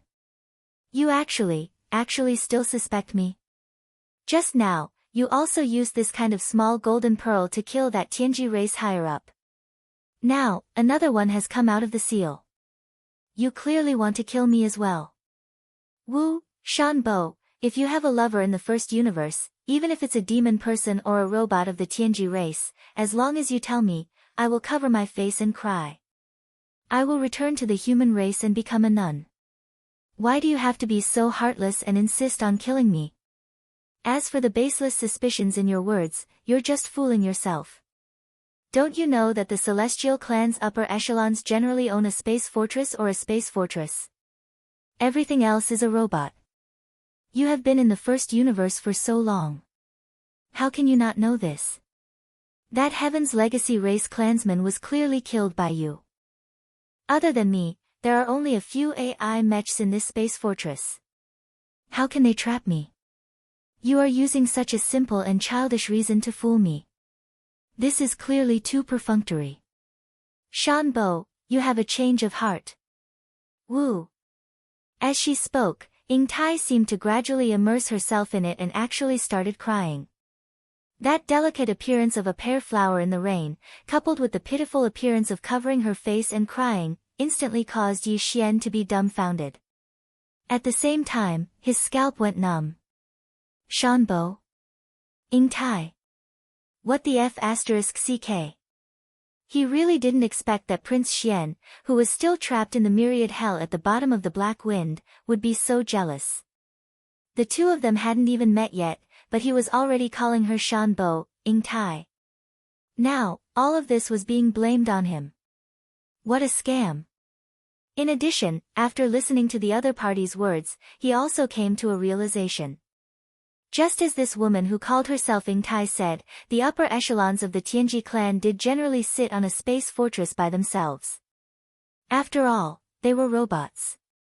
In terms of mechanical intelligence, they had a huge advantage over humans.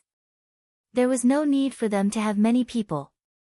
That would be a waste of their race's resources. However, although Yi Xian believed most of what this woman said, he didn't completely believe it. He immediately had a plan in his mind and prepared for the final test. Chapter 30-36. Fifth-rank satellite. In Yi Xian's opinion, if the other party was from the Heaven's Legacy race, then her acting was clearly just to numb him so that she could take advantage of the situation to ambush him. In order to achieve this goal, it wouldn't be worth it to hand over the entire Starry Sky Fortress. Therefore, using refining this Starry Sky Fortress as a method of probing was extremely accurate according to Yi Xian's deduction and analysis. True gold wasn't afraid of fire, and it wasn't true gold that was afraid of fire. Unfortunately, although he had guessed partially correctly, he had guessed the other party's goal wrong. This was the root of the problem. If even the root of the problem was wrong, then what was the point of following up on this point? It could be said that a single mistake could lead to a complete mistake. Ing Tai did this because she wanted to pursue the love between the human Ing Tai and Shanbo. Under this premise, she really didn't care about an interstellar fortress. As an upper echelon of the Heaven's Legacy race, as long as she was safe, even if she lost the butterfly transformation, she would be able to obtain a new butterfly transformation after returning to the Heaven's Legacy race. In fact, in her storage space, there was a Starry Sky Fortress of the same level that was 100,000 meters long. That was Ing Tai's personal fortress. As for this butterfly, it belonged to that damned Uncle Shan. If Yi Xian wanted to refine it, then to Ing Tai, she was just being generous. It wouldn't hurt her at all. It was precisely because of this that when Yi Xian probingly expressed that he wanted to refine this ownerless Starry Sky stronghold and take it for himself, not only did Ing Tai not have any abnormal behavior, she even had a face full of pleasant surprise. She involuntarily cried out, "Heavens, you actually have such a method? This is the interstellar fortress of the mystic light realm upper echelon of the Heaven's Legacy race. The superbrain that is its AI is no ordinary superbrain. If you want to refine it, you need an immortal rank superbrain. My dear, you're too surprising. You actually have an immortal rank superbrain." These words were extremely true. Even if Ing Tai didn't perform a shallow hypnosis on herself, her performance would still be so perfect. This was because this was exactly what she was feeling right now. They were filled with shock. This was an immortal rank superbrain. As far as she knew, other than the immortal star of the human race's science and technology faction, only the Tianji race's base camp had one. She didn't expect the human race's immortal dynasty to be so well hidden that Prince Xian had a second immortal star superbrain. The value of an immortal rank superbrain was even more valuable than 10 interstellar fortresses. From the looks of it, after he had perfectly experienced the beautiful feeling of Ing Tai and Shan Bo's love from this Prince Xian, he would be able to fulfill his wish and feel a little sick of it. At that time, he would be able to kill this Prince Xian and gain a great harvest. All of these were Ing Tai's thoughts. Naturally, Yi Xian had no way of knowing. What he saw was Ing Tai's perfect performance under this test. It was precisely this perfect performance that made Yi Xian sigh inwardly, confirming his identity as a human. Not only was it a human, but it was also the Ing Tai of Prince Xian's Shan Bo. It was just that for some inexplicable reason, all of this had involved him. When he thought of this, Yi Xian felt his entire head swell up and his head hurt like crazy. However, he couldn't be bothered to think about all of this right now. No matter what, an undefended interstellar fortress was right in front of him. he had to deal with this matter first. Picking up an interstellar fortress for free wasn't a good thing that could happen every day. This was probably the first time something like this had happened in the first universe for tens of thousands of years. As he thought of this, Yi Xian left a bit of his consciousness to summon the Rai Di seal to guard against Ying Tai's sudden movements. At the same time, he immediately ordered the devouring system in his body to refine the butterfly interstellar fortress. This kind of refinement was actually very simple.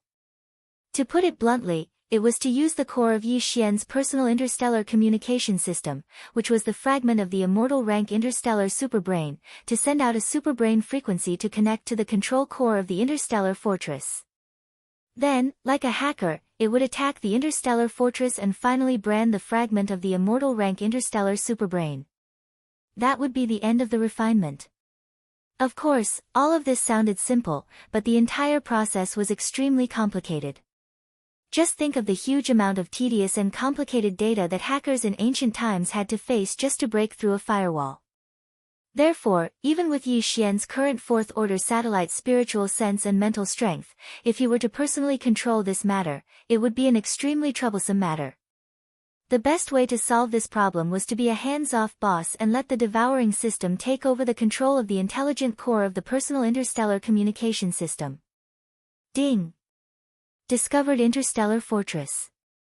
Begin refinement immediately according to the host's instructions. Progress 1. Progress 2.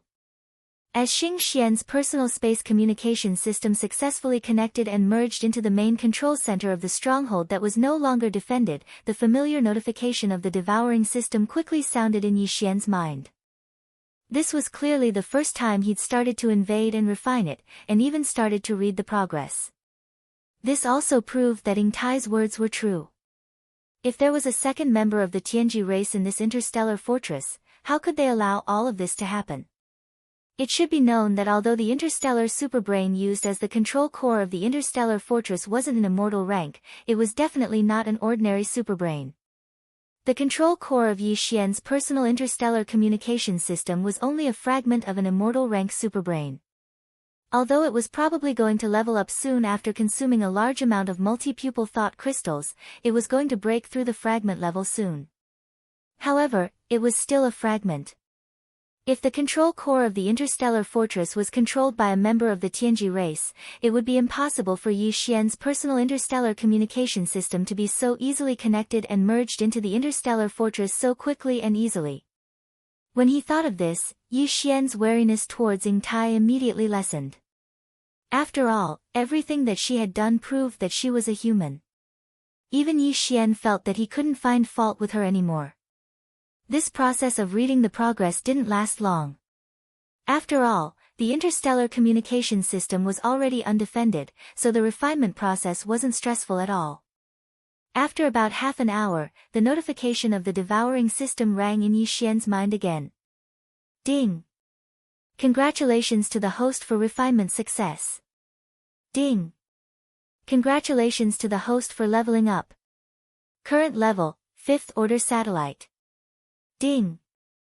Congratulations to the host for leveling up the superbrain fragment. Current level, infant. Chapter 3037. Translator, Endless Fantasy Translation Editor, Endless Fantasy Translation. I want to fall in love with you, ding. Congratulations to the host. Your personal space communication system has been successfully upgraded.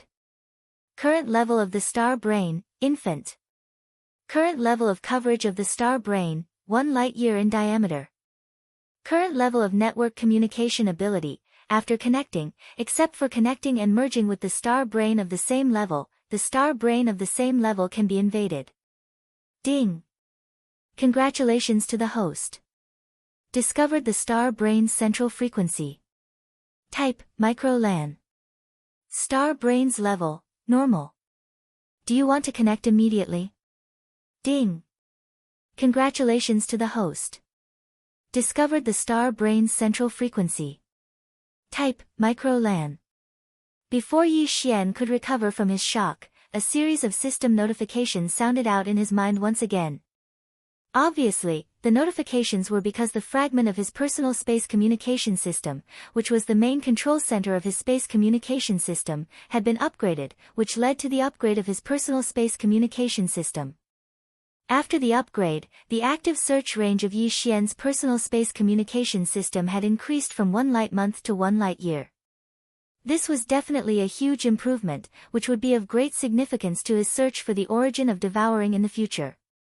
As for the star brain central frequency mentioned by the last 2 notifications, if he was not mistaken, it should be the signal of the star brain central frequency sent out by some of the slave fleets of the first universe that were wandering around this space graveyard. Yi Xian simply ignored them. At this moment, he didn't have the time to pay attention to those small fries. All his attention was focused on the mighty bright silver starry sky fortress in front of him. Although the butterfly fortress belonged to Shan Bo, Ying Tai could be considered half a master. Therefore, she had a lot of control over it. Before Ying Tai walked out of the butterfly fortress, she had completely erased all the important and sensitive information, including everything related to herself and the heavenly legacy race.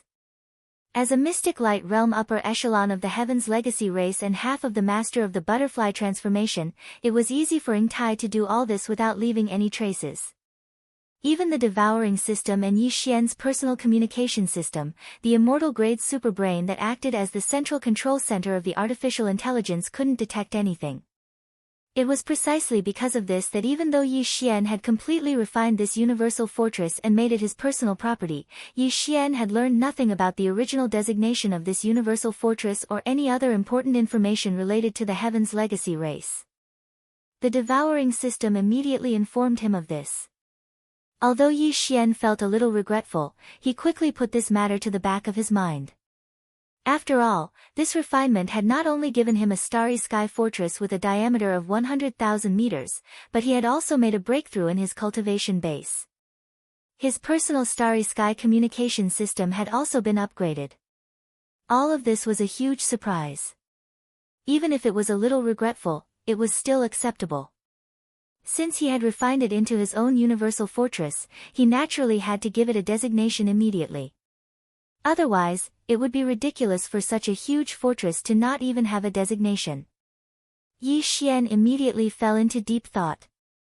After a while, an idea flashed through his mind. He remembered that he had obtained this universal fortress in the Graveyard of Lightning. Since that was the case, what better designation would be better than Thunderbolt? Thunderbolt was domineering and resonated with his ability to command all the lightning in the world. It could not be more perfect. Yi Xian was so happy that he almost laughed out loud. Ha ha ha, from now on, this universal fortress belongs to me, Yi Xian. I bestow upon you the name of Thunderbolt. Amidst his laughter, Yi Xian waved his hand and stored Thunderbolt into his undying world in an instant. Although Yi Xian did not obtain too much information about the Tianji race from this universal fortress, Yi Xian completely understood some of its basic situation the moment he refined it. There were 9,999 AI androids with different functions and models in the entire space fortress. They were classified as maintenance androids, service androids, technical androids, and so on. The intelligent systems of all the robots were tied to Thunderbolt's central superbrain. After Yi Xian refined Thunderbolt's central superbrain and branded it with his personal starry sky communication system, these intelligent robots all regarded him as their master. The effect was even better than a slave imprint.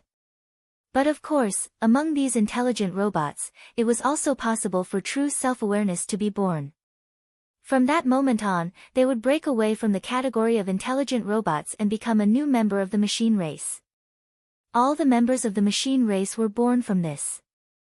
In the base camp of the machine race, they even had a set of special functional systems that were specially used to induce the robots to develop self-awareness.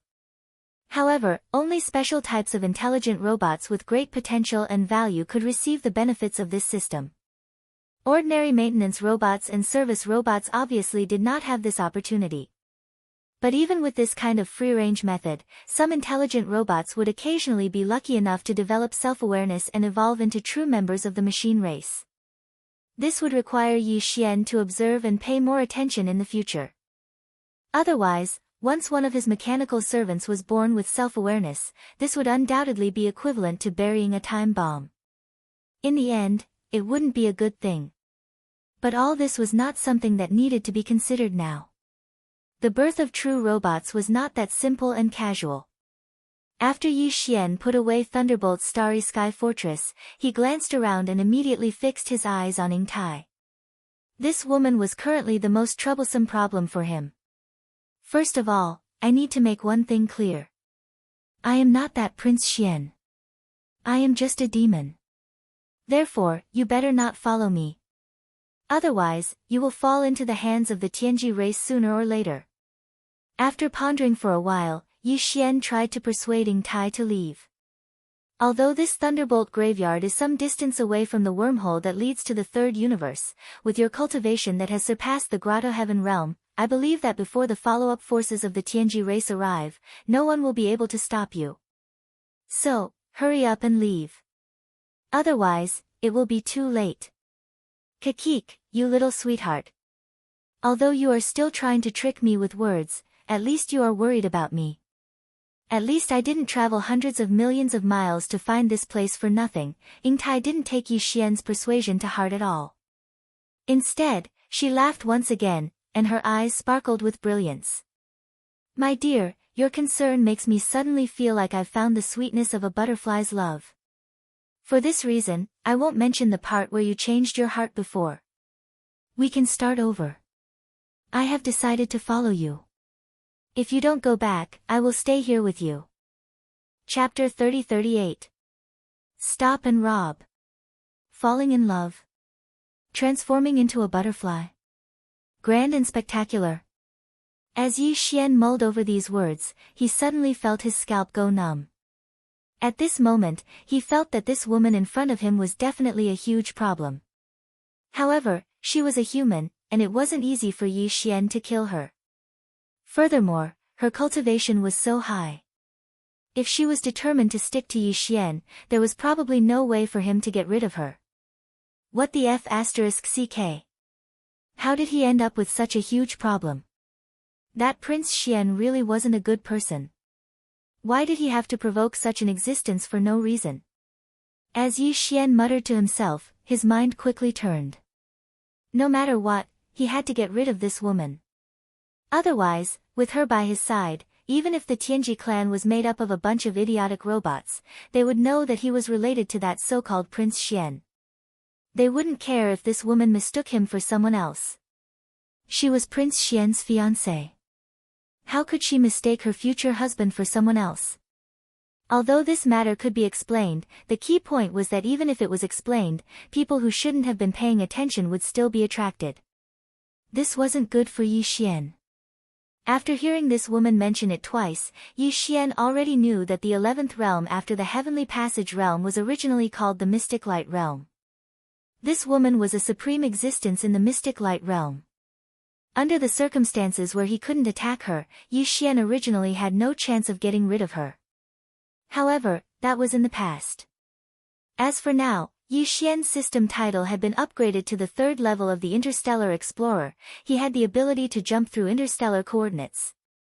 To him, getting rid of a supreme existence in the Mystic Light realm wasn't difficult at all, even if it was a supreme existence in the Mystic Light realm. Thinking of this, Yi Xian's gloominess immediately dissipated. He had just obtained this ability and was planning to test it out. I'll say the same thing again. I'm not Prince Xian. You've got the wrong person. So, don't follow me. You won't be able to keep up. If you don't believe me, I'll walk out of the Lightning Tomb right now. I don't want you to think that I used the Lightning Tomb's geographical advantage to shake you off. In order to make the other party give up, Yi Xian put in a lot of effort. As he spoke, he turned his head and glanced at Ying Tai. Then, he took a step forward. With just one step, he was already out of the Thunder Grave. His figure appeared in the void of the universe outside the Perilous Land. At the same time that he walked out, the lightning barrier at the edge of the Thunder Tomb had already been removed by Yi Xian with a thought. Therefore, Ying Tai also stepped forward. She tilted her head slightly and looked at Yi Xian with a provocative expression. She seemed to be saying, "Fine, can't you get rid of me? Let's see how you do it." He appeared to be extremely confident.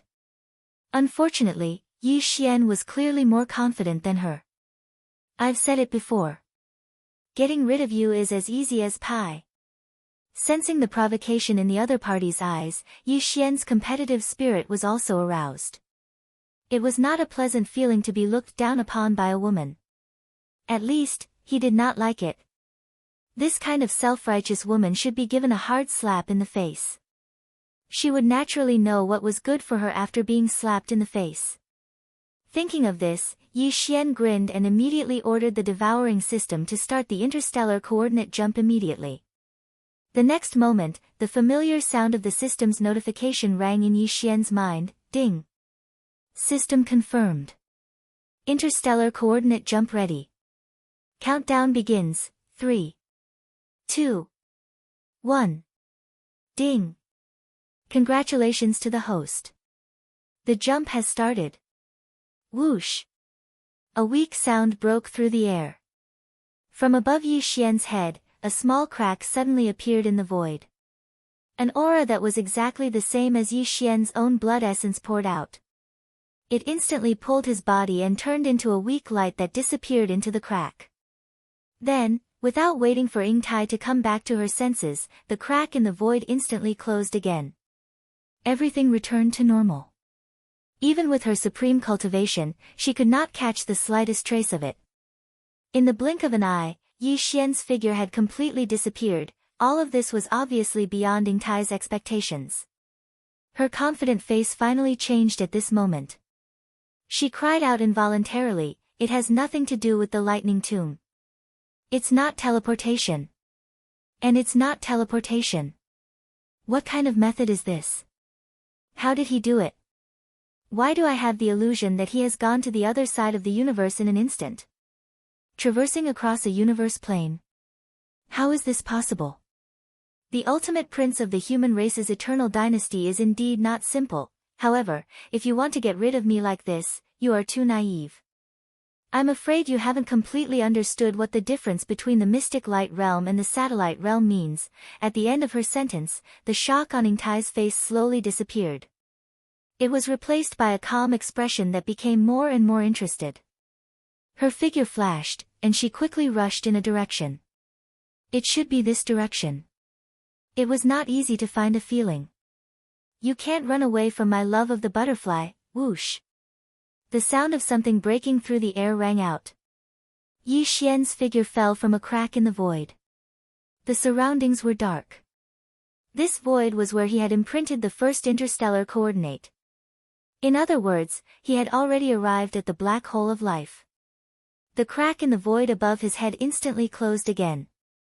Even if Yi Xian used his heart to investigate, he could not find any aura related to his blood essence or soul.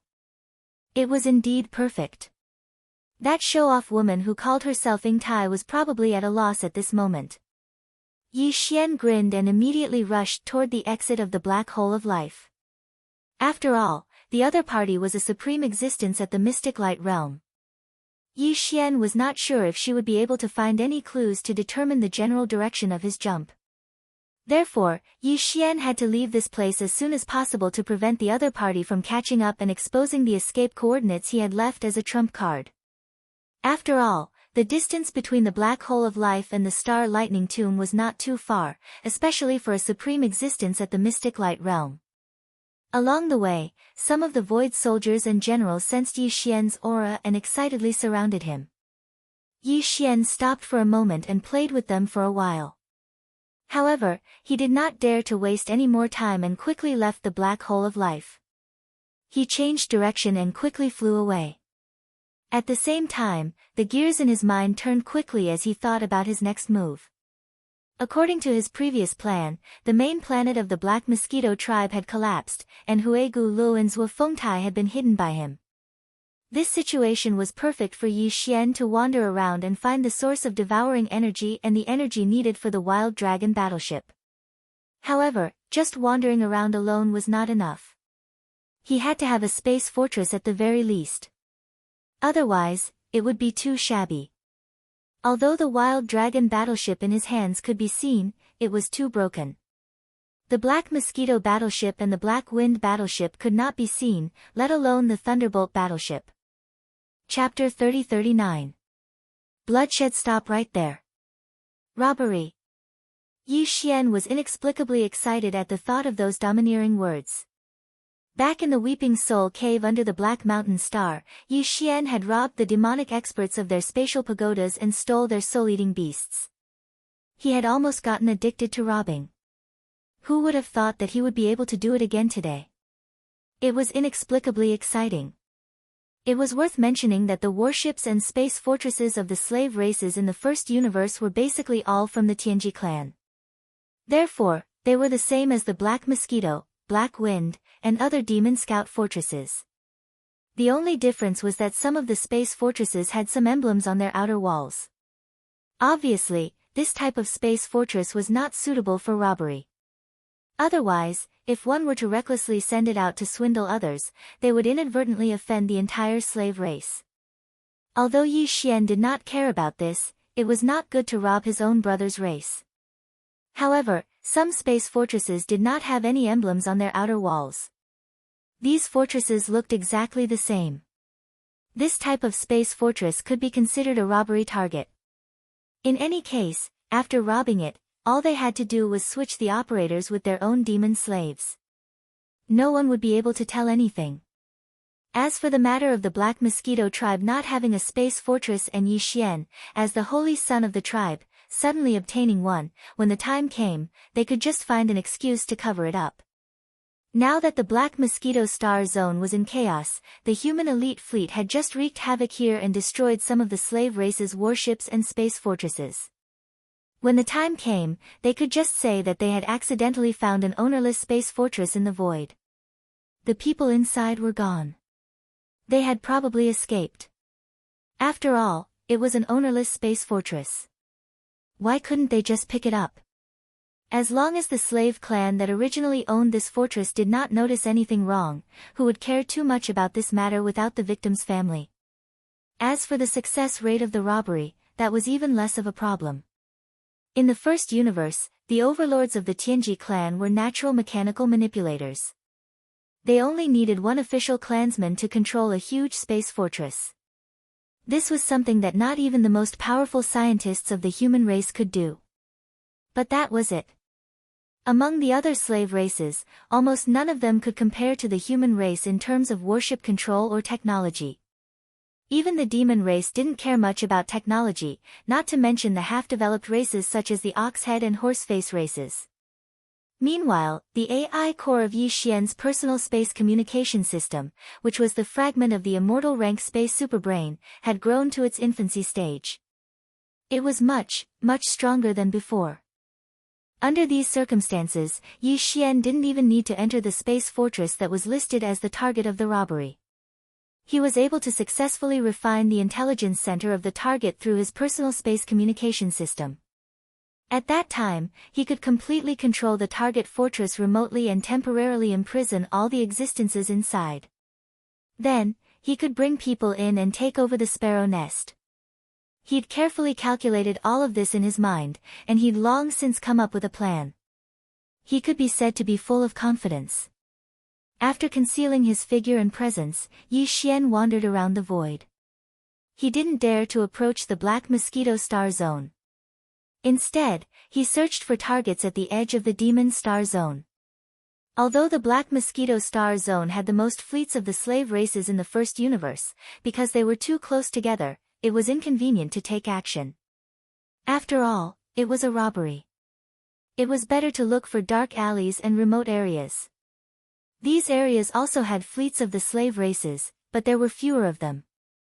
But because of this, it was more suitable for Yi Xian to take action. Soon, a fleet entered his sight. This fleet wasn't huge. It only had 2 stellar state ships and a huge fortress with a diameter of 10,000 meters. The huge fortress looked exactly the same as the Black Mosquito ship and the Black Wind ship. Even the huge fortress in Demon Guard 1's star dock looked exactly the same.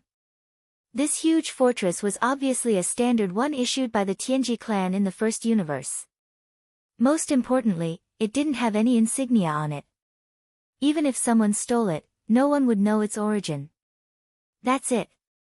Yi Xian followed it from afar. After reaching a certain distance, he issued an order to the devouring system to activate his personal space communication system. He connected to and invaded the internal network of the huge fortress in front of him and refined it immediately. He imprinted the aura of the infant immortal rank superbrain and obtained full control of it. The system quickly responded and continued to act according to Yi Xian's instructions. Everything was done silently. The biological frequency of the superbrain was invisible.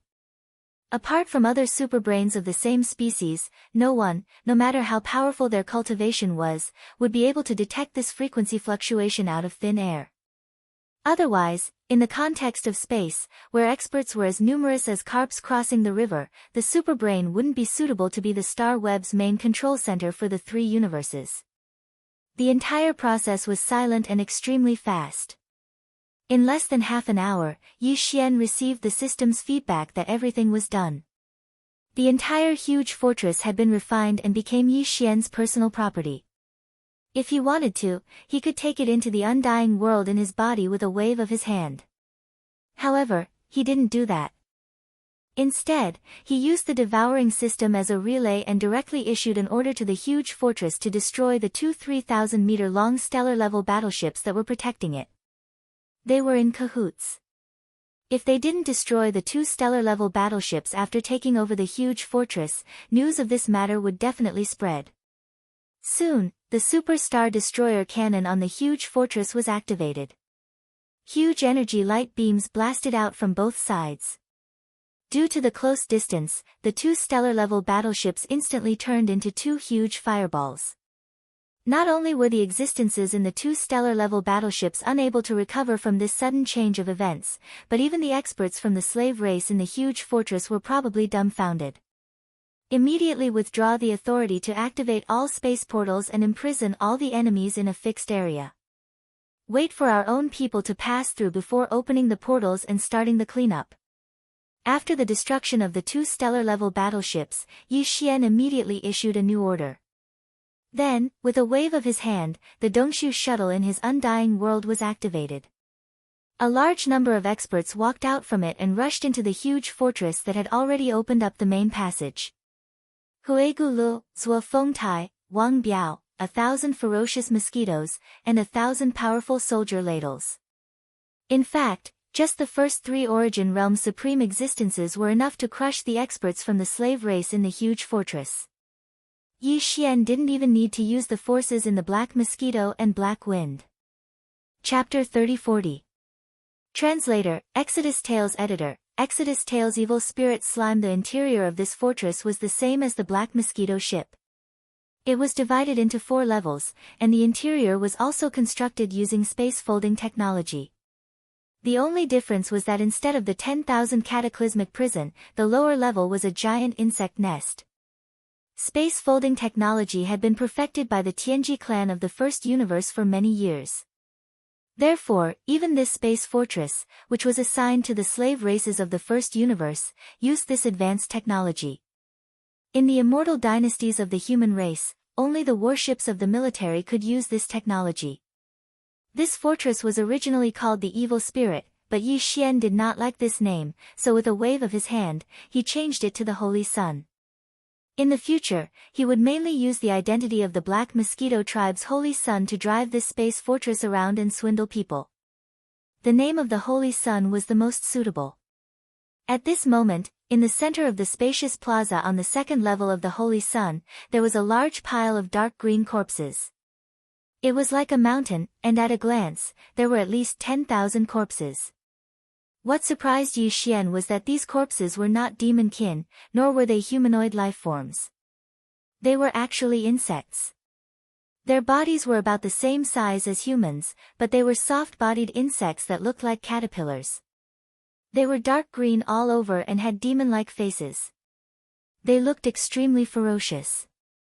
These insect life forms had a very strange name. They were called Evil Spirit Slime.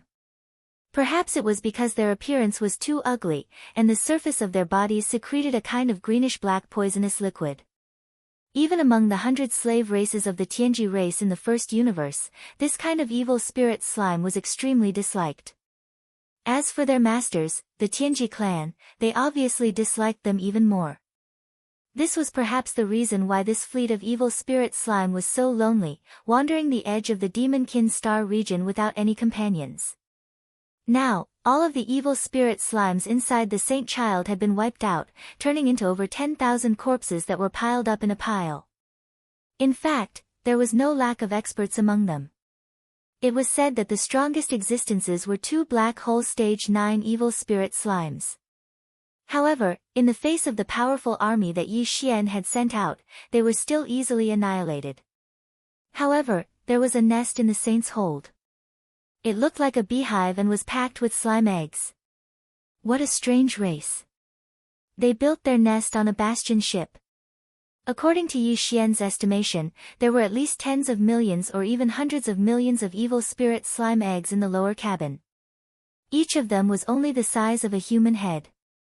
They were all packed together and had yet to hatch. If someone with trypophobia entered the lower cabin and saw this scene, they would probably go crazy on the spot. Just as Yi Xian was about to give the order to burn all the slime eggs in the hold, the notification from the devouring system suddenly rang in his mind. This time, the contents of the notification completely stunned Yi Xian. The surprise came so quickly that he could not believe it. Ding! Congratulations to the host. Discovered Crystal of the Fairies. Crystal of the Fairies, the crystallization of the power of the evil spirit slime. It is a natural life energy that can be absorbed by the world's insects. Do you want to collect it immediately? Crystal of the Fairies? The crystallization of the power of the evil spirit slime? How could the crystal of such an ugly soft-bodied reptile have the nerve to use such a grand name like the Crystal of the Fairies? This was the first thought that flashed through Yi Xian's mind. Although it was a little unbelievable, he quickly threw it to the back of his mind. None of this was important. The most important thing was that this unexpected success had finally led to the discovery of the energy source that could allow the world's insects to continue to reproduce and evolve. From the looks of it, the hundreds of millions of evil spirit slime eggs in the hold of the Holy Sun absolutely could not be burned. There were only about 10,000 evil spirit slime corpses in front of him, so there was a limit to the amount of Crystal of the Fairies that could be harvested. With the gigantic insect nest in the hold of the Holy Sun, Yi Xian would be able to obtain an endless supply of Crystal of the Fairies as more and more evil spirit slime hatched in the future. In this way, as the world's insects continued to grow, the evolution and growth of the Long Yi Xian fortress would also slowly enter the fast lane. When the Long Yi Xian fortress grew into an interstellar fortress with a diameter of 100,000 meters, Yi Xian would be able to drive it around the 3 dimensions of the universe. A life fortress that could rapidly repair itself at any time, anywhere, was simply too weak compared to an interstellar fortress of the same level. With this kind of excitement, Yi Xian immediately gave the order to collect the crystal of the evil spirit slime corpses. This scene was indeed too bloody, so he couldn't bear to watch it. He turned around and walked into a passage in the plaza. Half an hour later, 10,000 Crystal of the Fairies were gathered together and handed to Yi Xian. The Crystal of the Fairies were only a type of small red crystal. Moreover, they were extremely small, sparkling and translucent. They looked about the same as a pomegranate, and the largest one was slightly smaller than a pinky nail. 10,000 Crystal of the Fairies were only a small bag, so it was not very eye-catching. Yi Xian didn't bother to look at them in detail. Apart from keeping 10 of the largest Crystal of the Fairies as samples, he put them in a small box and threw them into his undying world. The rest of the fairies were all tossed to the devouring system, allowing it to transfer them to the Long Yi Xian fortress for the world's insects to absorb. He believed that not long after, the world's insects would be able to revive and evolve once again. As for the pile of evil spirit slime corpses, Yi Xian didn't let them go to waste. He immediately took out his Devil Blood Star Tears sword. After 5 fusions, not only did the Devil Blood Star Tears sword reach the epic grade of Starry Sky, it even gave birth to a Devil Blood Sword Spirit. This kind of flesh energy was a great supplement for the devil blood sword spirit. The moment it was taken out, Yi Xian heard the devil blood sword spirit's cheerful buzzing sound coming from the devil blood star tears sword. Following that, the devil blood star tears sword was controlled by the devil blood star tears sword. It turned into a ray of blood light and plunged into the small mountain of evil spirit slime corpses. The entire mountain of corpses withered at a speed visible to the naked eye. The devil blood star tears sword had absorbed such a large amount of flesh energy several times now. According to Yi Xian's estimation, if there were no accidents, the devil blood star tears sword was not far away from leveling up. Now, it was already at the Starry Sky epic grade. If it went one step further, it would be at the Starry Sky Supreme Treasure grade. Owning a Starry Sky Supreme Treasure grade combat weapon was absolutely the dream of any expert. But because of this, it would take a long time to reach the Starry Sky Supreme Treasure grade. After all, it wasn't easy to reach the Starry Sky Supreme Treasure grade. Chapter 3041. Various concurrent positions. The entire Demonkin Star region, especially the Black Mosquito Star region where the Black Mosquito tribe was located, did not return to normal after the departure of the elite human fleet from Naples. After all, the large and small fleets of the 100 servant races from the first universe had not gathered here because of the arrival of the human race's fleet. Their purpose was to search for and capture Prince Xian of the human race's everlasting dynasty. As long as Prince Xian was not caught, they could not leave so casually, even if it was to curry favor with the celestial legacy race or to do it half-heartedly. Yi Xian had been in the Starry Sky Thunder Tomb for a period of time. During this period of time, everything that had happened in the Black Mosquito Star field had already spread throughout the entire first universe. The complete destruction of the Black Mosquito tribe's main star, the unexpected fall of the demon race's imperial city's first high priest, Wen Xing, and the huge loss of the servant fleet, this news was extremely shocking to the hundreds of slave races in the first universe. The Devil Imperial planet was especially shaken. It was said that after the news that Chief Priest Wen Xing was blown into pieces by the flagship of the human elite fleet was sent back, the furious roar of Devil Emperor Mo Wen Tian was heard from the depths of the Devil Imperial city. Wen Xing was the favorite of the Devil Emperor, a supreme existence of the heavenly passage realm. How could Mo Wen Tian not be angry when he died in such a sullen manner? However, if he were to find out that Wen Xing was hiding another secret identity as a human spy under the high priest of the imperial city, what would the demon emperor think? Yi Xian didn't care about any of this. He was already rushing towards the Black Mosquito domain from the edge of the demon domain with the saint. Along the way, Yi Xian found a hidden void and took out the two space fortresses, the Black Wind and the Black Mosquito, from the undying world within his body. This included the Dongshu shuttle. The reason for this was naturally to free up manpower to enter the saint. With his current status, not only had he become the Black Mosquito tribe's holy son, but because Zhuo Fengtai and Huigu Lei had already been shelved by him, Yi Xian had already privately put on the two high hats of temporary Great Commander and temporary High Priest on his head. In short, in the entire Black Mosquito tribe, he was the one with the highest authority. Under such circumstances, the Holy Sun would basically be his personal fortress in the future, and there was no possibility of him handing it over to the tribe. Since that was the case, he naturally needed to keep some forces in the fortress. However, including the 1,000-man battalion led by Gui Haidao in the Dongshu shuttle and the other 5,000-man battalions led by Tsang Qingyu and the others, he did not dare to move a single one of the 6,000 scouts. He continued with his original arrangements. After all, these guys were all from the Demon Scout Corps, so they couldn't be exposed. The appearance of a wretched mosquito slayer in the Demonkin star system was already quite risky. If more came out, something bad would definitely happen. The higher-ups of the demon slaves like Nabashan, Ba Chai, and Li Mosquito couldn't show themselves either. Other than that, he even sent Zhuo Fengtai and Huigu Lei into the Dongshu shuttle so that they could stay with Gui Haidao's army of 1,000 slaves and guide them so that they could improve their cultivation and grow as quickly as possible. They would definitely be of great use in the future. However, the dozens of subordinates following the two were left in the saint by Yi Xian. After all, they had been planted with the slave seal, and there was no problem of them dying in the light. With their presence, the news of Hue Gulei and Zhuo Fengtai's death could be confirmed. No one would doubt it. These guys were the trusted subordinates of the two for many years. Yi Xian also didn't move the 1,000 mosquito beasts and 1,000 soldier ladles in the Dongshu shuttle.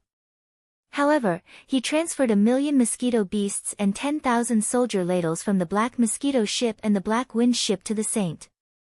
At the same time, he also moved the 8-star ladles, and all the mosquito beasts and soldier ladles to the second level of the Saint. In this way, the two lower levels of the Saint were allocated. The bottom level was a nest of the evil slime, and the second level was for the mosquito beasts and soldier ladles. Yi Xian wouldn't open the access to these two levels, so no one was allowed to enter or leave. As for the top level, it was naturally for him to use. As for the third level, there was a living area for the demon dwellers, which was enough to accommodate 2,000 to 3,000 people. Yi Xian planned to arrange for all the demon dwellers who controlled the Saint to stay there. Of course, these thousands of demon dwellers had to be temporarily recruited.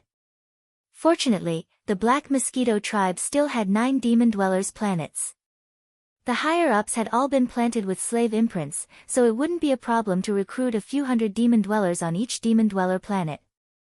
Yi Xian would be able to recruit all 3,000 demon dwellers in one go. After doing all of this, he immediately stored the Void Hole shuttle and the Black Mosquito ship into the Undying World within his body. Just as he was about to store the Black Wind as well, a thought flashed through Yi Xian's mind. He suddenly remembered that there seemed to be some unresolved matters within the Black Wind that he needed to deal with. To be precise, there were 2 matters. Firstly, the 1,000 over-elites of the Wan Luo Federation who didn't manage to escape in the bottom level of the Wan Luo prison, including Prince Xian. Secondly, the Black Wind ship's guardian demon beast, the Black Wind Beast. The Black Wind Beast wasn't in a hurry. Although the Black Wind ship was the main flagship of the Demon Dwellers' scout army, the Guardian Demon Beast was stronger than the Black Mosquito ship's Li Mosquito. Like Ba Chai, it had reached Black Hole Realm level 9. However, the Black 9's strength was nothing to Yi Xian now. Either the 8-star Wang Biao or Prince Xue Ben would be able to suppress it immediately. It wasn't good for this demon beast to show itself. He could just find some time to deal with it or subdue it. After all, it was locked up in the demon nest of the Black Wind ship and couldn't come out at all. As for the 1,000 over-elites of the Federation at the bottom level of the Black Wind ship, it seemed like it was time to check on them. There were more than 10,000 people locked up in the Black Wind ship's Wan Luo prison. When Yi Xian refined the Black Wind ship, he only released close to 10,000 people and didn't release the remaining 1,000 because of Prince Xian. He couldn't possibly leave him alone, right? That would be too obvious. As for the 1,000 over-elites of the Federation, Yi Xian planned to release them after returning to the Third Universe. Everything would be based on the Black Mosquito ship's model, so there was no need to worry. The key was that Prince Xian. Although Yi Xian didn't have any enmity with him, ever since he obtained the level 9 gene cultivation fluid from the Undying Star and found a drop of undying ancestral dragon blood in it, he had coincidentally swallowed it in front of Prince Xian in the Wan Luo prison. The conflict between the two could no longer be resolved. They were destined to be on opposite sides. This time, the arrival of the human race's elite fleet from Naples in the First Universe already showed that Prince Xian's matter couldn't be delayed any longer. Yi Xian could deal with the other 1,000 over-elites of the Federation a little later, but it was better to deal with Prince Xian as soon as possible.